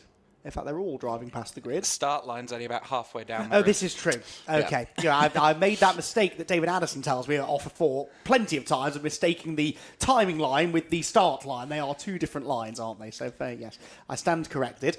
So, yeah, they're just making their way down now to the start line. And it will, of course, be a fairly McLaren-heavy front end, although it is, as Adam was mentioning just now, the SR Motorsport car of Enrico Ferdero, who starts from pole position.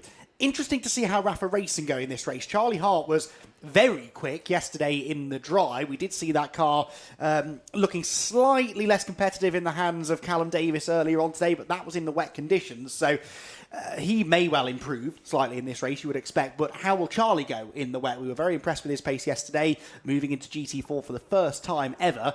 But in the dry, that's a much easier step up to make than in the wet. So the pace of that car in both halves of this race, I'm going to be keeping a close eye on. Yeah, exactly. For Charlie, it's going to be something of a baptism of fire. I'm unaware of how much mileage he's done prior to flying out to Portugal. If he's done some mileage in the UK post-season, odds are some of it was in the damp conditions. So that could be a saving grace for him. But in general, there's only so much you can glean from a speculative 50 laps at Donington Park in December. When you're wheel to wheel with other leading teams from around Europe, that is the deep end personified. And especially because, you know, it's unfamiliar. It's not maybe the same drivers that Charlie has raced with. I think, you know, in his summer, he will probably race a few Ginetta Junior graduates who he's familiar with. Everyone here is a stranger to him.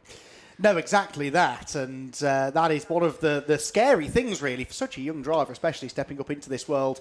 That's one of the scarier elements of it, but it just doesn't really seem to faze them these days, does it? These youngsters, they really do take it all in their stride, and he's got plenty of support from his dad, Chris, who's here this weekend. Those two, by the way, are going to do a full season, near enough, I believe, of Fun Cup racing in the UK this year, which I'm very much looking forward to. Charlie did the final round last year at Alton Park, but Chris, his father, multiple former race winner in that category. So they will be a force to be reckoned with in what is a car that is completely different to anything he's driven, really. Probably slightly closer to a Ginetta Junior than a McLaren GT4. But yeah, looking forward to seeing those two peddling a Fun Cup car around the circuits of the United Kingdom this year. But no doubt his main aspirations are to move onwards and upwards in the GT and sports car racing world. He's young enough, clearly, that is doable. And it would appear that he has the talent to make that work as well. And Charlie will be at the wheel of the Rafa Racing by Racelab McLaren for the opening stint of the race. Alongside him will be Maximilian Schreier in the WNS Motorsport Porsche, his teammate Tim Harrell right behind. Now, Tim was another standout star yesterday, wasn't he? I wonder how he'll go in the wet. Yeah, Tim as I said down on the grid walk a little earlier on, or on the pit walk, I should say, a little earlier on, he feels comfortable with the car for the first time in a long time. I understand we are ready to go down to the grid though, so let's go there with Izzy.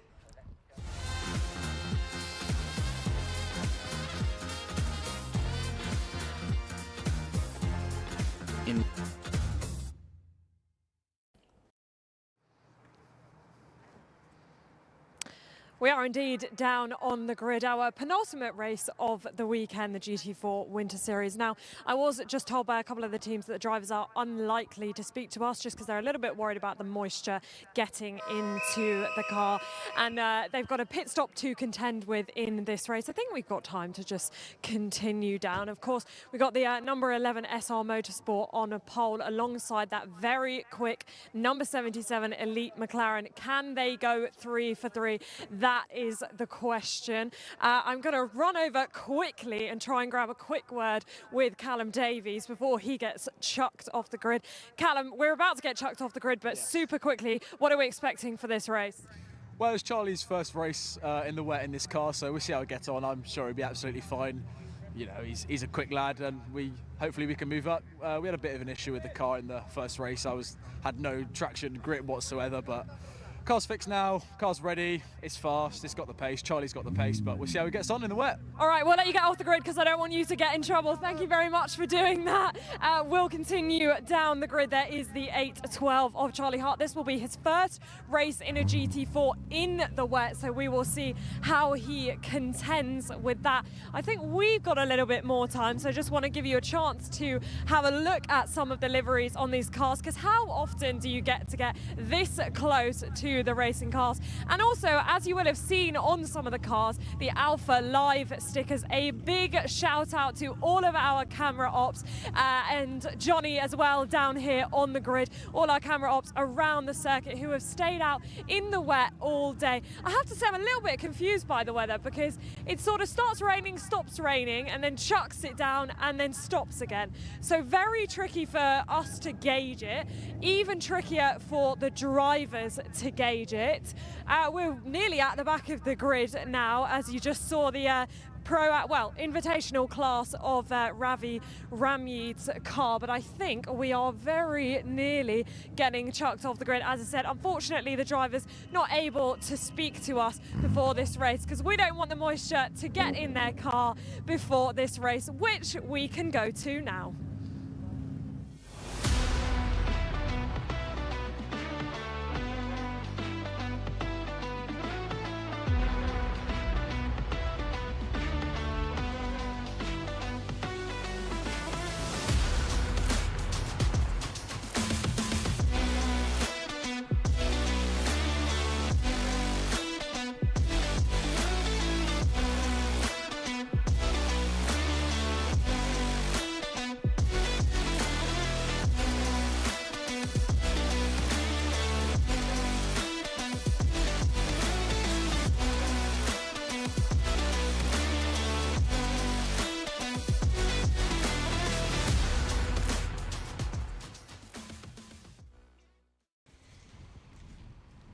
There we are with the GT4 grid looking down at us from the start line.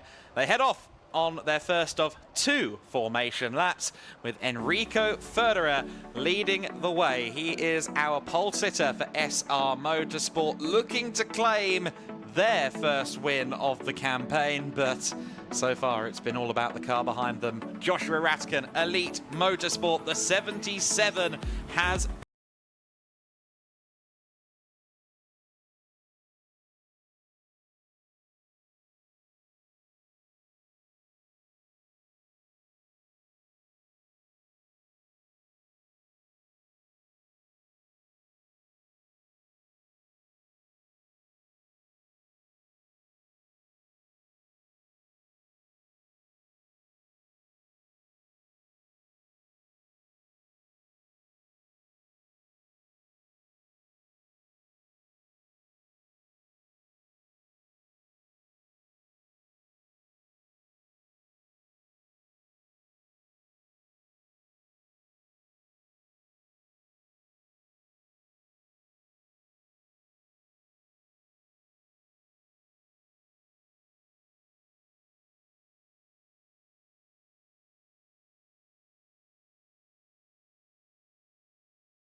well, the Plus Line Racing team, Peter Lorbeck, Peter Terting car. So not sure why that car isn't taking the start. They were certainly scheduled to take part in this race, but indeed there is no all-black Cayman, unfortunately. Of course, that car came home second overall earlier on, so a car that could well have been a favourite, certainly, for Pro-Am honours in this race, is missing. But nonetheless, we saw earlier on, in terms of overall battle, which, let's face it, is the bit that entertains us. If there's two cars close together on track, we are entertained. We saw Cayman Trophy cars nipping on the heels of the overall top 5, getting into the overall top 5. We've seen a lot of intra-class battling across both GT grids today. And while it is, of course, pro cars at the sharp end, it wouldn't be that big of a surprise to see someone like Charlie Robertson surging through the order in that new BMW M4 GT4 Evo. It certainly wouldn't be a surprise later on as well to see those Cayman Trophy cars picking the bones, as they so often do with surgical precision. Good point about Charlie Robertson, actually. I'd forgotten that he was starting that Century BMW in this race. He will be rapid, of that he can be fairly sure. So this is what I always like about two driver races and series that don't have a specific rule about who has to start each race. It's one of the things that I think a lot of championships, for safety reasons, understandably do. They say that all of the AM drivers have to start the race together, all of the pros have to start the race together, but by allowing a bit of free rein amongst the teams here, you do get some more exciting racing, I think, as the pros come charging through, and then maybe the car fades after a pit stop. So yeah, it should be an interesting battle here, with a couple of outliers maybe set to get into the mix. Charlie Robertson being one good example of that. Looking at the track conditions, they're getting 2 green flag laps, as we saw. Also being told it will be a formation start, which I presume means single file, rather than 2x2, although it could mean either, I suppose. We'll see what they do at the end of the lap, but the time hasn't started ticking down, so it's not a safety car start as such. But yes, looking at the conditions, not too bad. There's not a huge amount of standing water. The circuit seems to drain quite well, Adam, I would say. From what I've seen, had some pretty heavy bursts of rain. It does now appear to have stopped again, and already the track is looking in pretty good condition. Yeah, absolutely right. It's to be fair, the drainage clearly works around here, because it stops raining and very quickly we start to talk about the improving conditions. But let's wait and see then what's going to happen with these McLarens and that Mercedes. So far, Elite Motorsport has been the form game. But I don't know, there's something that tells me we're going to get a surprise from further back in this race. Just an inclination that an hour-long enduro in these conditions with these cars, and particularly with the talents that we have installed in those leading cars, I think we're going to get thrown up a curveball here. I kind of hope so. That would make things very exciting, wouldn't it? And of course, Mercedes on pole as well, which I don't think we've seen so far this weekend, have we? It's been the McLarens topping the other qualifying sessions. So, yeah, this will be an interesting start to the race for sure. Can Enrico Ferderer hang on to the lead? Riding on board here with the W&S Motorsport Porsche of Alan Gabay and Maximilian Schreier. This car will start 4th. Maximilian will be looking to utilise what seemingly is a bit of a straight line speed advantage for the Porsche on the run down into turn 1. Could he spring a surprise maybe in the opening exchanges? What we're about to find out. So it looks like we are doing 2x2 then. So we are going to have the start that we've seen for the other races. Let's see who gets the best getaway then. Will we see someone launch forth from the 2nd or 3rd row? It's not quite as likely in GT4, where all the cars are balanced together, versus the GT Winter Series. But we are, I'm sure, going to see some action out of this. It is Elite Motorsport that many people's eyes are on, given they have taken 2 15-second plus wins so far this weekend. But SR Motorsport has pole position. The Rafa Racing McLaren on the second row look very close as well, but what a start from Tim Horrell. He did this yesterday as well. He got a fabulous start. He's gotten held up, actually, behind the elite McLaren, which did not get the best of getaways. You can see that little patch of standing water, some of the drivers really squirming under braking as a result of that, but it is SR Motorsport's Enrico Federer at the front of the order, but here comes Joshua Ratican. Joshua Ratican has been so fast this weekend, all throughout the practice sessions, the pre-event. He has been on the money and is going to be hounding the back of that Mercedes. You see some of the other SR cars further back, and the elite car is already through. Following it as well is Maximilian Schreier. Schreier's learning curve has sent him to second place. Well, we predicted he might be on his toes at the start. That was absolutely the case. He's going after the race leader now, actually, as they drop down into the Parabolica interior, goes to the exterior of the circuit, trying to find some grip, then tucks back in behind the Elite Motorsport McLaren. So McLaren, Porsche, Mercedes, the top three. Charlie Hart is there in fourth position. I was keeping an eye to Charlie Robertson further back as well. Didn't make a huge amount of progress, but certainly looked racy through the opening few corners. But it is going to be Josh Ratican in front. He's right to the edge of the road. Even further wide, though, was Maximilian Schreier, as I think they all were caught out by a little bit of standing water, maybe on the way into the corner. A few snatched breaks, a few squirrely moments, but they're all still there as they head towards the Gancho chicane.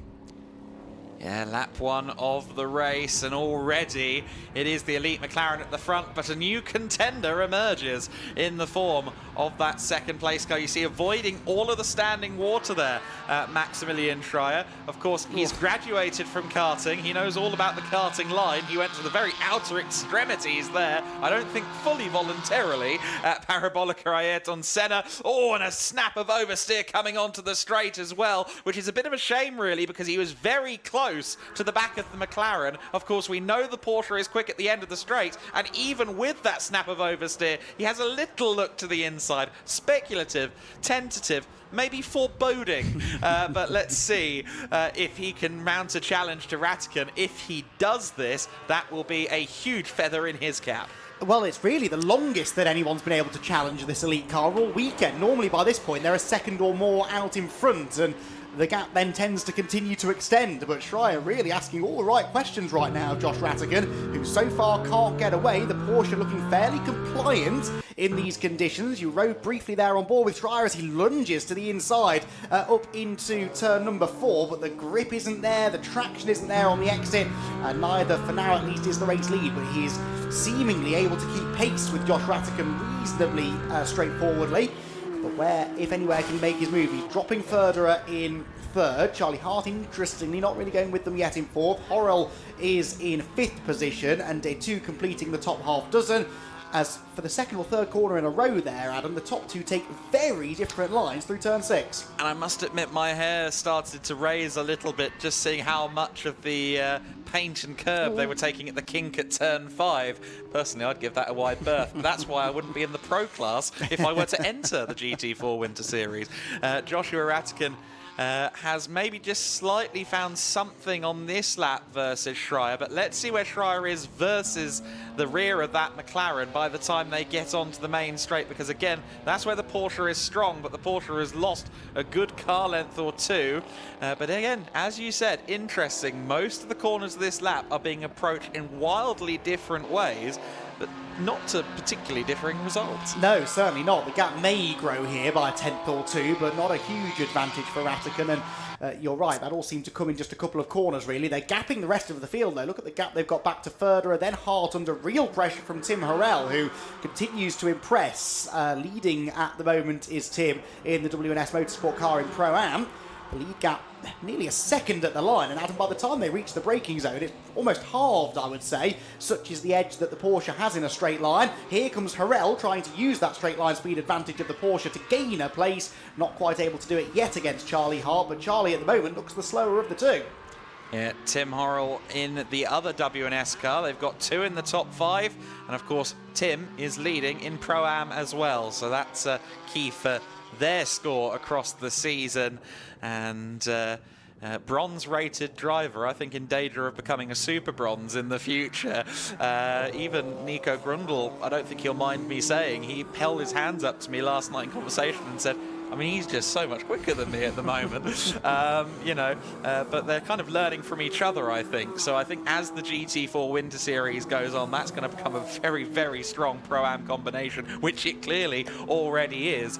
We saw some battling there going on further back in the field there as Charlie Robertson is making his BMW even larger in the mirrors than it is in standard circumstances. Baudouin Detu feeling the pressure. I must say, Baudouin, I think it's had nary a moment of peace so far this weekend. He obviously did the race 2 sprint this morning and it seemed to be in a battle all the time.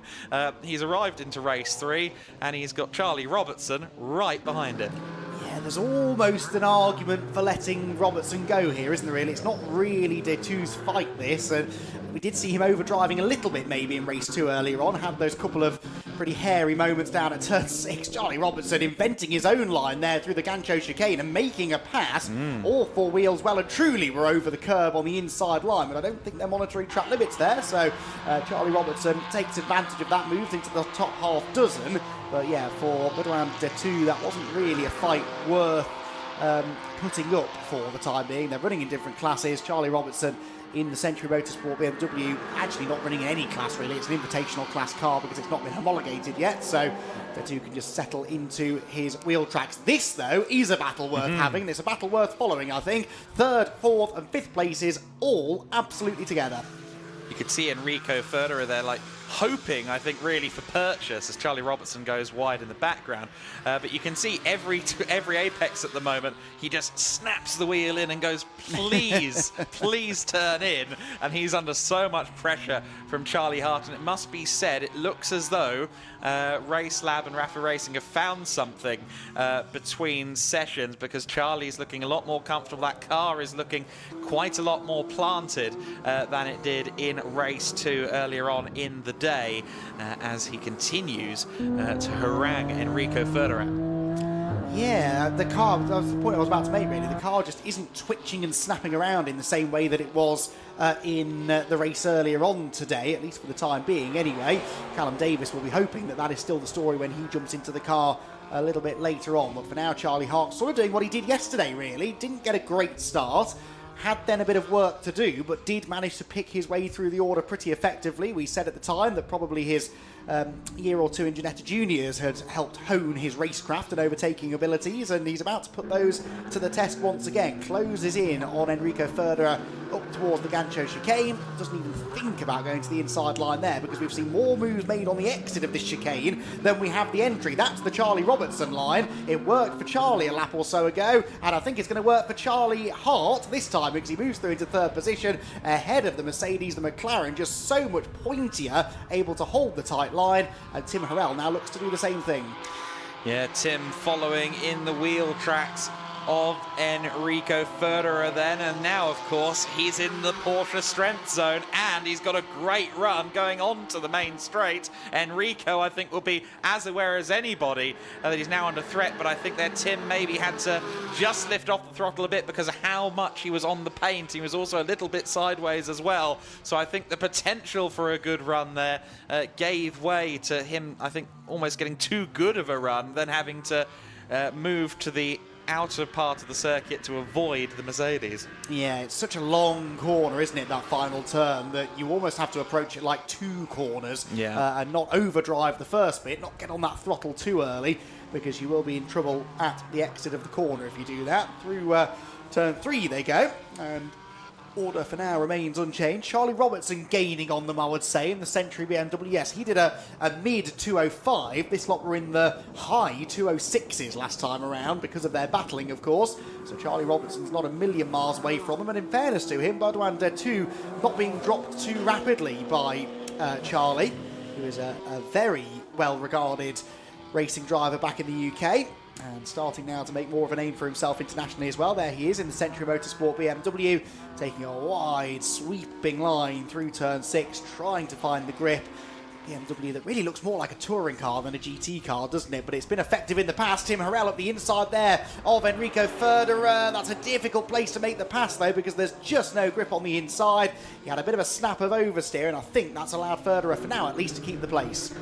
Yeah, but Tim Harrell is so fast this weekend, and it's really interesting to see as well that he's able to try and do the Charlie line. That wasn't where that sentence was going, but it's where it's going now. He's not called Charlie, but it looks like he's going to make it work nonetheless. Tim around the outside at turn 12, apexing for turn 13, and of course, he should be a little bit quicker by the end of that straight as well. I reckon Tim Harrell is up into 4th place for the time being there. In other less surprising news, Joshua Ratkin has just set the fastest lap of the race, 2:02.678. We've seen that bulletin a few times so far this weekend. What I was going to say about Tim before was that it's really pleasant to see that he's quite so fast in these conditions, because we were talking about his last couple of years in racing, which have been in Germany after initially starting in America. He travels back and forth across the Atlantic a good dozen times a year for his racing pursuits, and he said, you know, it was the throttle that was really the issue I was having in previous years, just, you know, getting that that control, that kind of deft feel in the car, and this pace in these conditions confirmed what he'd already told me yesterday. I feel like we've finally sorted it. Yeah, I mean, you can just tell that he feels free in the car to really push on corner exit, and it is that throttle application in the slippery conditions especially, where you've got to modulate the throttle so much easier to do by foot, you would imagine, than by hand, but he's mastering it now. He's really giving Charlie Hart a hard time, not necessarily modulating the brakes quite as effectively there as he has been the throttle. That was quite late on the brakes down into turn 6, but well, yeah, closing in on Charlie Hart, and we're heading towards the part of the circuit where most of the overtaking's been done so far. Ooh, Tim Harrell very wide, turning into turn 7. You've heard of the Swedish shuffle, presumably, from back in the day in the British Touring Car Championship. I'm petitioning to make this move the Charlie Chop, because we've seen Charlie Robson and Charlie Hart both executing it to perfection. Tim Harrell seems to have learned from that, but look, Charlie covered the inside, climbed up the inside curve, and actually, in fairness, Enrico Federer learning from that too and keeping Charlie Robertson at bay. Yeah, they're picking it up, aren't they? Usually that wide berth is better, but I think as you go out wide there, you just have to fight traction so much that it doesn't actually give you any net gain to go out wide there.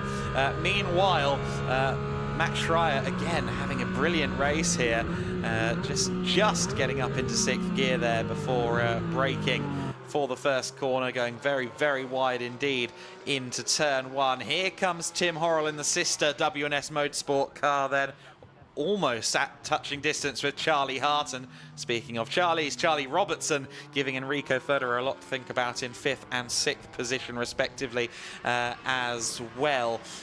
Charlie, of course, who several years ago was able to compete at Le Mans 24 Hours in LMP1 car when Ginetta made an effort there to move up into the highest echelons of sports car racing, has gone independent now and is forging his path with other manufacturers, other partners. Oh, Charlie Hart almost forged a path into the gravel there, but manages to keep it on something like terra firma. But that, of course, for any driver is a sign the pressure is working. Tim Harrell's eyes have just lit up.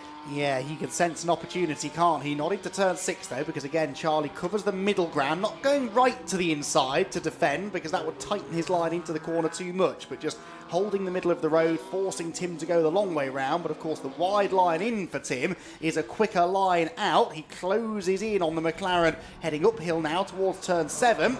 Where, again, there's a little bit of gamesmanship there for Charlie, just positioning the car where Tim Harrell wanted to go, preventing the Porsche from using that momentum. But they're all bunching back together now because of this. Federer is there. Robertson, in fairness, dropping back by a length or so on this lap.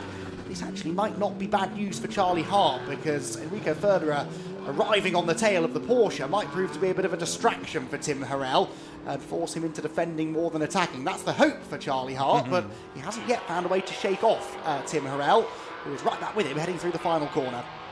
I suspect, given another half lap or so, this is definitely going to be a four-way fight, because it looks as though Charlie Hart is able to defend against Tim, and Enrico and Charlie are approaching at a rate of knots. That said, the two middle engine cars a lot quicker there through the final few corners, and they drive away from the front engine German machinery behind.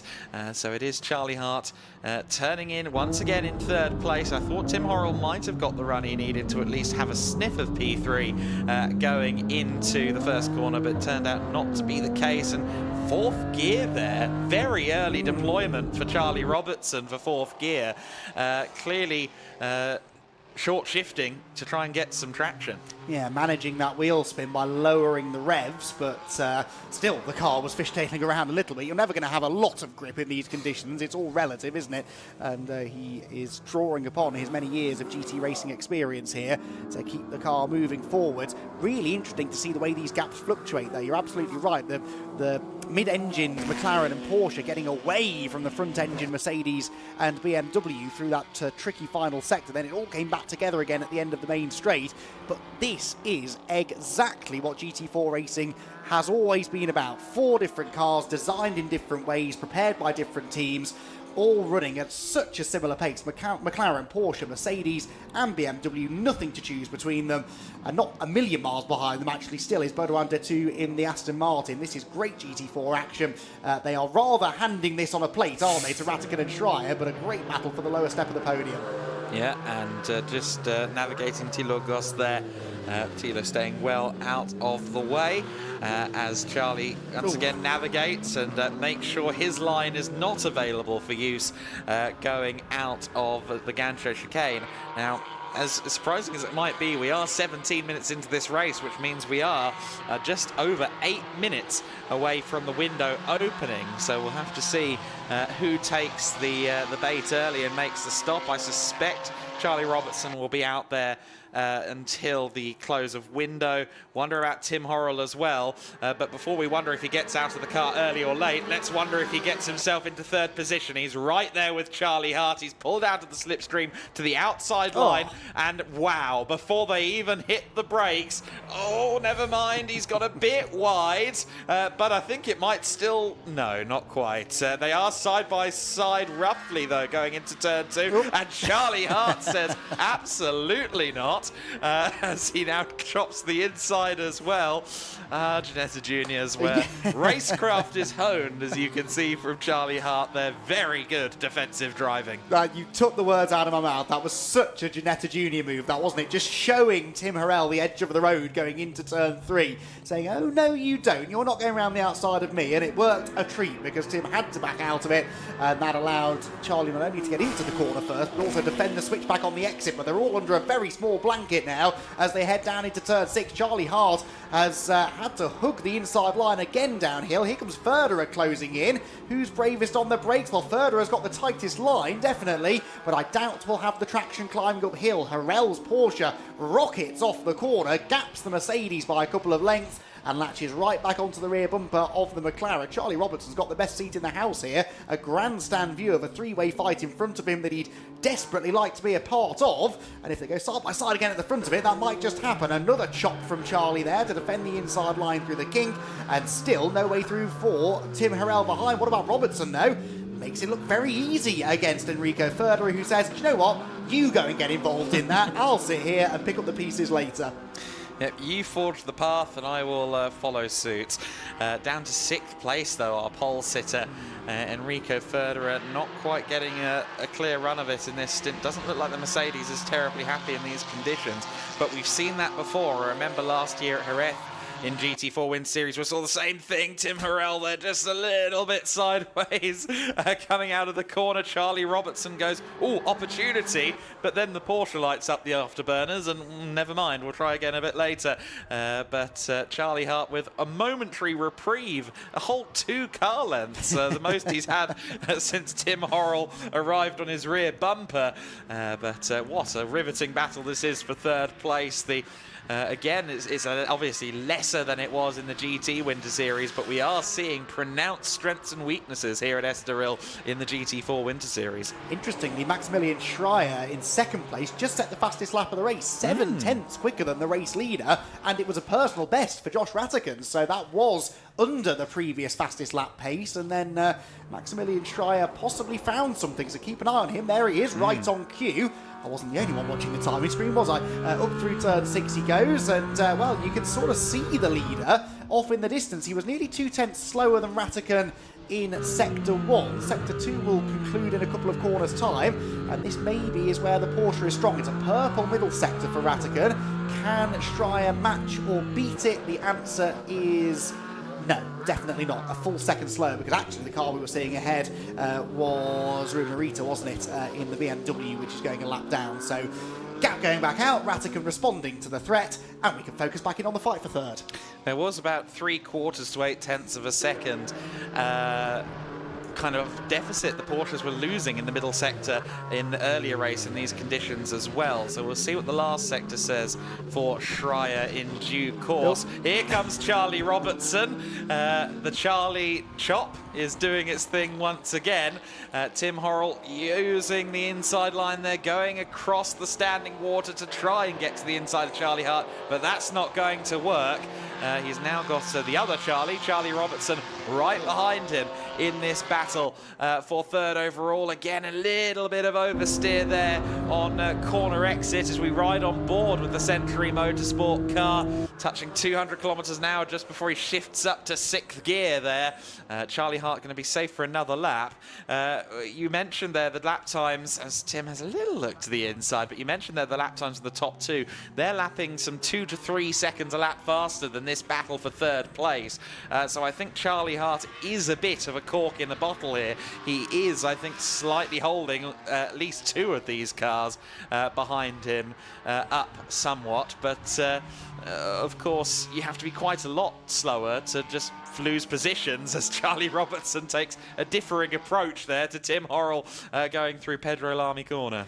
This does all suggest to me, though, I don't know how you feel about this, that it is more set up for the Rafa Racing McLaren, which is very wide over the curb, because Charlie was almost as quick as the elite car in yesterday's dry race, and yet in the wet he's now nearly 30 seconds back. Yes, he's defending, that obviously is costing him time, but I do just feel that this McLaren, they haven't quite landed upon the ideal wet setup yet, but they will get there, I'm sure. We'll probably have some more wet racing before the season is done, so hopefully if they do stick around until the end of the Winter Series, they will get a handle on the wet setup. But for now, setup is really the last thing on Charlie Hart's mind, defending very much at the forefront of it.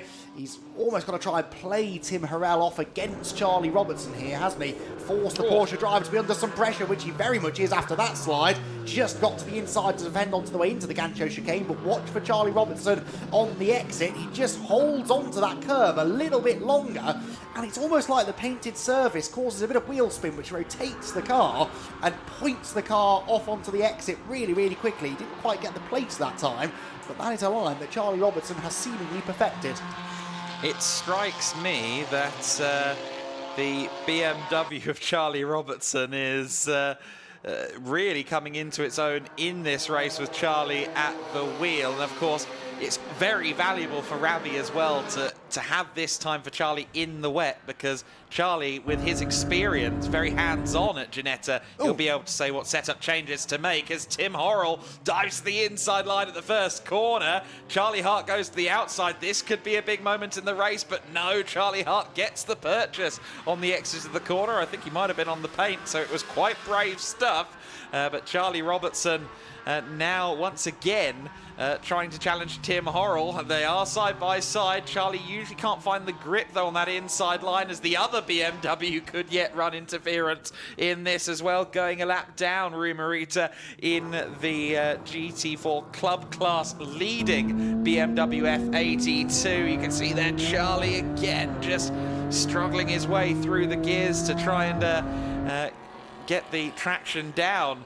But it's really interesting how Tim Horrell is almost being used as a ping pong ball between the two Charlies. He'll attack Charlie Hart, then he'll be getting attacked by Charlie Robertson. Oh, Charlie Hart there running a bit wide again. We've seen a bit of that recently. He really is hanging on by the skin of his teeth. He's on the curb again now, and every time they run onto these wet painted curbs, the traction control will start to kick in. That slows down your acceleration off the corner again. He just almost leans on Tim Horrell's Porsche, showing him the edge of the track heading into turn number 7.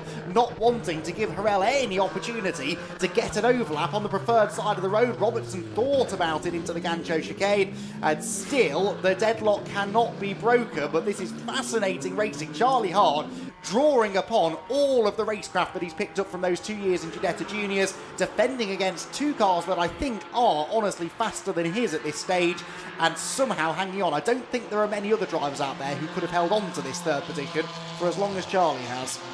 No, exactly right. Charlie Hart really putting himself in good stead here with this performance. Pit window now open, of course, as the clock ticks down under 35 minutes, and Enrico Federer is the first to bite. He is in the pit lane to install J-Mo Hartling down at SR Motorsport. Meanwhile, Charlie Hart continues to defend for his life in this battle. And Charlie Robertson in that BMW, it's certainly looking a little bit taily. I think there might be some diff adjustments before next week. Yes, I suspect so. They'll definitely go back to the drawing board, won't they? We have been sort of teased with the prospect of some more rain at Portimao in a week's time. So an opportunity maybe to put forward what they've learned from the 3 races this weekend. Robertson this time the one who dips 2 wheels beyond the exit or the edge of the road, going into turn number 4 there.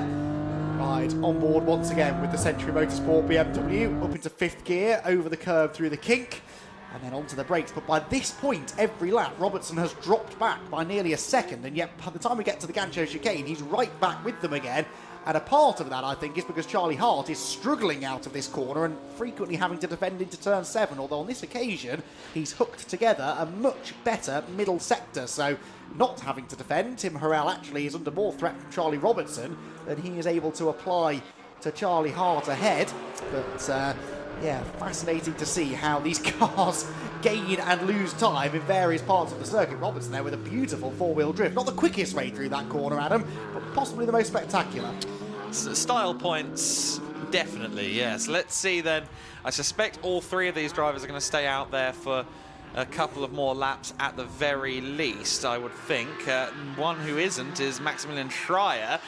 He is in to hand over to Alan Gabay, so he's really put himself out there and said, look, I figured this rain stuff out after this morning, where of course he was quick, but he did make errors. Those errors have now been dialed out, and he'll hand over to his more experienced teammate Alan Gabay as they hope to get close to the Elite Motorsport car.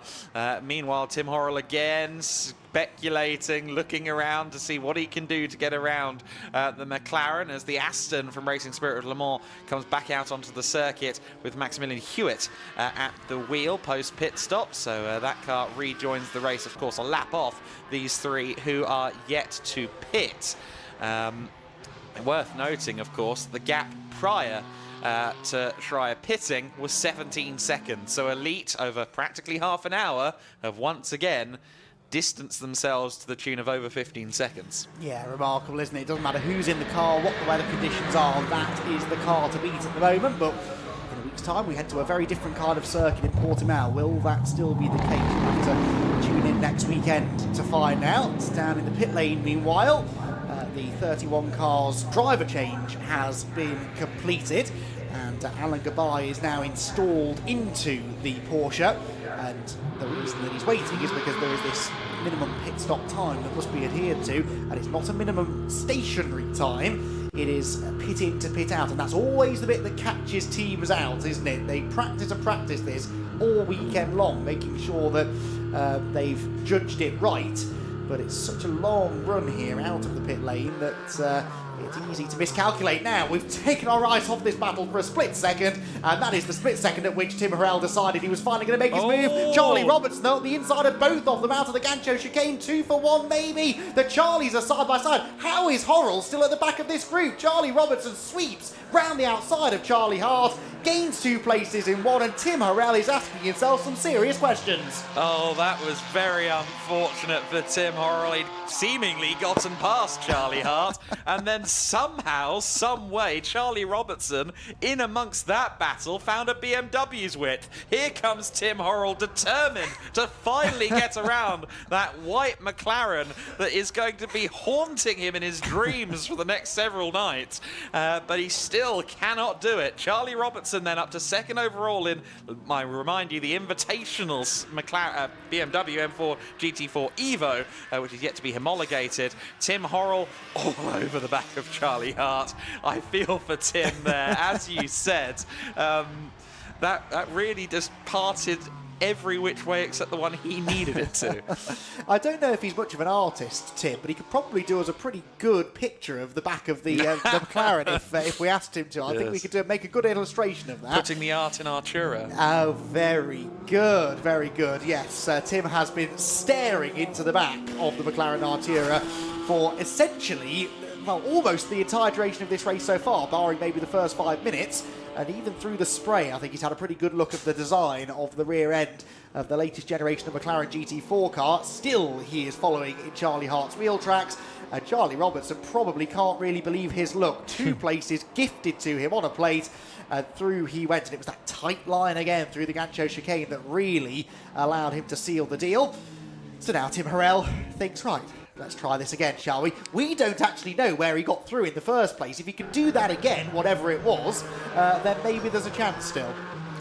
Some of the following cars won't thank Charlie Robertson for kicking some grass onto the apex there of the kink before the Gancho chicane, as Tim Horrell there just fighting the back of that Cayman. Only 3 minutes and change, or just under 4 minutes left of this pit window now, so everyone should be able to do at least one more lap. I think 2 would be pushing the limits of maths. Joshua Rattigan has decided to make his way in to hand over to Mackenzie Cresswell. So that's 1 in. What about the other 3 here in this battle for second place? One of them has come in. It is the McLaren of Charlie Hart that has come in. So Robertson takes the lead. The BMW M4 GT4 Evo, I think, probably leading a race overall in Europe for the very first time. So there's a little marker there for the BMW fans. Tim Horrell has now fallen back a few car lengths. There were more than a few car lengths, of course, because Charlie Robertson's now had a lap to gap himself while Charlie and Tim Horrell continued to fight. Meanwhile, wow, there's a rare sight, the Elite Motorsport McLaren, which has been on its own island so far this weekend. And so impressive, their performance thus far. It's quite the cliff that anyone is going to have to climb to challenge Mackenzie as he now heads out onto the circuit for his stint of this race. If you are a sponsor of Elite Motorsport, enjoy this moment, because we're actually getting to see your logo on screen for a few seconds before the McLaren blasts back out onto the circuit. But do you know what? It's not a bad problem to have, is it? The fact that they haven't had much screen time. That's because they've been so utterly dominant this weekend. Josh Rattigan has done a superb job in the first part of the race. We will see now what the second half of the race holds in store for Mackenzie Cresswell, who was no slouch in slippery conditions earlier on this morning. Rejoins into a little bit of a traffic. That's the now Owen Hizzy-driven Ginetta ahead, but of course that's the Owen Hizzy-driven Ginetta that's a lap behind, really, the Elite Motorsport McLaren. Headlights ablaze, not a mark on the car, and it turns its way up through turn number 3, 27 minutes, let's call that, away for potentially checkered flag number 3 of the weekend, and completing what really has been a dream start to the Winter Series.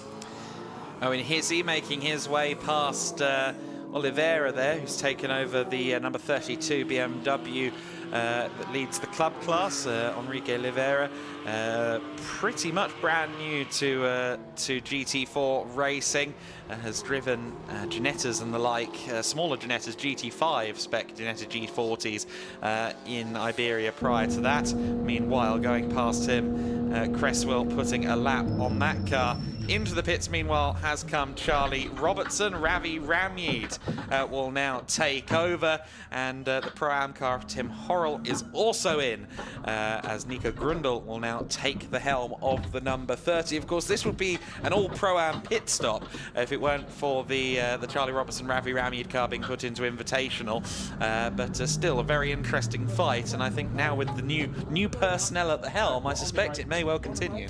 Fingers crossed. Yeah, we haven't really seen a lot of Ravi either, so it'd be nice to get him follow some of his progress. I've been following Ravi pretty much since he began his racing career, which admittedly wasn't that long ago, in Ginetta racing. Immediately impressive in the Ginetta GT Academy, I believe it was, wasn't it, that he made his debut a few years ago, and has rocketed up the GT racing ranks. A very handy AM driver. He's got a good team behind him in Century Motorsport. They certainly know a thing or two about GT racing.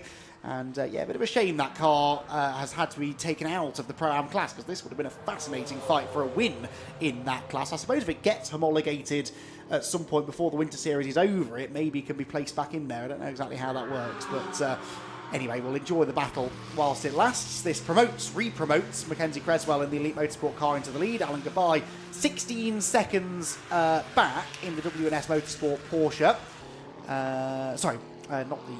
Yes, it is WNS Motorsport Porsche. 16 seconds the margin. Reasonably good lap time, that actually, for Gabay for a first full flyer. And Jamo Hartling, of course, into third. I wonder what he's got for us in the second half of the race. Jamo Hartling will not want to stay in third. Is Alan Gabay catchable, do you think? It's going to be a long shot from there. Alan Gabay is a driver with a good level of experience in Cayman, specifically in the Porsche Sports Cup and GTC race in 2023, and GT4 European Series and ADAC GT4 Germany last year. So I don't know. It's going to be hard to tell. But meanwhile, I understand we're going to get a look back here at a quick replay of some of the action. And that action being the moment that Tim Horrell probably put his hands up and said, "Come on!" Charlie Hart just gave him the inside line, going into the kink. He got through. We're getting a look at this bit now, and this is the bit we've seen. He goes slightly deep into Gancho. Charlie Hart gets side by side with him once again. And then Charlie Robertson says, "Okay, if you insist," takes the Charlie chop and moves up into, moving up 2 positions is what I think at the time was second as the pit stop cycle continued on. But now the pit stop window is over. We are back to standard procedures, as it were. And Mackenzie Creswell there in the spray of the Ginetta, leading the way for Elite Motorsport in the Pro class, and of course in the overall standings. Alan Gabay in second place. Jamo Hartling is going to be quite the bridge to try and jump across for Jamo. But meanwhile, I understand we're going to go to another replay. Yeah, what have we got this time then? Let's see. This was the driver change, was it? The pit stop for the 31. That's not ideal. And getting the tether to the helmet caught in the door. Shouldn't have delayed things too badly, I don't think. That would have been Maximilian getting out, wouldn't it? And closing the door. Because of the minimum pit stop time, I don't think that would have cost them too much time, but no. A little bit embarrassing. Good thing it was a timed stop with a mandatory in and out, because if we were too desperate to get the throttle on, that might have been a different incident. Now we see Ravi Ramyeed just behind Nico Grundle, so this is the battle resuming, albeit with the swap of positions now between the two. So Ravi Ramyeed is now having to do some of the attacking that Charlie Robertson was having to do just prior, and still just up the road from them as well is Callum Davis. So we might actually end up with the same battle once again, depending on the relative pace here. We're yet to see true indication for Grundle and Ramyeed because they've only done an outlap. But 205s again for Callum Davis, so not really unlocking anything more than what we've seen out of him in this, or out of this car so far in this race. 205s is about the ballpark they were in before, as Nico Grundle there fighting to get the power down, and it looks like Ravi Ramyeed isn't quite able to match the Porsche, at least through that middle sector. No, skates a bit wide there into turn 7 as well. We'll see how he goes once he starts to settle into this stint a bit. Now, there is Alan Gabai in second place. I posed the question a couple of minutes ago about whether he might be catchable if you are JMO Hartling in third. Well, on the previous lap, JMO was 1.6 seconds quicker than him. So the answer may still be yes. 14 seconds was the margin. We'll see what that is at the end of the next lap. The next lap, in fact, for Gabai was a 2:03.4, so similar to what he did the lap before. And when JMO Hartling gets to the line now, I can tell you he did a 2:02.9, so about half a second gained that time around. He's more than that if he's going to challenge the W&S Motorsport Porsche for second position. In fact, here we get a visualisation of that gap. Only just as we cut away did we see JMO Hartling appearing into sight. Right, pit stop's done, race settling down out on track. Let's head down to Izzy Browning and see who she's catching up with. I have indeed. I'm down with Tim Horrell, who's just come out the car. Tim, busy race for you, busy stint, but it looked amazing. You're fighting up with the pros. Just give us the perspective on your stint. Yeah, no, it was a great stint. I was able to keep pace with the pros. The Porsche is great in the rain, so made my job a little easier. But learning these competitors, these are all new to me. I don't know these guys. So, yeah, so maybe like a couple moves that were defensive, too defensive under braking, but that's for my team and the stewards to look at. But all great learning and, of course, tricky conditions out there. And what's most important is that you did keep it in the race. And, of course, Nico is now in the car, so what's possible from now on? Yeah, sure. I mean, I know Nico has good pace, too. So I think it's possible we can chase down the McLaren in front of us, and we'll finish then. All right, well, we'll wait and see. Thank you for speaking to us, and we'll go back to you guys. Yeah, thank you, Izzy. Well, great to hear there from Tim Horrell. Yeah, what a standout performance that was. There's been a few today, actually, across all of the categories. Drivers we didn't necessarily expect to see this sort of performance from, and they've well and truly delivered. So, Tim, huge congratulations. And, yeah, we look forward to seeing what he's got in store for us through the rest of the season. Race leader Mackenzie Cresswell there, heading out of turn number 1, lapping fractionally quicker than Alan Gabai, but not massively so for the time being. And just behind the leader, in fact, number 110, that's Cedric Fuchs, who's just been lapped. So 9 cars, I think, therefore, will remain on the lead lap for the time being. Right, what was the gap I was watching before? It was Gabai to Hartling, wasn't it? Yeah, it's only coming down by about half a second a lap now, so I think Alan Gabai is pretty secure in second place. Meanwhile, a bit further down in the overall order, Luisa Carla, the Cayman Trophy leader at the moment, has been matching time here with Maximilian Hewitt. Last time across the line, Luisa was on a 208.136, Hewitt a 208.163.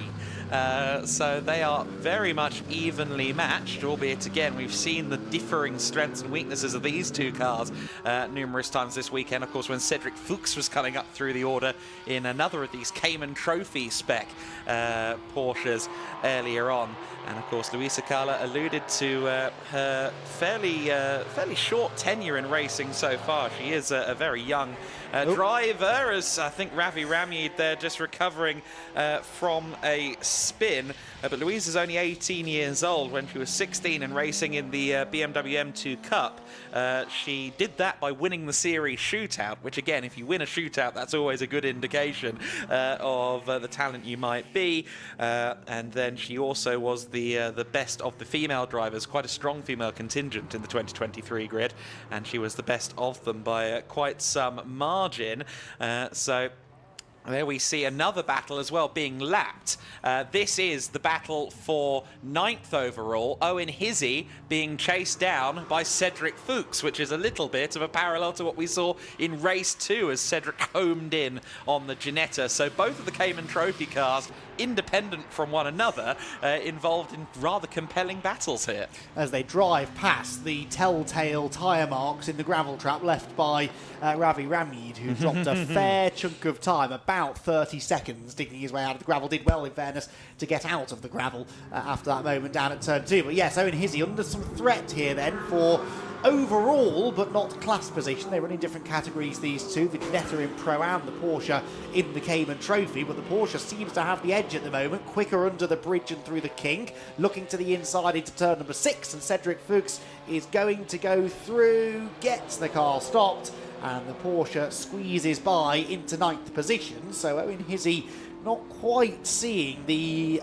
heroics from Owen that we saw in the wet earlier on today, but he has at least managed to stay out of trouble largely in this stint, unlike Ravi Ramid, who really did well to keep the power down and dig that BMW out of the gravel. He generated a lot of gravel, and the manner in which he turned around is a little bit hair-raising, but nonetheless, yes, the fact that that car didn't end up fully embedded in the sandpit is a work of small miracles. Yeah, we saw Charlie Robertson actually a few times having little four-wheel drifts, didn't we? And Ravi, I think, was having one of his own, but didn't quite manage to catch it, and off into the gravel trap he went. Luckily, there was no traffic coming when he executed his U-turn and got back underway, but a lot of time lost. That's a shame after a promising first half of the race for Century Motorsport. Back to the second place man, no, back on board with the second place man, Alan Gabai. And his gap back to J-Mo Hartley continuing to come down pretty consistently by about half a second a lap. Well, that's manageable for the WNS Motorsport driver. He's not going to be caught by J-Mo Hartley if that is the rate of closure. Across the line he has gone. That was to complete the 21 laps. It was 2:03.1. J-Mo Hartley crosses the line to do a 2-minute 2.5. So again, 6/10 taken. It's fairly consistent, the difference in lap time between the two of them, but we are well, ticking towards the end. We're not that close to the end, actually. 14 minutes still to go, so this is still possibly doable. I think it's come down by about 8 seconds or so since I first remarked upon the potential for a scrap for second place, so Alan Gabai certainly can't afford to take things easy. Yeah, it's shrunk a little bit. It's 12 seconds now. It was about 16 about 10 minutes ago. So again, it is going down. But again, you know, we've seen the snaps, especially on the mid-engine cars. We've seen them seesawing at the wheel. We have an onboard camera in this car, and we've seen it being worked. Let's see if Alan Gabai can keep it on the straight and narrow, as I think maybe the conditions are slightly worsening yet again out there on the circuit as well. J-Mo would certainly like to get another second place in the books in that SR Motorsport car, along with Enrico Federer, if they can. But right now it is a little bit of a long shot. Nico Grundle has done a pretty good job of not holding on to as such, but staying in the ballpark with Callum Davis in 4th and 5th overall. Of course, Grundle, along with Tim Horrell, on their way to Pro-Am glory here as it stands, but also keeping themselves right up there in the overall top 5, both of them holding themselves to account among the pro drivers, which again points to some serious strength in that lineup. Ravi Ramid 6th. Then it's Luis Acala, who is still under some pressure in terms of the overall standings from Maximilian Hewitt. The gap has stabilised about 1.5 seconds for the time being, but we'll see whether Hewitt can maybe challenge as we get a bit of a generation game here. BMW M4s old and new, and of course the older GT4s that we saw, we did just see in the foreground of a shot the Aston, the orange Aston Martin that we simply cannot miss, and also matches the windscreen banners of the series rather well. That car, and indeed the F82 M4, the plain white car that you see there, entered into the GT4 Club class, which is a new addition for 2025 to try and encourage some GT4 cars with expired homologations into the series. There is the very strong Iberian Supercars category, which Giedlick Racing partner Race Ready organisation looks after, and there are quite a few slightly older, slightly more tenured GT4 cars on that grid, so we might see some more teams from the Iberian region come and play in that club class a little later on in the year. There's Max Hewitt, who clearly just got told left 4 cut by his co-driver, wait, wrong sport, as he went through turn number 8. Has lost out a little to Luisa Carla. She has figured out the Chris line there. Charlie line, isn't it? Yeah, Charlie Chop has taken that extreme inside line coming out of the Gancho chicane. But again, I'm really impressed by both Luisa and Cedric, who are kind of the de facto pros in their Cayman Trophy cars. Both of them really punching above their weight in terms of experience, and indeed above the weight potentially of the CS spec Porsche as well. It must be said, Cedric Fuchs is in the same shot there. Top of shot, there is the second green and black Porsche, and we saw Luisa Carla just turning into turn 1. The lap time difference between them is about 3 seconds. Cedric Fuchs here in the last few minutes is going to have a bid at that Cayman Trophy lead currently held by the 111 car. The green and black Porsches, the 2 Cayman Trophy cars, are the ones we're talking about, and Cedric's on the charge. It's about 6.5 seconds between them, but as you said, came down by about 3 seconds on the previous lap, so this could be a real grandstand finish in the Cayman Trophy then in the closing stages. There goes one of them. Then there's a little bit of, well, traffic isn't really the right word, is it? It's Mackenzie Creswell, the dominant race leader.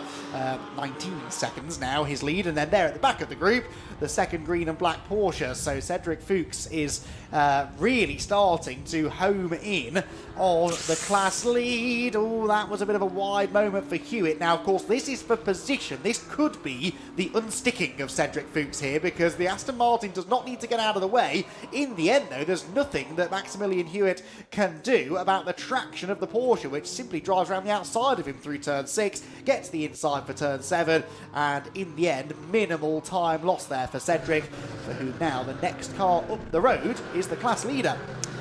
Must say, it's rather apropos that Cedric Fuchs is making a step into GT racing in a Porsche, given he shares a last name with the iconic classic Porsche wheel design. So that makes all the sense in the world. I'm sure a factory contract is forthcoming just for the tie-in. But Luisa Carla is getting larger and larger in the windscreen of the 110 driver Cedric Fuchs. I think they will be coming to blows here in the next lap or so. And for SR Motorsport, they'll both be cheering on their respective drivers on each side of the garage, but there will be an overall feeling of no more workload, please. Yes, this will be heart in the mouth stuff, won't it, slightly for the team, but yeah, this will be entertaining for us, that's for sure. Luisa on that particular lap, wow, about 5 seconds slower than Cedric Fuchs. So it may be a short-lived battle, this, but we'll enjoy it whilst it does last. 8.5 minutes or so to go, and Cedric really almost within striking range now. They climb up through turn 3, quite a steep climb there from one of the lowest points of the circuit right up to the area behind the paddock. Around the left-hander, is that a yellow light, or was that a surface flag or something? There was a yellowish light panel illuminated to the left of shot there. Not sure what that was all about. Couldn't see a car in the gravel, so we will assume all is okay. And the Porsche battle now descends upon turn number 6 with probably less than a second between them. You can also see Owen Hizzy slowly catching Maximilian Hewitt as well, potentially for 9th overall. But yes, Carla and Fuchs are right with each other now. The car with the Ravenel sticker on the front is Luisa Carla. That's really the only differential numbers aside that you can find between the two of them. Cedric Fuchs right there now with the leader in Cayman Trophy class. Only SR Motorsport entered for this round. We will see the likes of Speedworks Automotive taking to this Cayman Trophy class later on in the season, but a battle it is nonetheless. And let's see if Luisa can try and hold off Cedric, but there's a big pace differential. It's going to be a big ask. Yeah, it will indeed. Cedric to the outside through the last corner. Does he try and sweep right around the outside? Well, there's your answer. Keeps his foot in it, finds some grip, and makes it look a lot easier than it probably was, actually, that move, because Louisa, in fairness, stood her ground on the inside, but Cedric Fuchs went through and should now have the pace to pull away. But as that battle maybe comes to an end, we now turn our attention, as Adam quite rightly pointed out, to the two cars behind, Max Hewitt and Owen Hizzy, the Aston Martin being caught rapidly by the Ginetta, and that is for position not within class, but for 9th place overall, and possibly the last of the big battles really to be resolved here. Although, as I say that, actually looking at the timing screen, Callum Davis being caught by Nico Grundle slightly. So there's life in this race yet. It has never been dull, has it? All three of the GT4 races have given us some plenty of wheel-to-wheel action and plenty to get excited about. And there is still, I think, a bit more excitement left in race 3.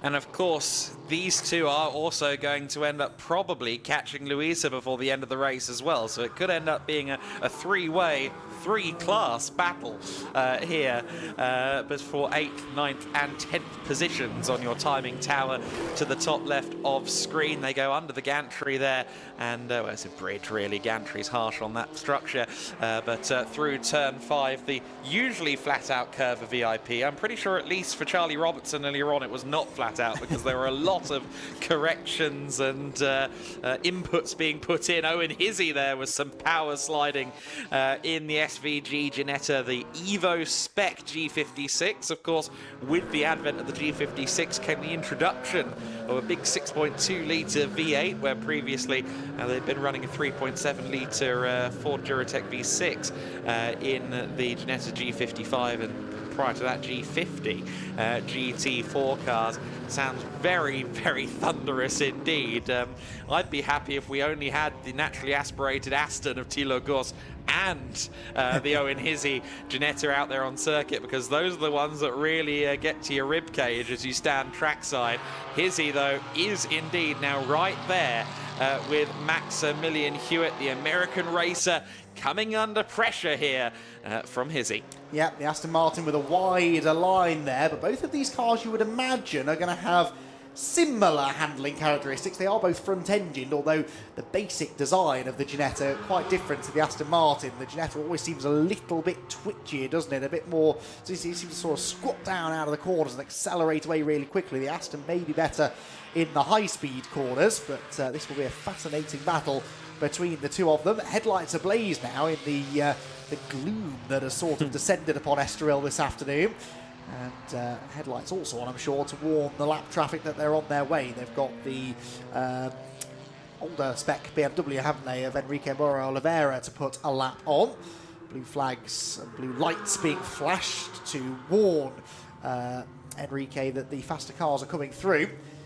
Where, if anywhere, can this move be made? We've seen Owen Hizzy looking pretty quick in this part of the circuit on previous occasions, and Hewitt may be about to get held up by the lapped car. Is this Hizzy's opportunity?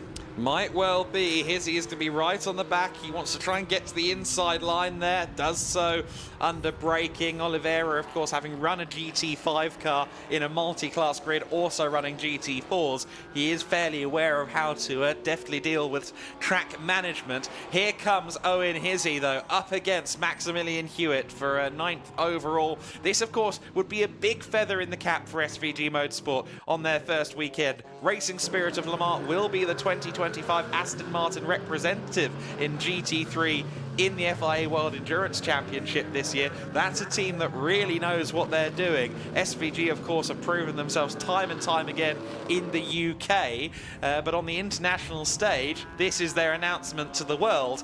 And Owen Hizzy and Mark Elman have held themselves to account very well, and Owen, as a point of pride, there is a couple of overall spots just ahead of him, and he'd quite like to have them before the checkered flag. Oh, well, indeed so, because you're right, they keep lapping about a second a lap quicker than Louisa Carla. There you can see Louisa in the green and black Porsche.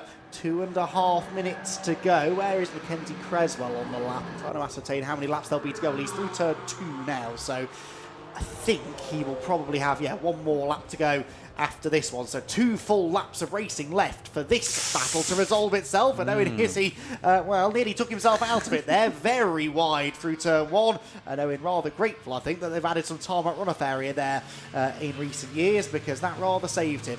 Yeah, 20 years ago, that would have been sandcastle time, I'm afraid. We also see Alan Gabai there in second place. He's been hanging around the back of shot for a while, and he's been getting, I think, I don't know, laywayed, delayed, however you want to put it. The gap between himself and J-Mo Hartling has gone down to 6 seconds. In fact, it's down from 10 seconds in the last lap or 2. He's lost some 2.3 or so seconds to J-Mo Hartling on the previous lap. So I think 65-minute race, and your prediction would have come true in regard to J-Mo Hartling. It's not quite going to be there, barring disaster for Alan Gabai on this occasion.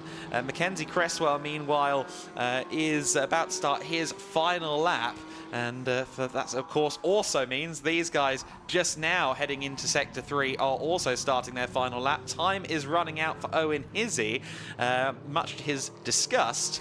And for Louisa Carla, she only has 1 more lap to kind of manage what little gap she has there over the 2 British-built cars in order to take 8th overall.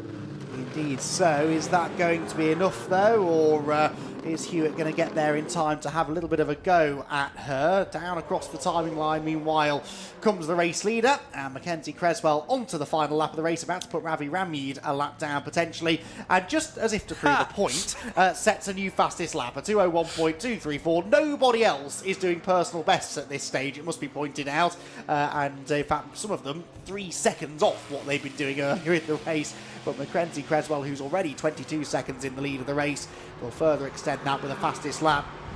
Utter dominance this weekend from Elite Motorsport, Adam. They haven't put a foot wrong. They've nailed the setup in all sorts of conditions. Both drivers have performed to a very, very high level. And this is ominous, I think, moving forward for the rest of the teams going through the rest of the series. You see it in motor racing sometimes, where a team that is succeeding perhaps in a specific avenue of national motorsport expands some more, spreads themselves too thin, the results start to go away, it starts to affect the team's standing. For Elite Motorsport, they were succeeding, as you said, in Ginetta racing, which was pretty much their sole focus a mere few years ago.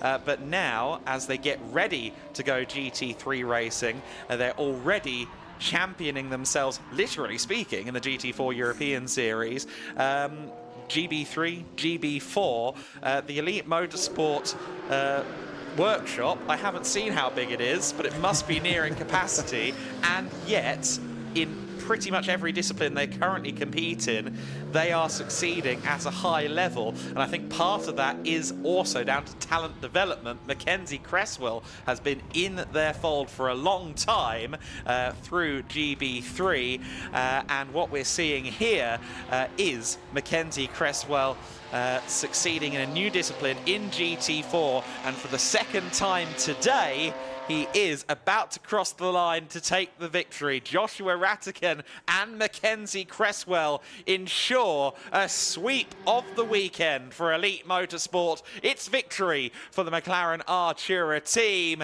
Elite Motorsport sweep weekend number 1. Alan Gabai should be across the line second. Meanwhile, we have a look at the order, and the order has changed in that battle for 9th position. Owen Hissey has gotten through. Maximilian Hewitt has fallen down to 10th place. Louisa Carla safe in 8th place. Of course, also second in Cayman Trophy to Cedric Fuchs, who finishes a very credible 7th overall. Alan Gabai and J-Mo Hartling at the end of the race, less than 2 seconds between them.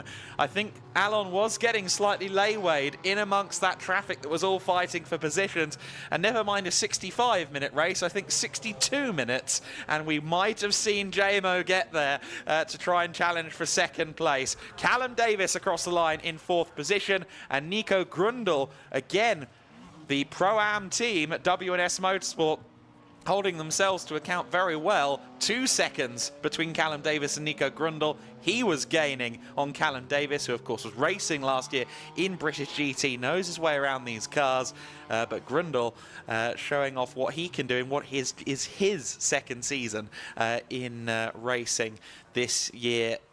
Very impressive stuff. Ravi Ramyeed and Charlie Robertson have also crossed the line. Ramyeed crossing the line for 6th place. That, I think, covers just about everyone. Of course, Monteros Competicios also crossed the line to win the club class ahead of BWT Muka Motorsports Tilo Goss.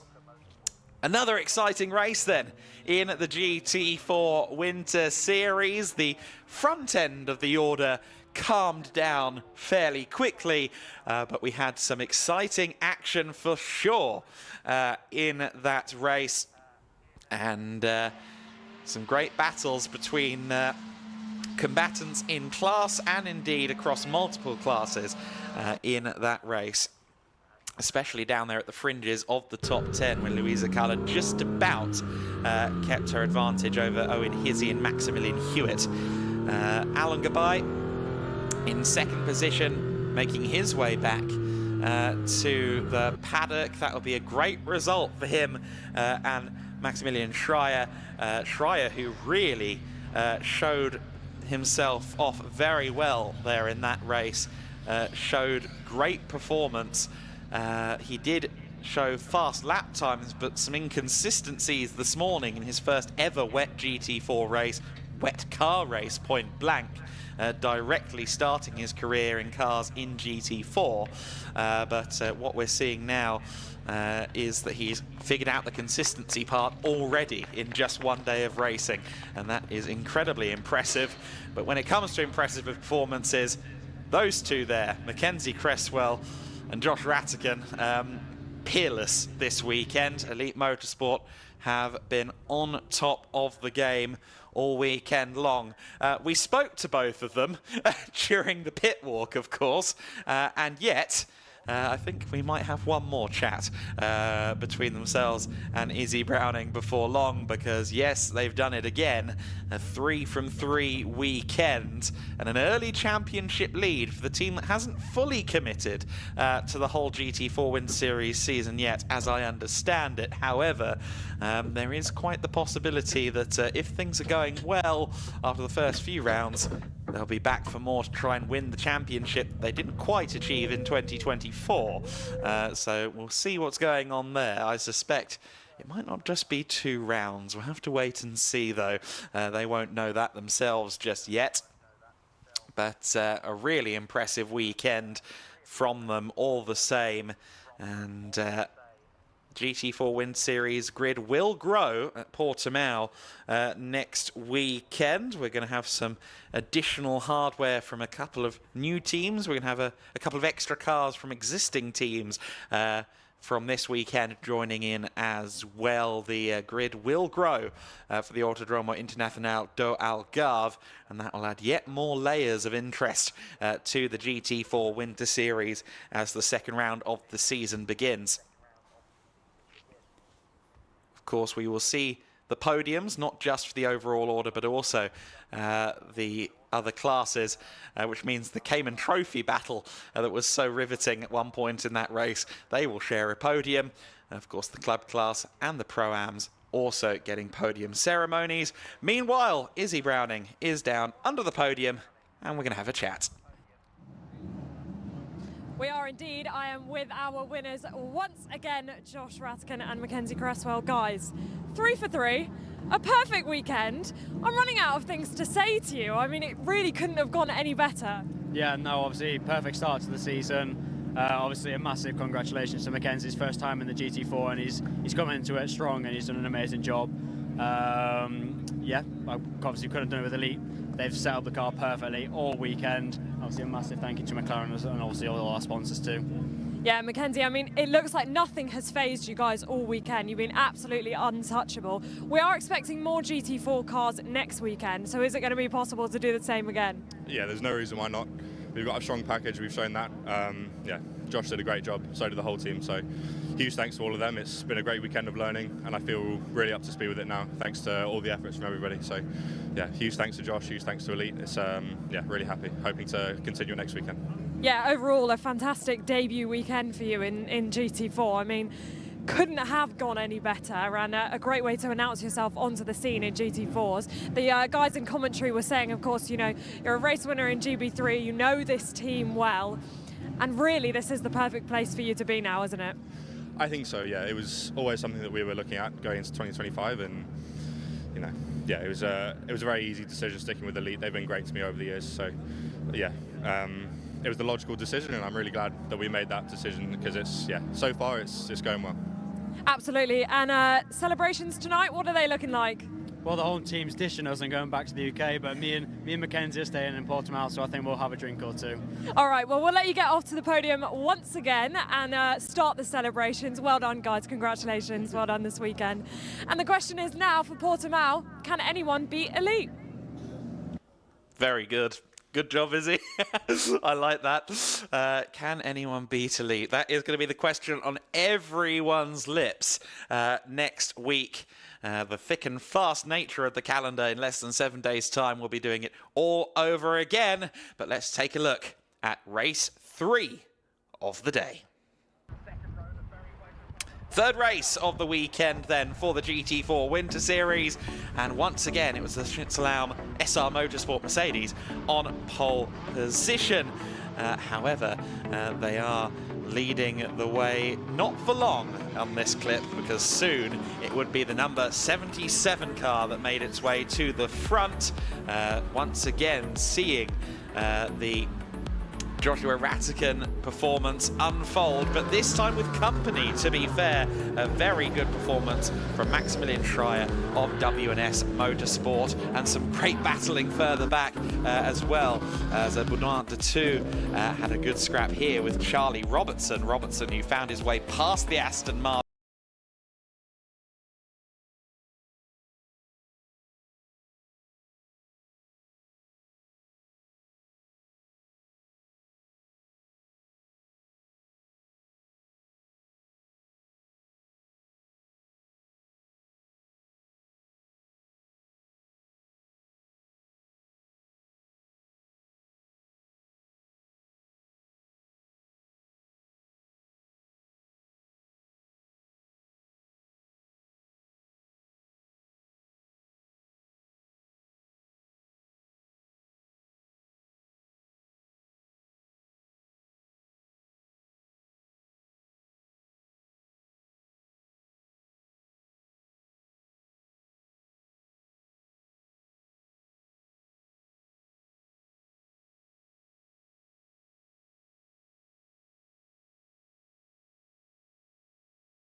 Thank you, Adam. Yes, drivers assembled. Let's get our final GT4 podium presentations underway. We will start with the club class and our second place driver, Thilo Goss. Congratulations, Thilo, onto the second step of the podium, but onto the top step, we will welcome Enrique Oliveira and Rui Mirita. Well done to our club class podium finishes. The Giedlick Racing team have the trophies ready. We also have some bottles of champagne to be, well, sprayed or maybe taken back to the hotel for the celebrations this evening. We'll see what the drivers decide to do, but for now, handshakes, trophies, photographs time after a successful weekend here at Estoril, particularly for that Monteros Competições team, who have netted another race win in the feature-length race for the GT4 Winter Series. So, photo opportunity complete. The bottles are being picked up and taken back inside. Good, I don't need to hide just yet. I'm wet enough already with the drizzle that has arrived again here at Estoril. We will move on in a moment or two once the podium is ready to the Cayman Trophy. This was a class that really went right down to the wire. A fascinating battle between the two SR Motorsport teams. In the end, though, in second place were Michael Sander and Luisa Carla. Luisa did her best to hang on in the closing stages, but in the end, the other car from SR Motorsport were able to come through for the win. On the top step of the podium, we welcome Willy Kuhner and Cedric Fuchs. An all SR Motorsport with Schnitzelalm team podium in the Cayman Trophy, but a fantastic battle between both of the cars that went right down to the final couple of laps of the race. And we look forward to more competition in the Cayman Trophy later this season. As Adam was mentioned during the race, we will have more Caymans joining us later in the Winter Series. And even without them, the competition within SR Motorsport is well worth tuning in for. So a picture for the SR Motorsport team scrapbook is taken, and the celebrations, I'm sure, will continue into the evening for this team, who again have taken home plenty of silverware from this season opening weekend. So congratulations to SR Motorsport, our Cayman Trophy podium finishers. We did not have any AM cars in that race, so we'll move on now to the Pro AM category, which was, of course, in the end, a Porsche versus Ginetta battle. And despite the charge from Owen Hizzy in the latter stages, it was Porsche out on top. But second place within the Pro-Am class, SVG Motorsports, Mark Ellman and Owen Hizzy. Well done, guys. We found Mark in the end. I think he was hiding in the warm and the dry of the garage after the race had finished. I can't say I blame him, really. The win, though, in Pro-Am goes the way of WNS Motorsports, Tim Horrell and Nico Grundle. A really impressive performance from both drivers, Tim in particular in the first part of the race, really taking the fight to some of the front-running teams, and it was an overall top three finish as well for WNS Motorsport with their Pro-Am winning car. Trophies make their way out, and it's going to be a fascinating battle within Pro-Am as the season goes on, as both teams develop the cars and I'm sure gain in experience and confidence as well. But it was WNS Motorsport who came out with the class win. We'll be seeing more WNS Motorsport drivers in our final podium momentarily for the Pro class. But once more, everyone, big congratulations to the Pro-Am podium finishers.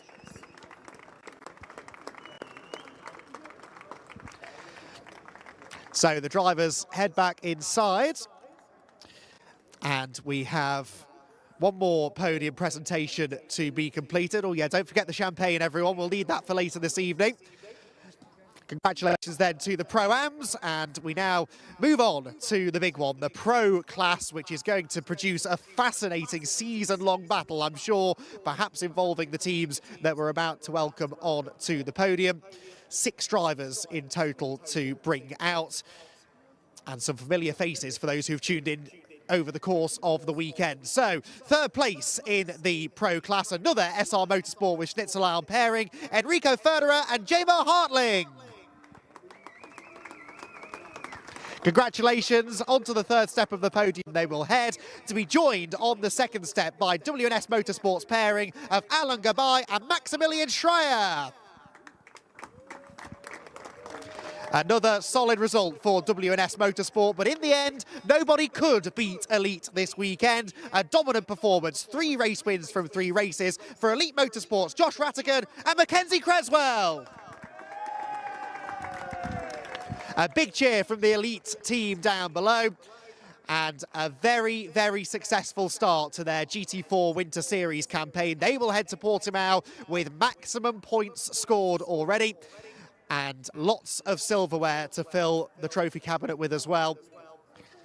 Mackenzie and Josh in fine form. It didn't matter the weather, it didn't matter the circumstances. Even in the longer pit stop race, they were untouchable. And they are the team to beat heading to Portimao. So the final set of photos to be taken. And I wonder whether the pros might choose to celebrate with the champagne, or are they also planning a party later on this evening? I'm ready to run if I need to. No, I think I might be safe. I'm safe. There we go. Right then, congratulations, everyone. We will see you all again in Portimao. One more race to come here from Estoril, and that is the final race for the GT Winter Series.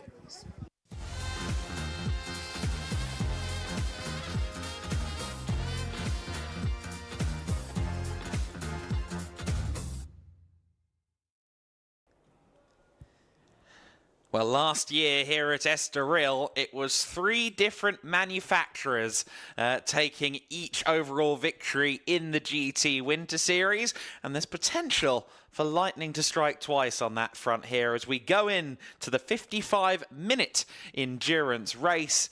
We might see a little bit of the same happening. We'll keep an eye on that one, especially because it is Mercedes, a manufacturer that is yet to take a win this weekend, on pole position. Kenneth Heyer for SR Motorsport by Schnitzelam is our pole sitter.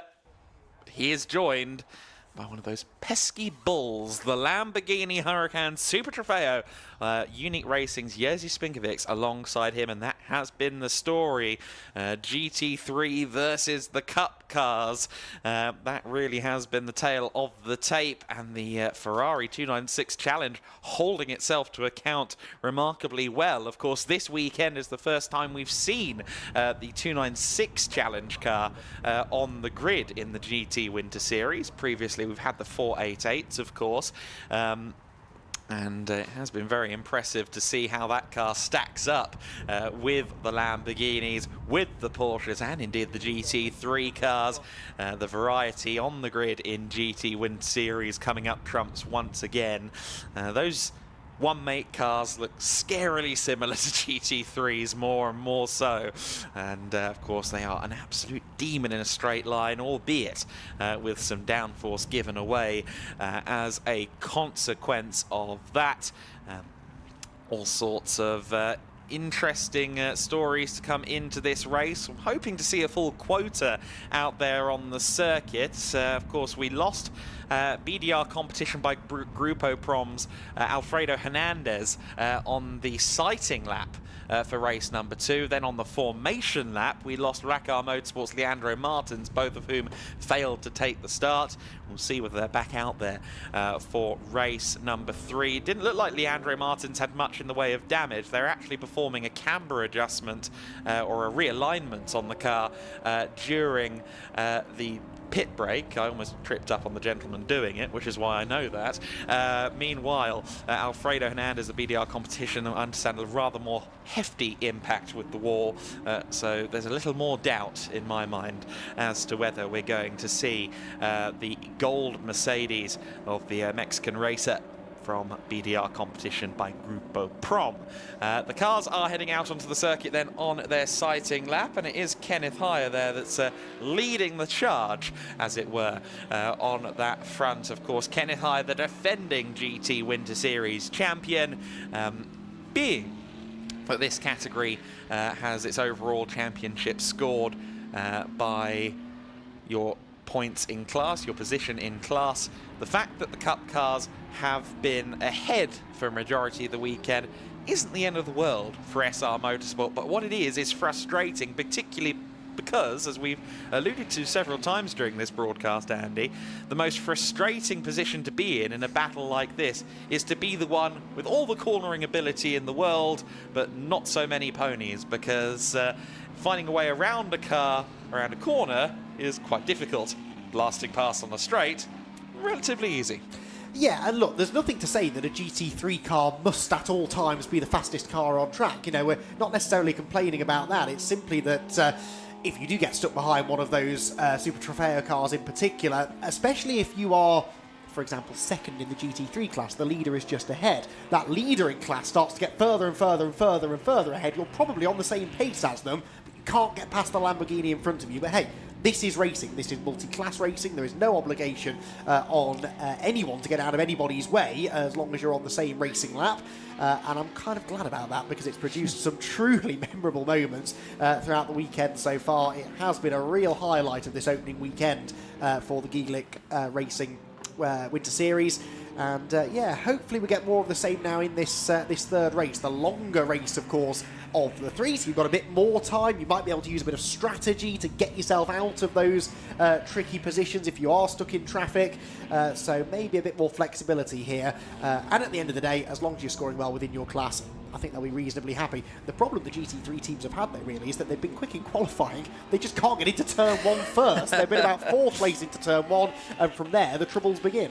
Yes, and unfortunately, since I don't think Kenneth Heyer has managed to find an extra 100 brake horsepower since lunch break, that might well be the same problem again with Jerzy Spingovic on the outside of the front row. Of course, Dexter Muller is there as well for the GT3 contingent on the second row of the grid in third position, and then it's GT3 Poland's Severin Mazur who will be hoping, I think, for a dash of redemption from the earlier race. Obviously, he won the first race of the season in the dry conditions on Saturday. Bit more of a struggle this morning in the first sprint race, or in the second sprint race, but the first of the day for the GT Winter Series. And we'll see what he can do from fourth on the grid this time. And then, of course, I think there's the story of the GT Winter Series so far, that being Cristiano Maciel, who in his second race managed to win overall. And I say second race, I mean second race of his driving career, winning overall in a Cup 1 car against a driver with 2 decades of experience. Eyes, I think, firmly locked on him for the home fans in this race. It was a really interesting atmosphere around the podium when I went out there for the race earlier on today. Among everybody, the Gielic Racing staff, the other team members, other drivers, there was a general sense of, how on earth has he done that? Who is this guy? Well, I think he is certainly going to become a familiar name the way that he's going. I don't think we're going to forget about Cristiano Maciel after this weekend. And yeah, he has, what a way to start your career there. You want to grab people's attention, don't you? He has very much done that. And to do it earlier on today in these conditions as well, yeah, we sort of went into that second race thinking, well, you know, the Hurricanes, the Ferraris, they've had their moment in the dry. Now it's the turn of the GT3 cars to come to the front in the wet. That absolutely didn't happen. Cristiano not only was able to get the better of the GT3s, but really managed the race within Cup 1 as well, keeping some much more experienced drivers at bay. So massively impressive, and I look forward to seeing what he can do in race number 3. As, I'm sure, does Izzy Browning, who for one last time has ventured out onto the rather soggy pit straight for our final grid walk of the weekend. Yes, indeed. Final grid walk of the weekend, and the rain has just started coming down heavy once again. So unfortunately, as I have already said, I don't think we're going to get many drivers wanting to speak to us, understandably, because they are nice and dry, unlike me. But that's okay. Right, we will take a little walk down the grid. Of course, the number 1 of Kenneth Heyer on pole. They have got the door open. I don't know if I can jump in. Nope, they closed the door. Never mind. Of course, as Adam already alluded to, we are yet to see a GT3 take a win in the GT Winter Series. Something which we've been a little bit surprised about, but we always like to see different winners, so that is no problem at at all. Of course, we've got the number 25 alongside Kenneth Heyer. That'll be Jerzy Spinkovitz in that car. Had a bit of an up and down weekend with gearbox issues, I believe, yesterday. Teams just exiting the grid. I think we can continue down. The number 54 of Dexter Miller, we spoke to Dexter earlier, of course, so have a little word with him if I can. They have got the door open. Can I jump in or? Okay. Dexter, we've spoken to you quite a lot, but final race of the weekend, are we just going to go for it? Yeah, we're going to go for it. It's just me and this time in the car, so yeah, it's looking pretty slick out there. So we're going to give it all we got. Yeah, and it's a long race, but anything can happen, can't it? Anything can happen. Yeah, it's going to be a bit of a long one. All right, good luck. Thank you very much for speaking to us. Well, it's always best to get a chat with the driver, even if we have already spoken to them during the weekend.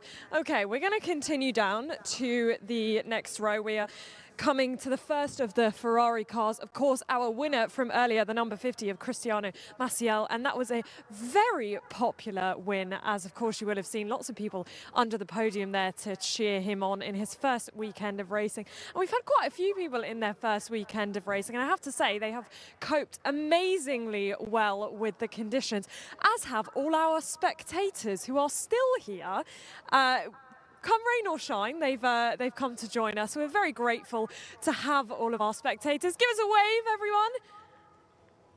Very grateful to have you with us, and of course a big shout out to all of our camera ops once again who have braved the conditions. The number 77 of Alfredo Hernandez now alongside me in this beautiful gold livery, the BDR competition, famous for their gold liveries. Of course, the team that has most experience, I believe, in Lamborghinis, but Alfredo switching to the Mercedes GT3 this year, and we're hoping to see a great race from him. Of course, ran into a little bit of trouble earlier on today, but back on the grid today and hoping to see a little bit more in this final race coming up right now.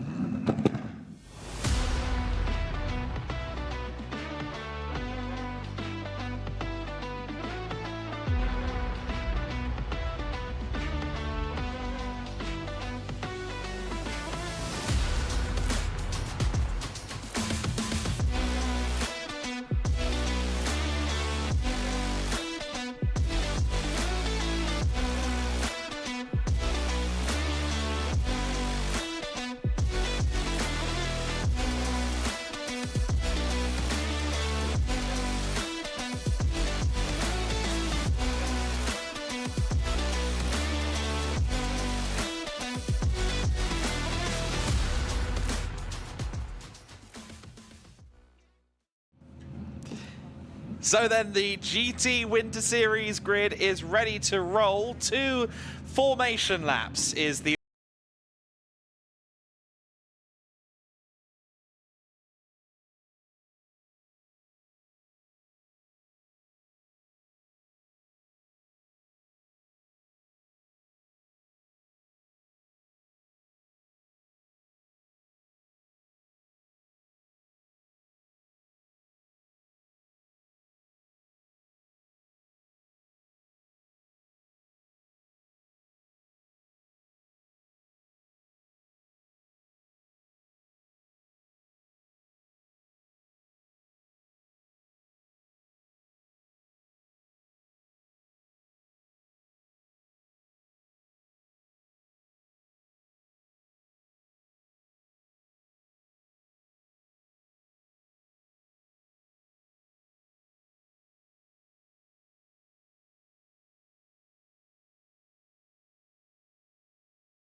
as we can see here, actually, going through Parabolica Interior, straggling at the back of the field is Alfredo Hernandez, who apparently ended up in the gravel on this formation lap. Thank you to Stefan Lerner from Gidlich for passing on that intel.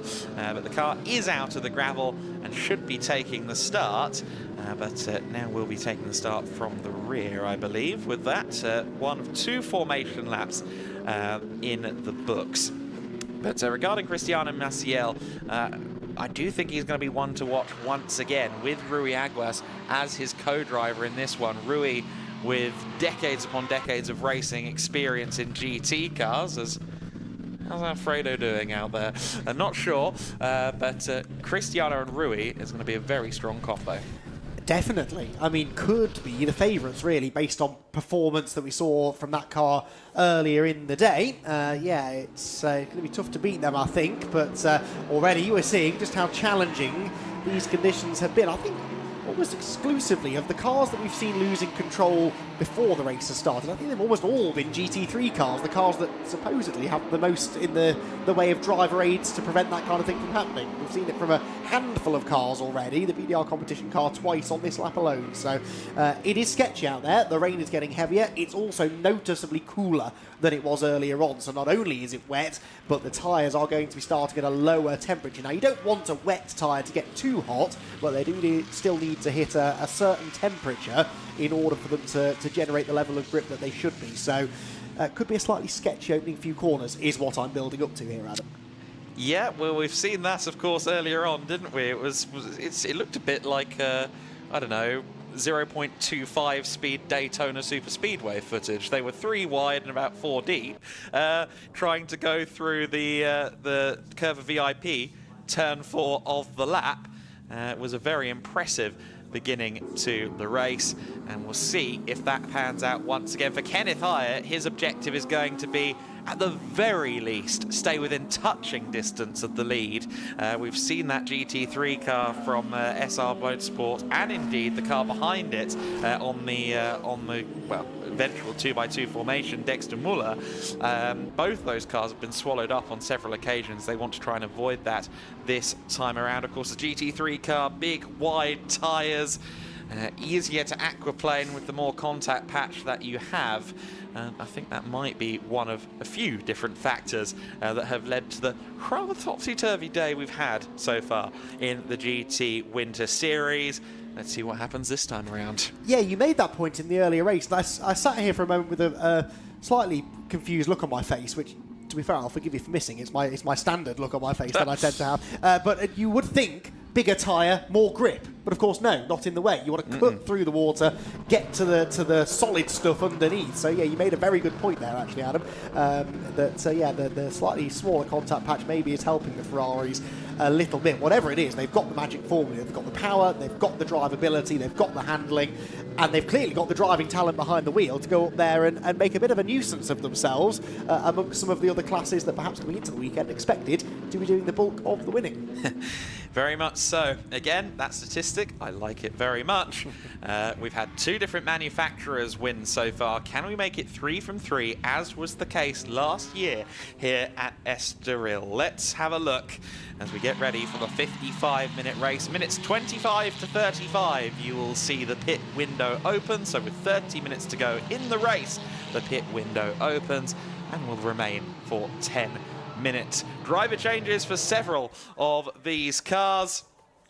But for now, we focus on those behind the wheel. And I think many of our spectators here at the circuit, some of whom really want to film the start, will be keeping an eye on the orange Lamborghini of Jerzy Spinkovic. With all due respect to Kenneth Hyer on pole, it's a bit of a long shot that he'll be there at the start of the first corner. Andreas Berg-Sorensen, though, once again has leapt off from the gates, and he might be leading to the inside line at turn 1. We'll have to see. I suspect we might be having some issues down at turn 1 with the camera. Oh, it's Severin going wide there. Severin Mazur having a moment at the first corner. He's gone very wide, but he now very much leads. I don't know quite quite how much runoff he used there, but it looked like a lot of it. Critically, though, Kenneth Hire is only second place, which, I know that sounds terrible for the pole sitter, but based on what we've seen so far, Alfredo Hernandez having a moment there. Again, struggling on this afternoon, and Hire is through into the lead. Severin Mazur has slipped up and allowed Kenneth Hire through, and that will be critical as side by side Andreas Berg Sorensen getting a hip check from Jerzy Spinkovic, and unfortunately for Sorensen, he's got his side tyres in the gravel. Somehow, though, he's managed to salvage it. 9 times out of 10, 99 out of 100. That's beached, but he's managed to get it out. Yeah, wow, well, so much to say, and we're only half a lap in. First of all, well done, Kenneth Hire. To be in the lead at this point is something no GT3 driver has managed so far this weekend. So 10 out of 10 for him. That little unfortunate bit of contact there with Sorensen going off, I don't know, I think it might have been possibly with the Cristiano Maciel, number 50 Ferrari, maybe. I think he was up the inside. We'll probably get a replay, but I think he was up the inside in fourth, going for third at the King. And I just don't think Sorensen saw him there. There was so much spray, he sort of turned in towards the apex curve, and a tiny bit of contact, but that's all it takes at a fast part of the circuit in these conditions. And around then the Ferrari, there is Maciel in the number 50 car. There's no witness marks on the left front corner. If it was him, there would be a very, very small bit of contact, so no real damage done. But I think that's what happened. Anyway, end of lap 1, Hire leads. Who would have predicted that, really, the way this weekend has gone? And not only leads, but leads by 3.7 seconds in clearly worsening conditions. Cristiano Maciel once again surging then in the early stages of the race. He's up to third place, trying to find his way around Severin Mazur, which he now does with the undercut there at turn 1. Spinkovic's fourth overall, Dexter Muller in fifth place, Alvaro Ramos in 6th place, Kalle Bergman and Leandro Martins round out your top 8. But yes, Kenneth Hire, who I must say cut a frustrated figure on the podium yesterday. I was stood next to him while we waited to wrap up the broadcast up there on the podium, and he was ready, I think, to get to the front. And this time he is at the front.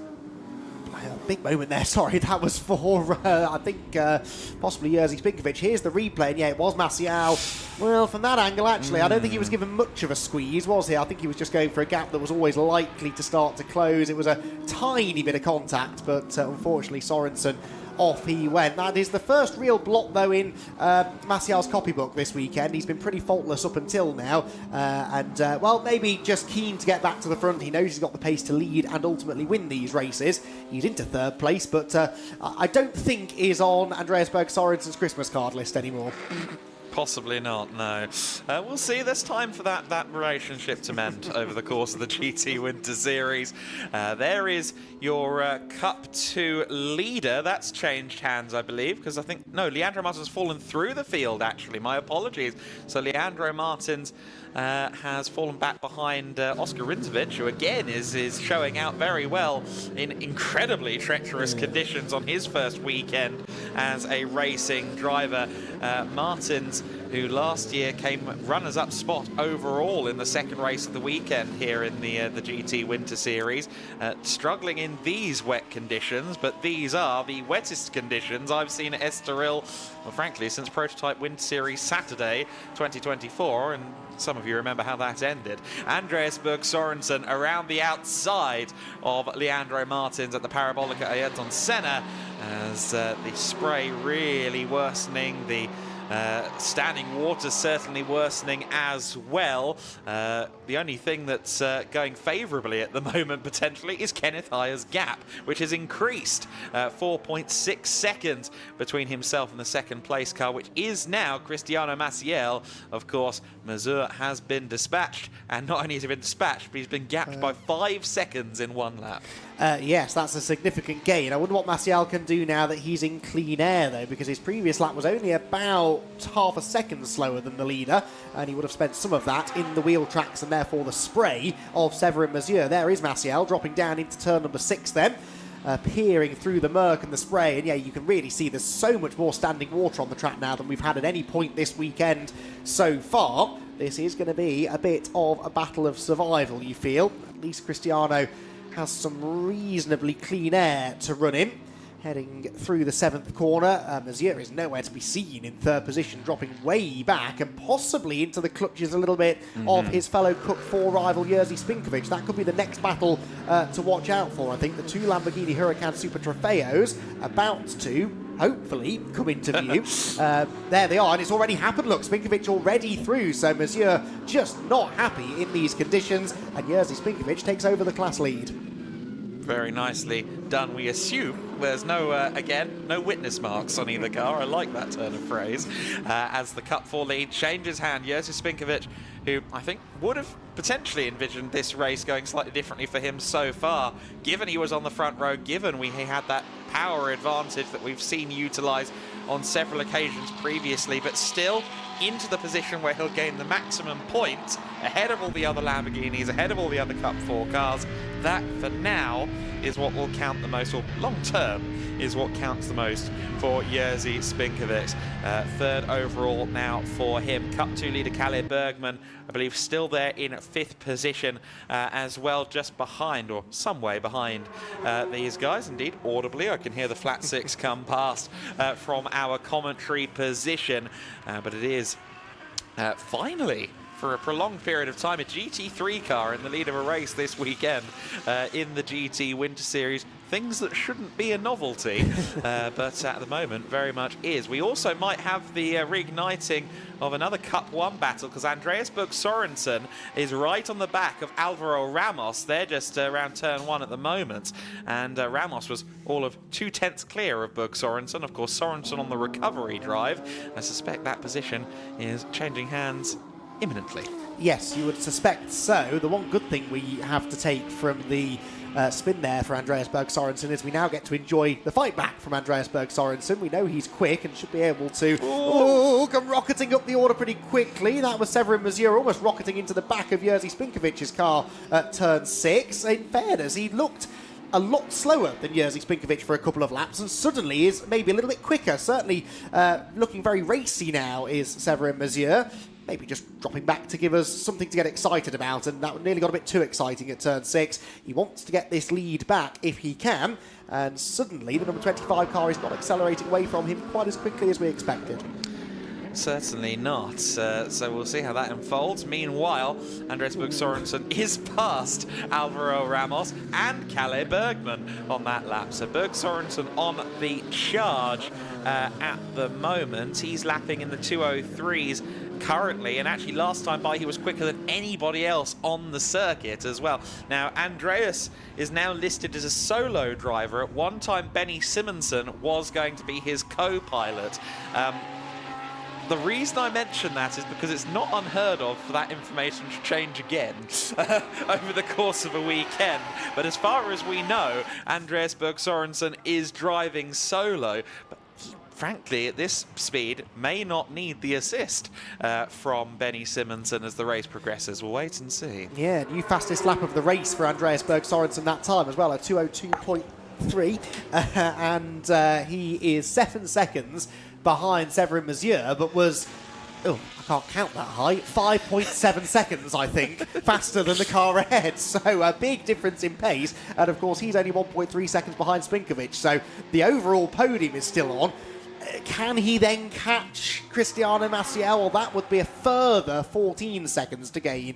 Yes, he's got 45 minutes in which to do it, but that might be a bit of an ask. The one thing that may come to his rescue, though, is that incident is being investigated. So that doesn't necessarily mean a penalty is incoming for Maciel, but it is being looked into, so it could end up being redressed by race control. Wait and see. I'm sure well, he won't know quite what we've seen of this battle for 3rd overall and the lead in Cup 4, but what he might not know is he's about to approach a bull ring at a rate of knots, isn't he? Because Mazier and Spinkovic have been scrabbling for traction, and when they've had it, they've been fighting each other. Sarah and Mazier there, 4-wheel sliding off, almost aquaplaning off the circuit there, just trying to make it around Arilla turn 7 as we look for Berg Sorensen. Wow. Look at that gap. It's gone down from 7 seconds to, that has to be 2.5, 3 at the most. Sorensen really on the charge.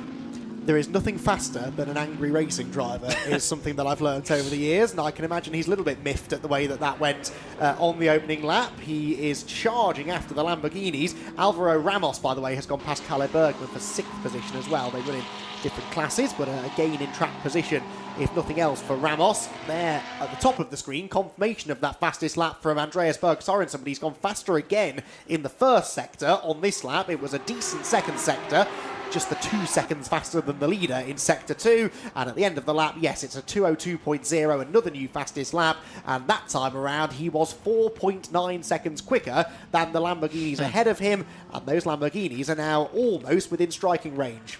Kenneth Hyatt has lost some time. He is 2:06.4 last time by. Very slow lap that brings Cristiano Maciel within 3 seconds, and he lost more than 3 seconds last time by. Now, if that was a mistake, an outlier, that's one thing. If that's a sign of him really starting to struggle, we might soon see Maciel repeating history. Alvaro Ramos has found the Armco on the approach for the first corner. Sorry, not Alvaro Ramos, sorry. That is the... yes, it is. Sorry, it is Alvaro Ramos. I should trust myself. Unfortunately, that car is looking very worse for wear indeed. Looks like he's going to try and limp it home. There's also a lot of debris there on the circuit. There's a lot of rain coming down at the moment as well. It is the heaviest it's been all day, I think. And turn 1, we saw this last year. That's where the aquaplaning seems to be at its worst. There is a yellow flag showing on the timing screen, which means I think we might be going safety car. Yes, we are. Safety car is scrambled. Mainly, as you said, because of all of the bodywork that's on the road down at turn 1, but also possibly the Ferrari needs to be recovered. Now, the safety car's come out, and we are seeing pictures here of Andreas Berg Sorensen ahead of, I believe, both of the Lamborghinis. So if he made those moves stick before the safety car came out, then that was timed to perfection, because he was 20 seconds behind Cristiano Maciel. Well, a safety car will mean that gap goes down to absolutely nothing. So we will get the 2 Cup 1 leaders back together again. Here, meanwhile, is a replay of what happened. Gosh, that is a heavy impact. He drove away, of course, so we know he is all right, but that is so easy to do. I mean, we've seen it happen here before. The aquaplaning just taking all control away from him there. Very, very little that could be done. And that is a lot of carbon fibre that is now littered across the circuit. And of course, the Armco is a bit dinted as well. Safety car, the right call. I do wonder if we might get further calls in the imminent future. Aquaplaning, yes, but I also think he was further to driver's left than we've seen other people at that point in the braking zone. We've seen them, haven't they, braking in the middle of the road and then meandering over to the racing line at the last second. It looked as though he was further to the left, which is the slippery side of the road, where all of the rubber is on the track, and with more and more water on the circuit now, that's just going to be like an ice rink. He is, in all credit to him, limping the car back to the pit lane. I'm not really sure what he hopes to achieve from this, because that car ain't going to be repaired and brought back out on circuit before this race is over, you wouldn't think, but he's going to deliver the car back to the team anyway and discuss with them exactly what happened. But yeah, it goes to show you only have to be a fraction offline, a fraction too late or too heavy on the brakes, and it can spell complete disaster. Yeah, absolutely right. And in his case, Alvaro Ramos has good experience with that car.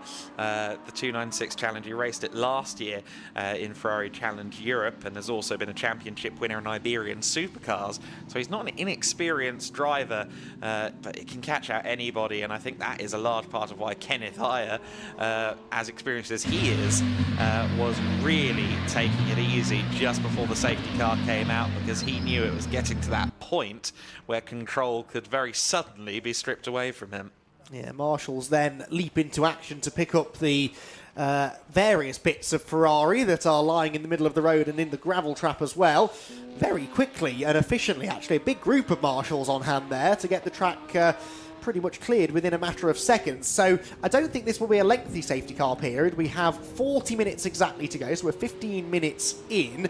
10 minutes then until the pit window opens. Yes, I get the nod from Adam. That's always good news. So 10 minutes before the pit window opens, and an intriguing race in hand now, because Kenneth Heyer hadn't been going any quicker than Cristiano Maciel for the last few laps. Indeed, the gap had been coming down as we documented. Cristiano is now joined by the fastest man on the track, Andreas Berg Sorensen, behind him.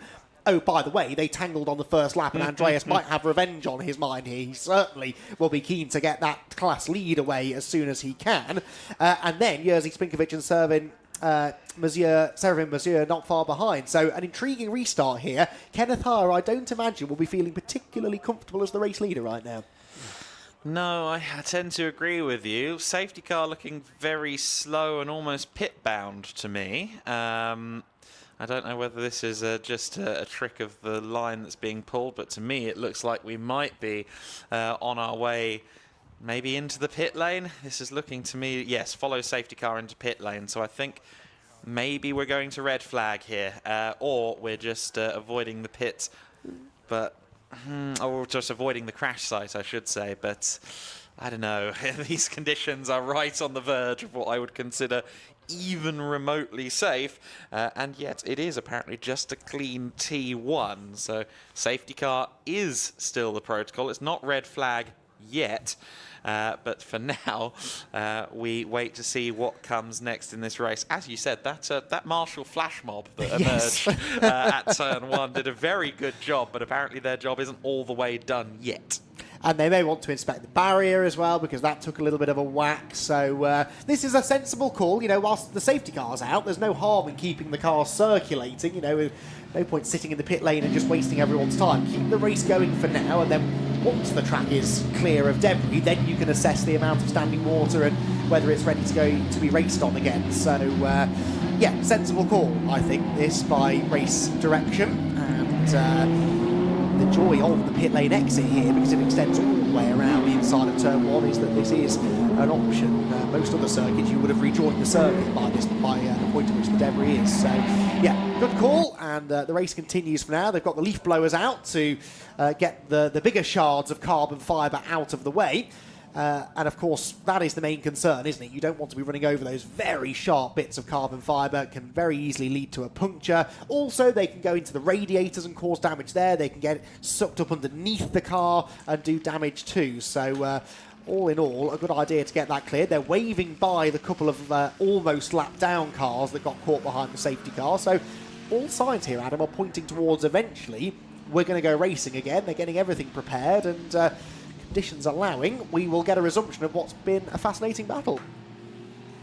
Okay, interesting stuff. Beatovic and Hernandez have gone through for the time being, so they will get their lap back as we wait to see what the progress is down at turn 1. Kenneth Heyer continues to lead the field then over Maciel and Berg Sorensen.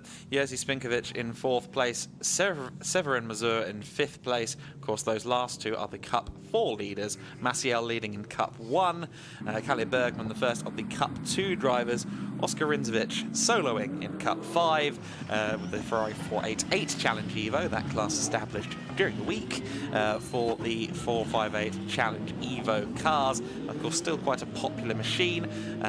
We might well see a few more of them out there.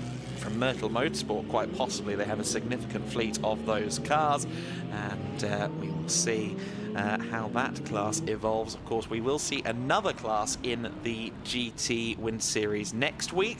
In fact, we'll see two. There's the Cup X class, which is playing host to 2 KTM GT2 cars. If you're saying, I've seen your website, there is a GT2 class. They are not going to be running with the BOP mandated ballast in the car, which means that thing is going to be very fast. Both of them are going to be very fast, and that will be intriguing. Meanwhile, the Cup 3 category is also making its GT Winter Series debut at Portimao next week, and that will be the McLaren Artura Trophy cars, which have been put into the GT Winter Series for the first time. Grace Bridgestone GT entering that car, a lineup featuring Oliver Webb, and that will be very potent indeed. In fact, it is a championship-winning lineup from last year's McLaren Trophy in the GT4 class, or 570S class, I should say. So that will be an exciting addition to the grid. That is not an exciting addition to the Gancho chicane, though. The Largo del Estoril is gaining some rivers. Doesn't look good, does it? Doesn't look good. I wouldn't want to be out there, and it's not often that I would turn down the opportunity to be let loose in one of these things, but in these conditions, this looks decidedly dodgy, to use a technical term. So we will see what race control decides to do. I suspect that turn 1 is largely cleared of debris now, so I think the only thing that would now hold us back would be the weather conditions, but by far the wettest it's been. We've done well, in fairness, to get through today as efficiently as we have, with relatively few delays, certainly nothing weather related until perhaps now. But for now, the safety car continues to lead them around.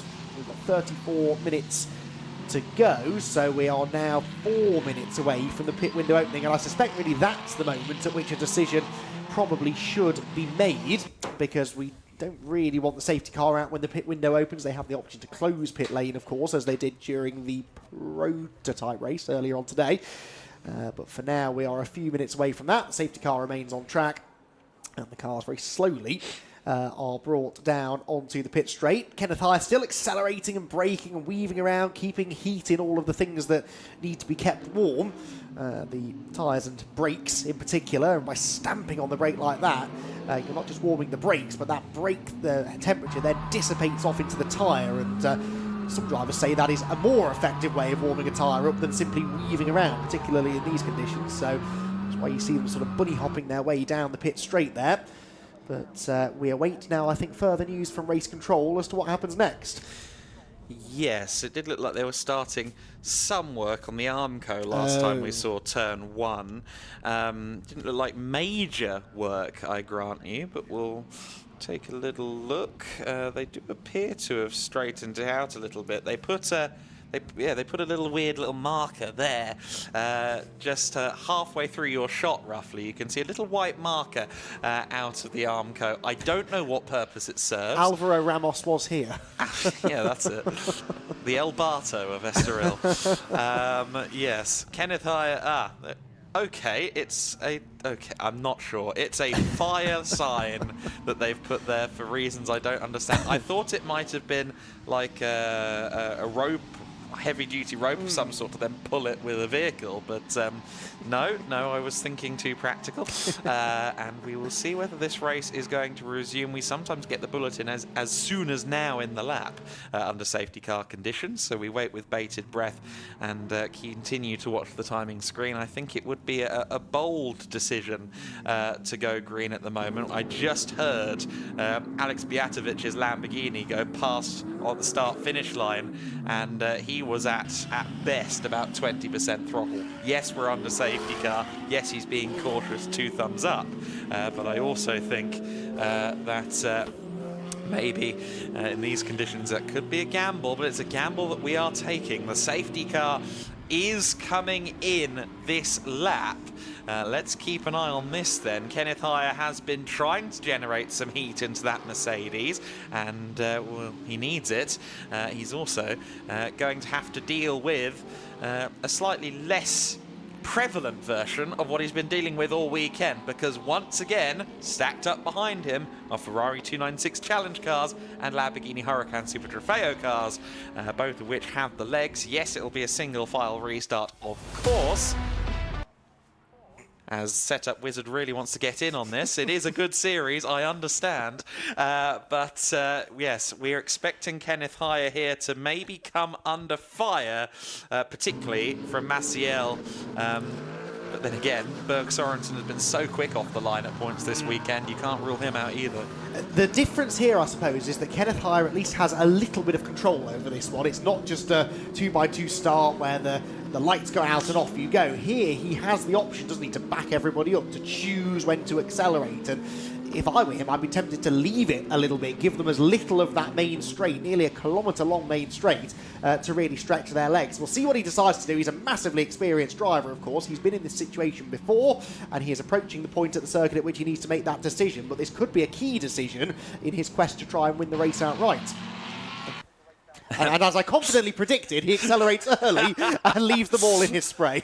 Well, of course, he wants to use that downforce through the final corner that the GT3 car has in abundance compared to the challenge cars. Trying to look through the spray, I think I see Jerzy Spinkovic making a move to the inside there.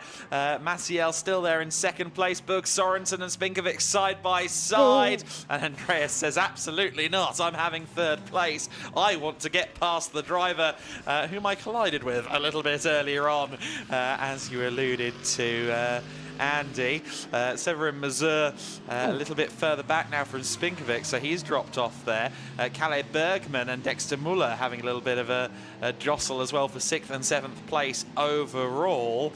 And gosh, what a baptism of fire. Baptism about the level of water intake that I'm sure these drivers are having at the moment as well with these conditions. Oscar Rinzovic in his first weekend, we saw his 488 Challenge Evo there in the pack. Both he, Cristiano Maciel and several others across our other grids all making their race debuts this weekend in very tricky conditions. Oh, Andreas Berg Sorensen closing right in on Cristiano Maciel heading into turn 6, but not quite close enough to make a move. So far, so good though. Really impressive driving standards through the first corner there. Bit of a squeeze from Sorensen onto Spinkovic, but apart from that, everybody gave everybody else plenty of room to work with, which was really nice to see. And the race, therefore, can continue so far unimpeded. 28.5 minutes to go, and that's Kenneth Heyer. Kenneth Heyer's lost the lead. He is behind both Maciel and Sorensen, so the race leader, who had nailed the restart, it's got to be said, 2.1 seconds clear of the Ferraris at the line, and a mistake has come. It's Heyer down to third, and it's that man again, Cristiano Maciel, back into the lead of the race, although this time, Adam, I suspect he will have quite the tough job keeping hold of it. Now, will he peel in this time? Because the pit window is open, and he has Rui Aguas available to take the car over. Does he want to keep braving this, or does he want to par these conditions off on Rui Aguas? The latter is true. He will hand the car over to his driver coach. Meanwhile, Kenneth Heyer is coming into the pits as well to hand over to Moritz Viskirchen. All of that said means that Berg Sorensen, who gets a bit slidey there under braking into the first corner, he is your new leader. Spinkovic in second. Mazur crosses the line in third place. Kalle Bergman up to 4th overall in the 44. And Oscar Rinzovic now in 5th place. They all continue on for the time being. Meanwhile, Maciel makes way for Rui Aguas. An all-Portuguese lineup in this car.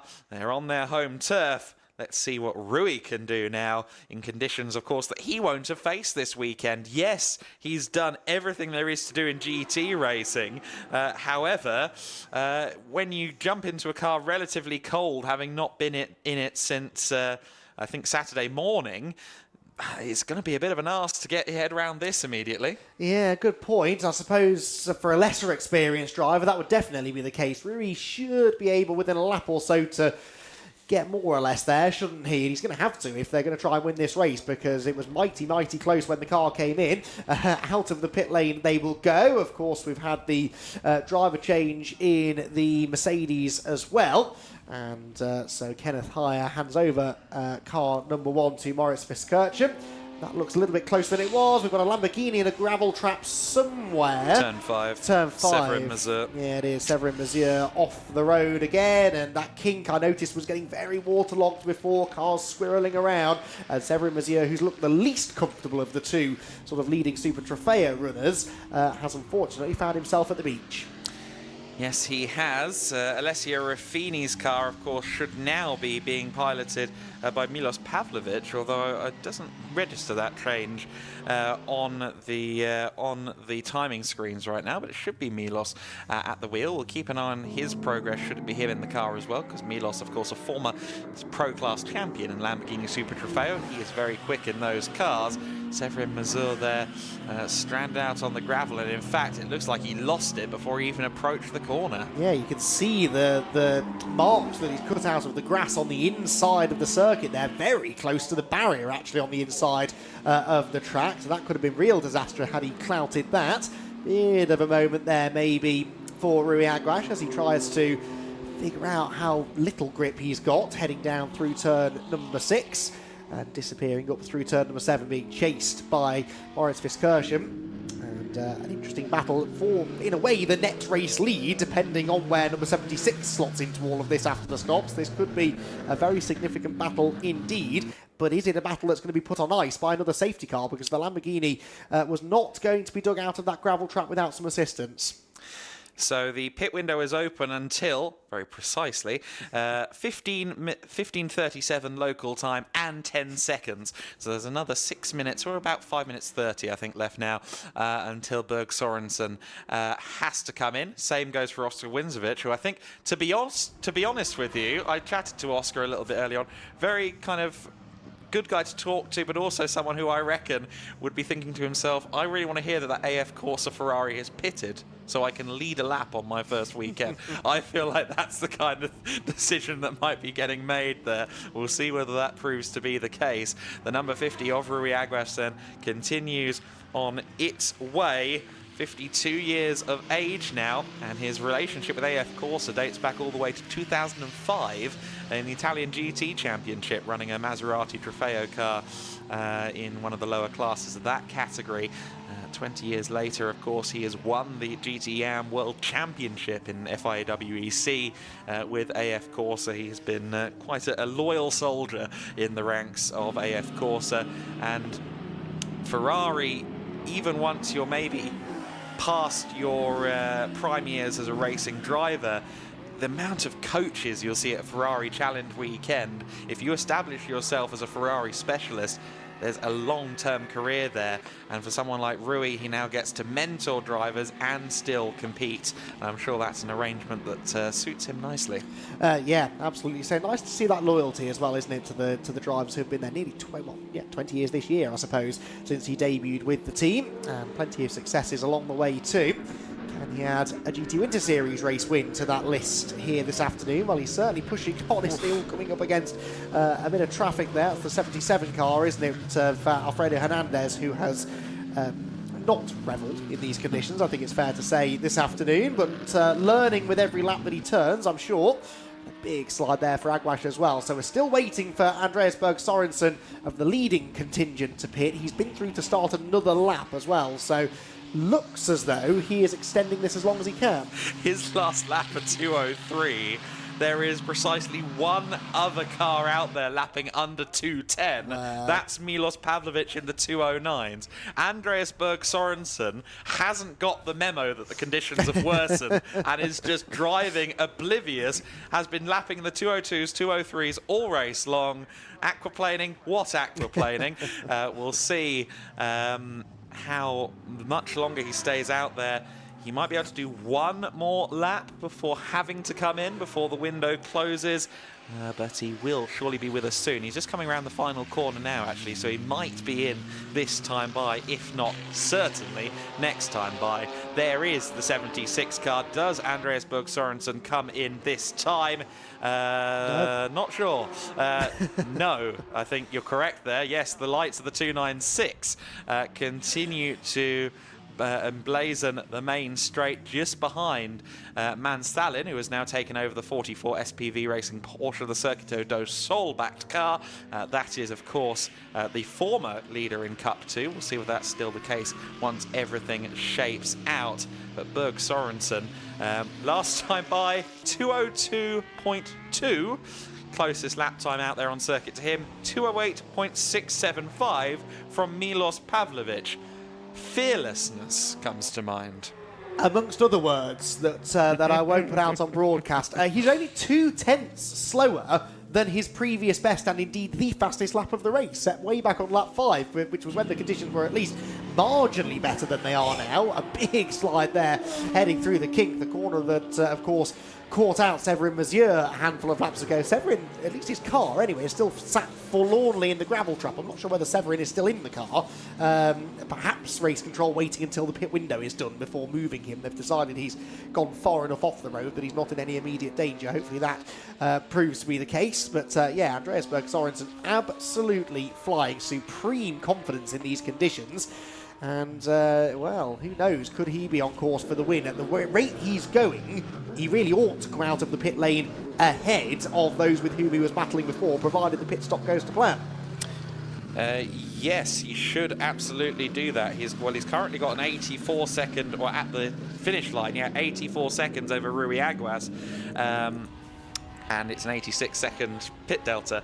So we'll see how it works out. He has to pit this time. Aguas' last lap at 2:04, so he's still outpacing Rui, but only by a couple of seconds. Drivers are starting to get quicker. Moritz Viskirchen at 2:03.1 last time by, having taken over Kenneth Hyer's #1 Mercedes. Andreas has got the memo. He comes into the pit lane. Now I want to see, I hope we've got a camera maybe that can see whether he does do a driver change or not, just because I know sometimes these plans change. Our understanding is he'll be driving solo though, and that is the assumption that we will run off for the time being. The Danish driver has only done a couple of seasons Ferrari Challenge racing. Very quickly, he's come on song as a driver. Yep, no driver change being done then, so I think you're right, Andreas going the full length. Now, worth pointing out that you're right, they are starting to go quicker behind him. Rui Aguas has just done the fastest first sector of anybody, about 7/10 faster than Andreas went on what became his in-lap just now. There was also a personal best sector from Moritz Viskirchen, who's been closing in on Rui Aguas over the last lap or so. So they are starting to get into this, but of course this is the benefit, isn't it, of a single driver car. You don't have that period immediately after a pit stop in these conditions of a driver having to get to grips with the conditions. It takes even Rui Aguas a couple of laps to get in the zone. He's there now, but lost a handful of seconds in the process. So is that going to be enough to give this car the lead the race? Adam, we're about to find out. There goes Andreas Berg Sorensen. Where is Rui Aguas? The answer is he's just coming on to the main straight at the moment, just gone past the pit exit. I think Rui is going to be just about ahead here. However, I am thinking in dry weather terms, and in wet weather terms, no, he's not going to quite be close enough to Andreas Berg Sorensen. There is the 50 car emerging from the sheets of rain, and Moritz Viskirchen is just 2.5 seconds back from Rui Aguas as well. So if these two keep improving their lap times, this is going to be a grandstand finish, because first is already through shot, here's second, here's third. But now that the pit window has closed, Andy McEwen's crystal ball has been validated with a safety car. Even a broken clock is right twice a day, Adam. It does happen occasionally. Yes, safety car out now with the pit window having been completed. And, well, we already had a grandstand finish on our hands. We definitely do now, because we're going to bunch them all back together and unleash them for the final 12 minutes or so, probably, of racing. But what a remarkable story this has been from Andreas Berg Sorensen from this very gravel trap on lap 1, pointing the wrong way, to the lead of the race with just over a quarter of an hour to go. Yes, there was a safety car that helped him, but his phenomenal pace immediately after the safety car and during that pit window is ultimately what got him the race lead, and he will be very, very keen to keep hold of it if he can. The safety car gives him a moment to breathe and plot maybe what he's going to do upon the restart, but Andreas Berg Sorensen will have a story to tell at the end of this one, won't he? Well, temporarily he's going to have to cede the lead to a seed, and we'll see how things stack up once the race resumes. There is Alfredo Hernandez, who is at the tail end of the field. In fact, he's made a couple of places up. He's up into 10th overall now.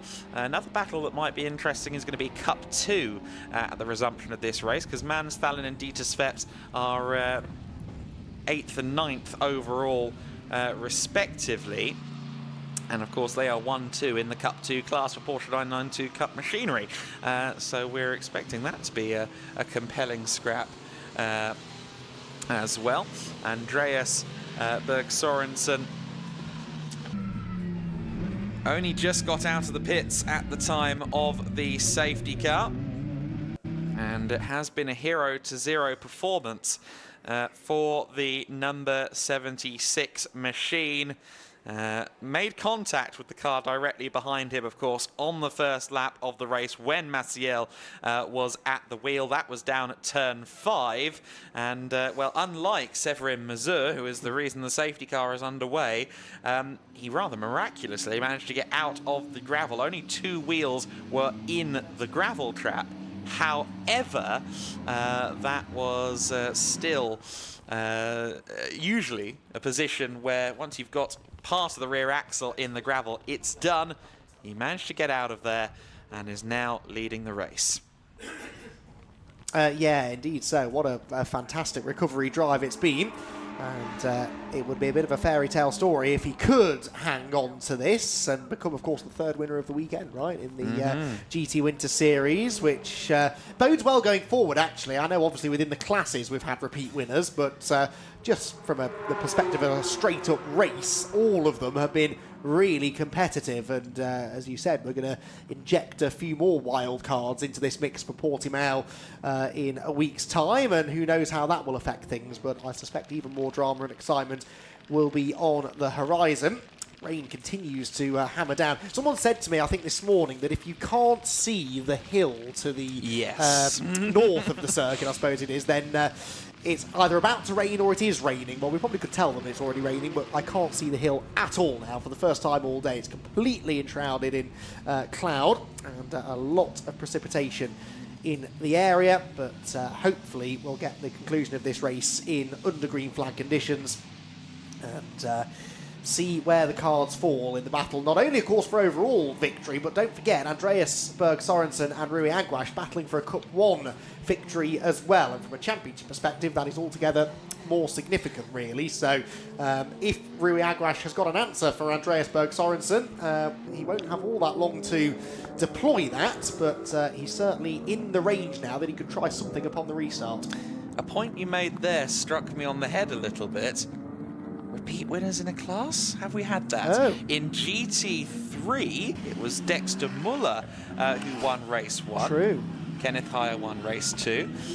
In the Cup 1 class, it was Berg Sorensen who won yesterday. And it was obviously the 50 car today with Maciel at the wheel. In Cup 2, it's been shared between Dieter Sveps and Mans Thalen's cars, the 44 and the 911. And in Cup 4, it's been shared between Jerzy Spinkovic and the GT3 Poland machine, which won overall yesterday. The only category that has been won by the same person is Cup 5, where Oscar Rinzovic is on his own. Of course, that is going to change now, inevitably, with certain classes only having a couple of cars in them. But actually, how fascinating is that? Wow. That it's been so shuffled up this weekend. That's impressive. That is really impressive, isn't it? And that does mean we're in for a treat, I think, over the coming weeks as we follow the championship battles going on in those various classes. But yeah, I sort of made a bit of an assumption there that we must have had a repeat winner at some point. I would have done the same thing, yeah. Absolutely right. Wow, well, incredible stuff. So, yeah, that's... the points are going to be tight, I suspect, after this opening weekend of the season. We'll do the maths and get the calculations done in time for Portimao. It's never too early, after all, to start thinking about championship standings. But, yeah, things looking very finely poised indeed. Yeah, I'm banning myself from hastily scribbled digits until we get to Spain at the very least. Safety car in this lap, 12 minutes of the race left on the clock, which is exactly what you said we'd have as a final showdown for this race. Andreas Berg Sorensen then is going to have Rui Aguas and Moritz Viskirchen for company here. Jerzy Spinkovic is in 4th place, but he actually has the recovered, I think it's actually Alex Bijatovic in the Autosport racing car between himself and Kenneth Heyer. Therefore, he's actually stuck behind that car and won't be able to get back around it until they cross the start-finish line. Here comes Andreas Berg Sorensen, though. He has uncorked the bottle. He is going racing, and we are back underway. Well, it looks like it anyway. As we head towards the first corner, the light is fading. The sheets of rain are falling, and for the drivers, this is incredibly difficult. Rui Aguas there almost getting caught out under braking. Jerzy Spinkovic had some company behind him there in 4th place as well. It looks like he has gone deep into the corner potentially there as well. Yes, he has. Very deep indeed. But the Cup 1 lead, the overall lead, is now under contest. Andreas Berg Sørensen with Rui Aguas on his inside line. Rui tries to lean a little bit on him there. Meanwhile, the SPV racing car has found, I think, the barrier going towards turn 1.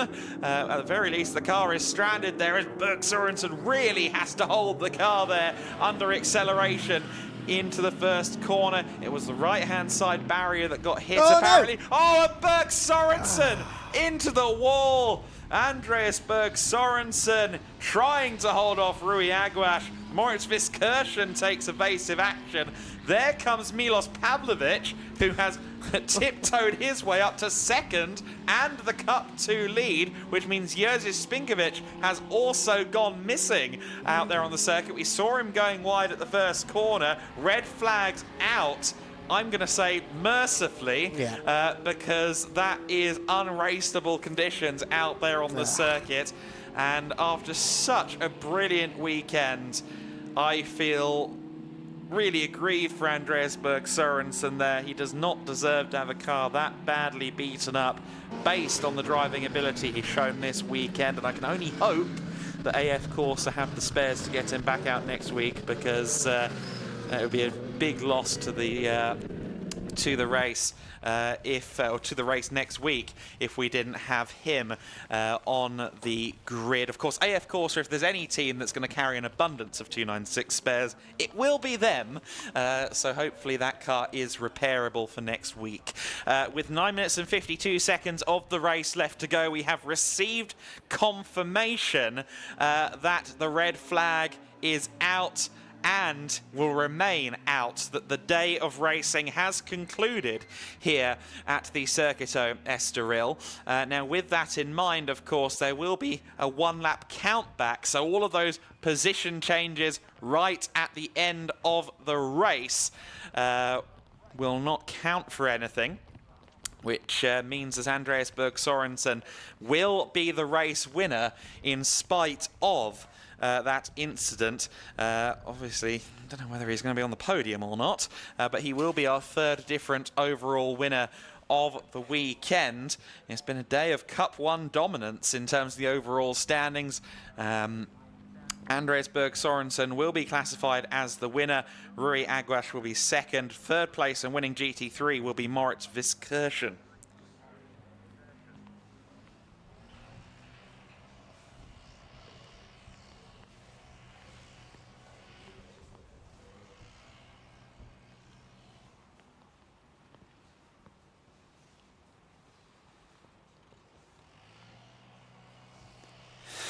So then, as you can see, cleanup going on, but it is not with a view to resuming the race. Unfortunately, that is our last action of the day. And our race winner, Andreas Berg Sørensen, unfortunately, just before he is now declared as the man who will win the race, found the barriers, of course. But hopefully he and the car are okay, and we will see hopefully him on the podium if he's willing to go up there and celebrate. And indeed, if anyone actually wants to stand on the podium in these weather conditions, that's another question entirely, but not the end to the day that we necessarily wanted, but it was an exciting race all the same.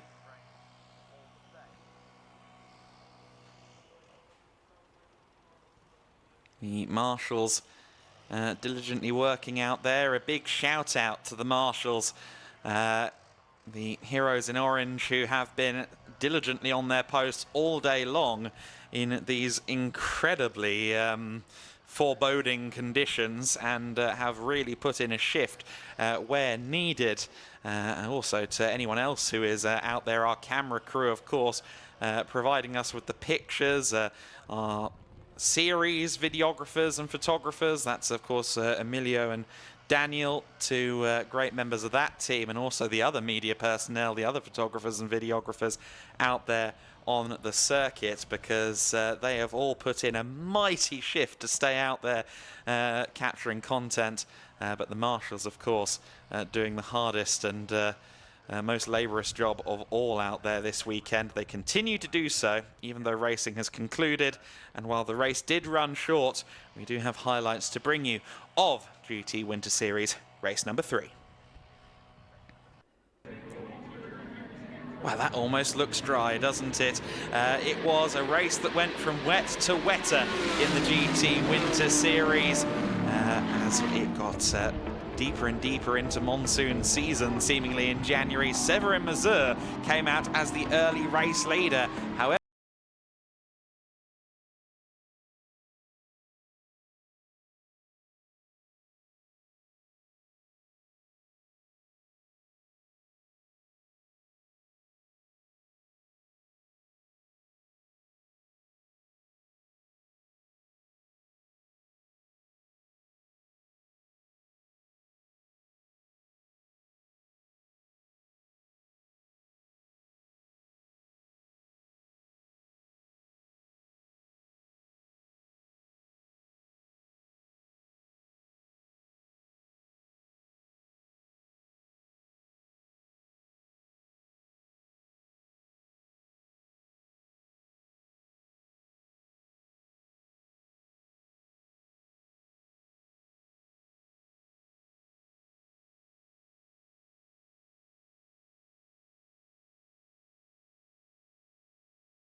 Indeed, we are down in the pits. We've managed to get a garage to take some shelter in as everybody's packing up. They've let us have a little spot in the garage to do our wrap-up for the day, and it's still raining. You've probably seen more rain today than I think you ever have in your life, although maybe not, because I know you spent many a day at Donington Park. But first weekend of the Winter Series, over and done with, as quick as it started, and what an amazing way to start the season. Pretty incredible, really, wasn't it? I mean, we had a bit of everything this weekend. Yesterday, glorious weather, fantastic racing across all three classes. But even today with the rain, honestly, the weather was not really getting in the way of the entertainment. We saw some brilliant side-by-side racing, and fascinating to see teams and drivers who struggled yesterday coming to the fore today, and vice versa as well. So we've set up some intriguing battles to follow season long, and yeah, really looking forward to Portimao. Yeah, so we'll keep this short and sweet. We'll start with the GT4s, of course. As I said earlier, Elite Motorsport, can anyone beat them next weekend? What do you reckon? Well, it's going to be tough, isn't it? A very different track, Estoril, but it was interesting. I think you were chatting to the drivers after race 3, and you asked them the question, do you think you'll continue this next week? And they said, there's no reason why not. It's kind of rare to hear that sort of just out-and-out confidence from the drivers, public confidence like that. So they're clearly feeling good. You can't really bet against them, but we'll have more cars joining the fray next week, and a very different kind of circuit as well, so you just never know. And you know that the teams like Rafa Racing in particular, like SLR, they're going to want to turn up at Portimao and undo some of the damage from this weekend. It's a track they probably have more mileage at as well, so that should help to bring them back into it. And a similar story in the prototypes as commentator Adam Weller turns up. Similar story in the prototypes, Adam, to the GT4s. Danny Sufi taking the cake and taking the wins for the weekend. Had a perfect weekend and really impressed with him. Is anyone going to be able to challenge him next weekend? A stretch. I'm not sure it's going to be the biggest stretch, potentially, looking at you, Elite Motorsport. But obviously, Danny's been with that team now for 3 years. He's a very capable data engineer as well. He was doing that job this weekend. He knows that car inside and out now. Hard to beat. Hard to beat indeed. And then finally, for the GT Winter Series, of course, just had that race. I mean, very, very wet race for them.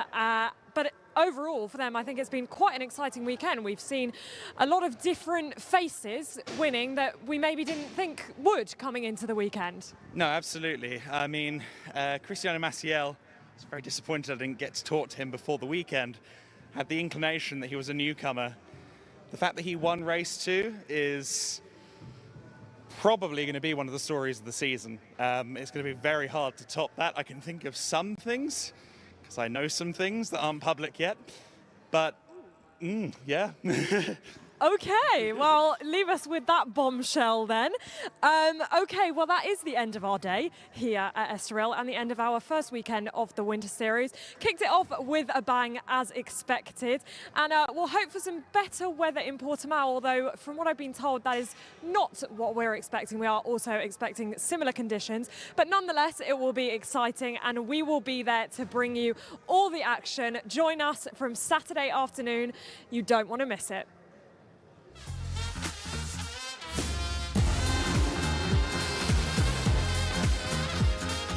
Came on a last thing, but it's arm racing. They both go deep into the corner.